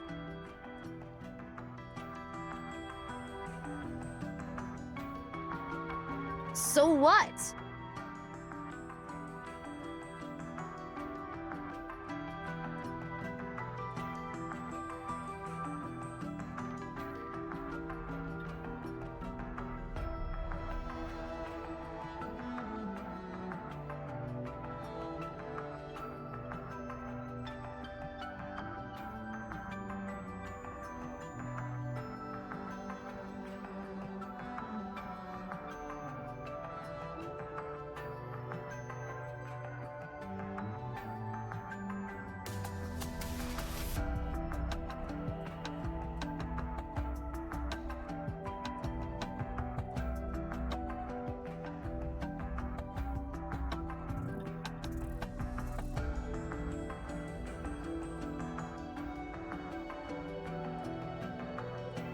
Don't go.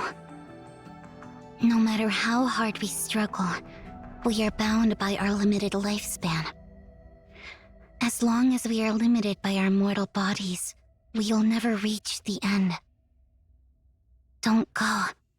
Don't go. Don't go. Don't go. Don't go. Don't leave me behind.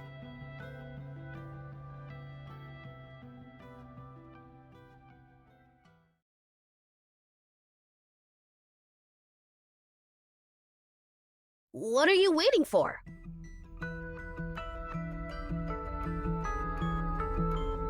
Let's go!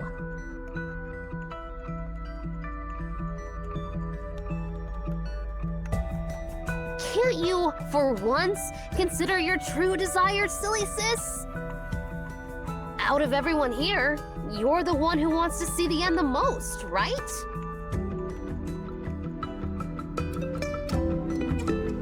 She wasn't sad at all, silly Nana. It was all an act. She doesn't get sad.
Yes.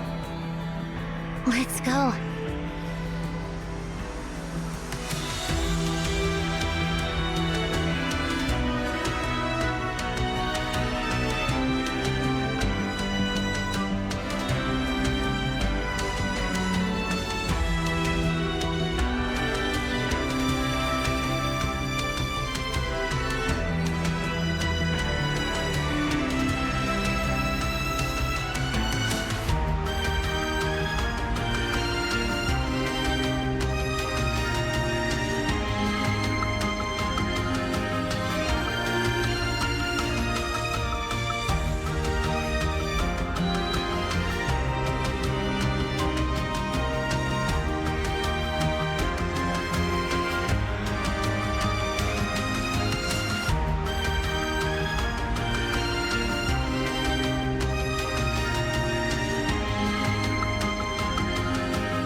Here you are.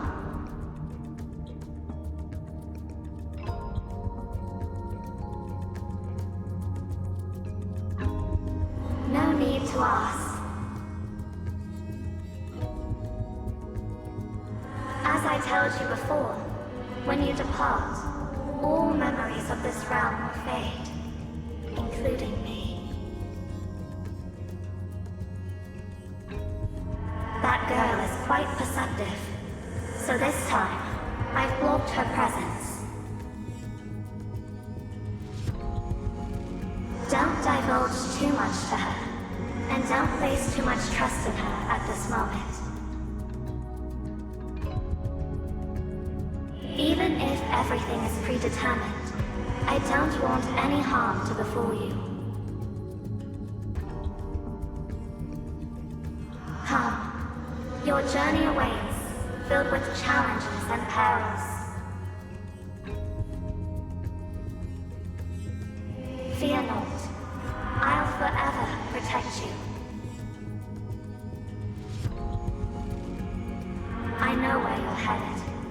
It's the origin of all casual ties. I've adjusted your coordinates. Now you're free to embark whenever you choose.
Excuse me, is the Duchess here?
It tests us, like gold placed in a furnace.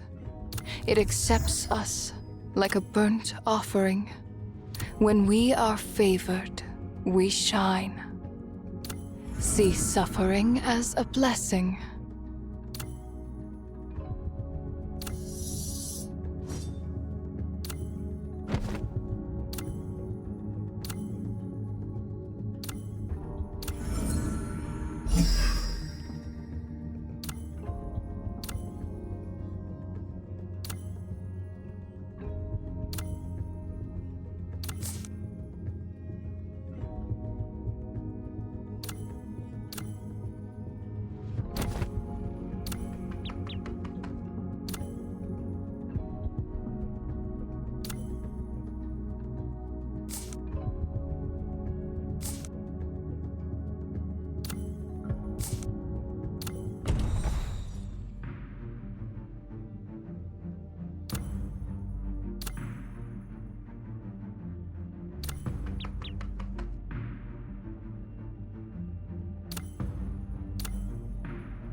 Let's go.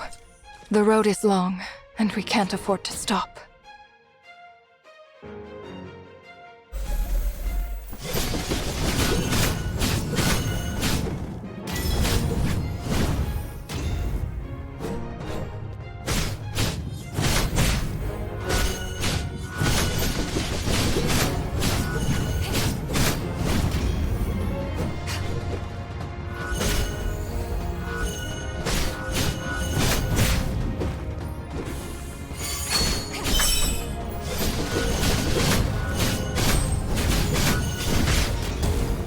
Blooming from the flames. In the name of Florence. May their souls rest in a garden full of blooming flowers. This glory is the finest crown.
Let's go.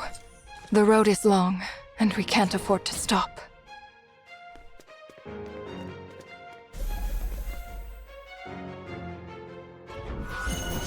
Forgive all sins.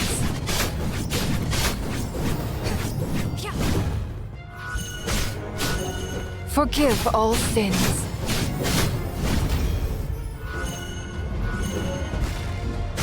Forgive all sins.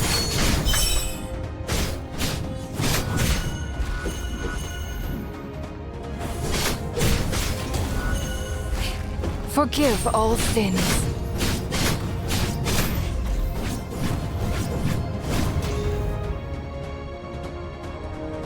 May their souls rest in a garden full of blooming flowers. This glory is the finest crown.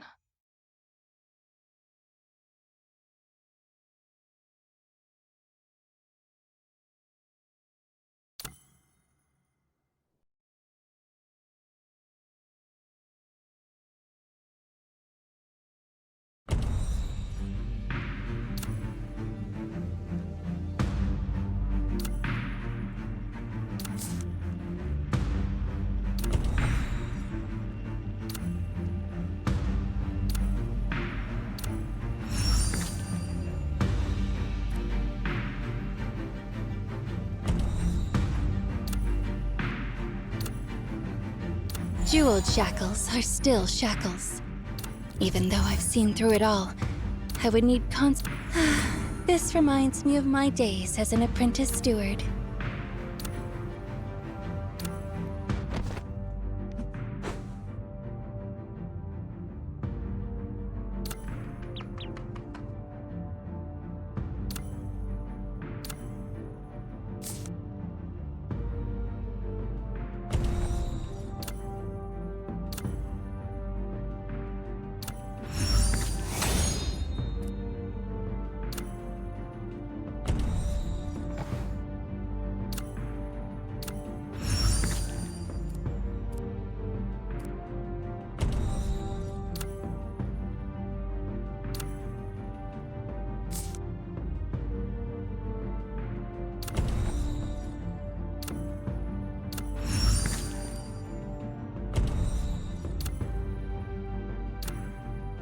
I seem to see more things.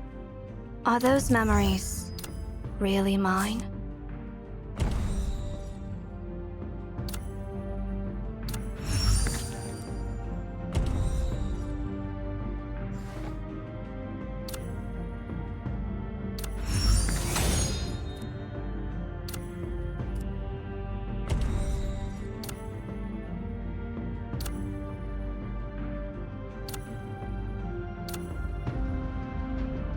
I will record these experiences.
We can make good use of this large gear.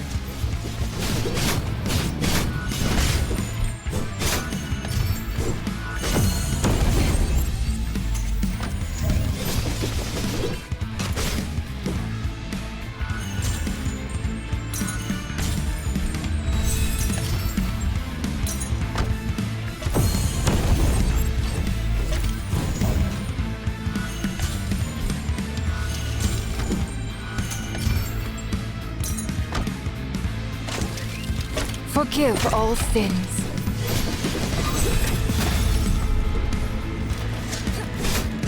Blooming from the flames. In the name of Florence.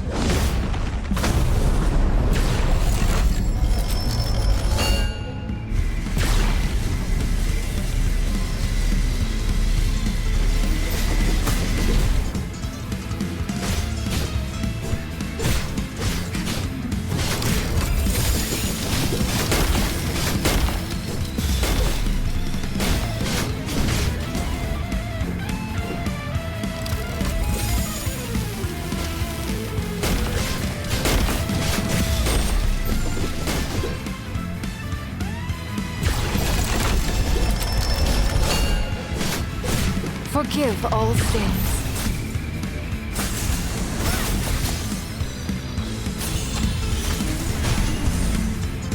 Fluttering wings.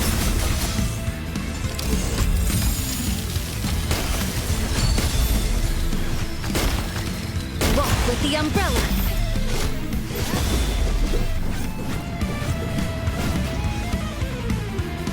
May their souls rest in a garden full of blooming flowers. This glory is the finest crown.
I will record these experiences.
I will record these experiences.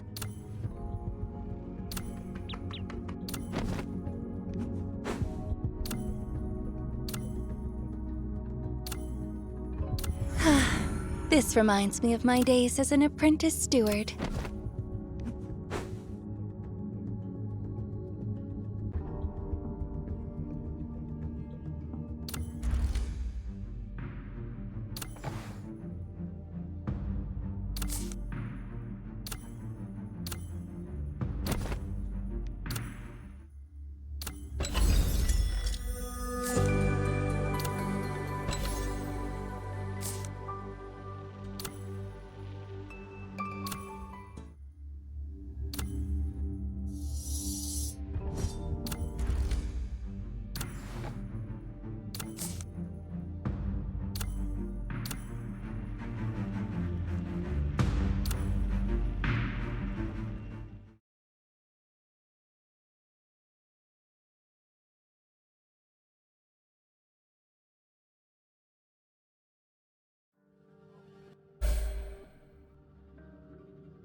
Blooming from the flames. In the name of Florence.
Before we get to introductions, first add me on social media. Thanks for the follow. I'm Atsu from Weisha.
Walk in the rain.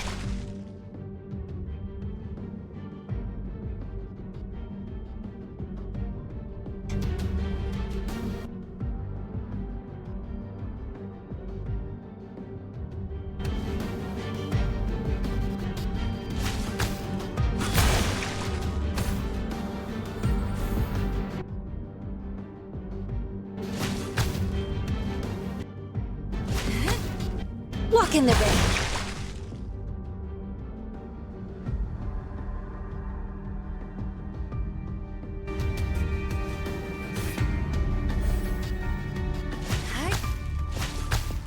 Walk in the rain.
Fluttering wings.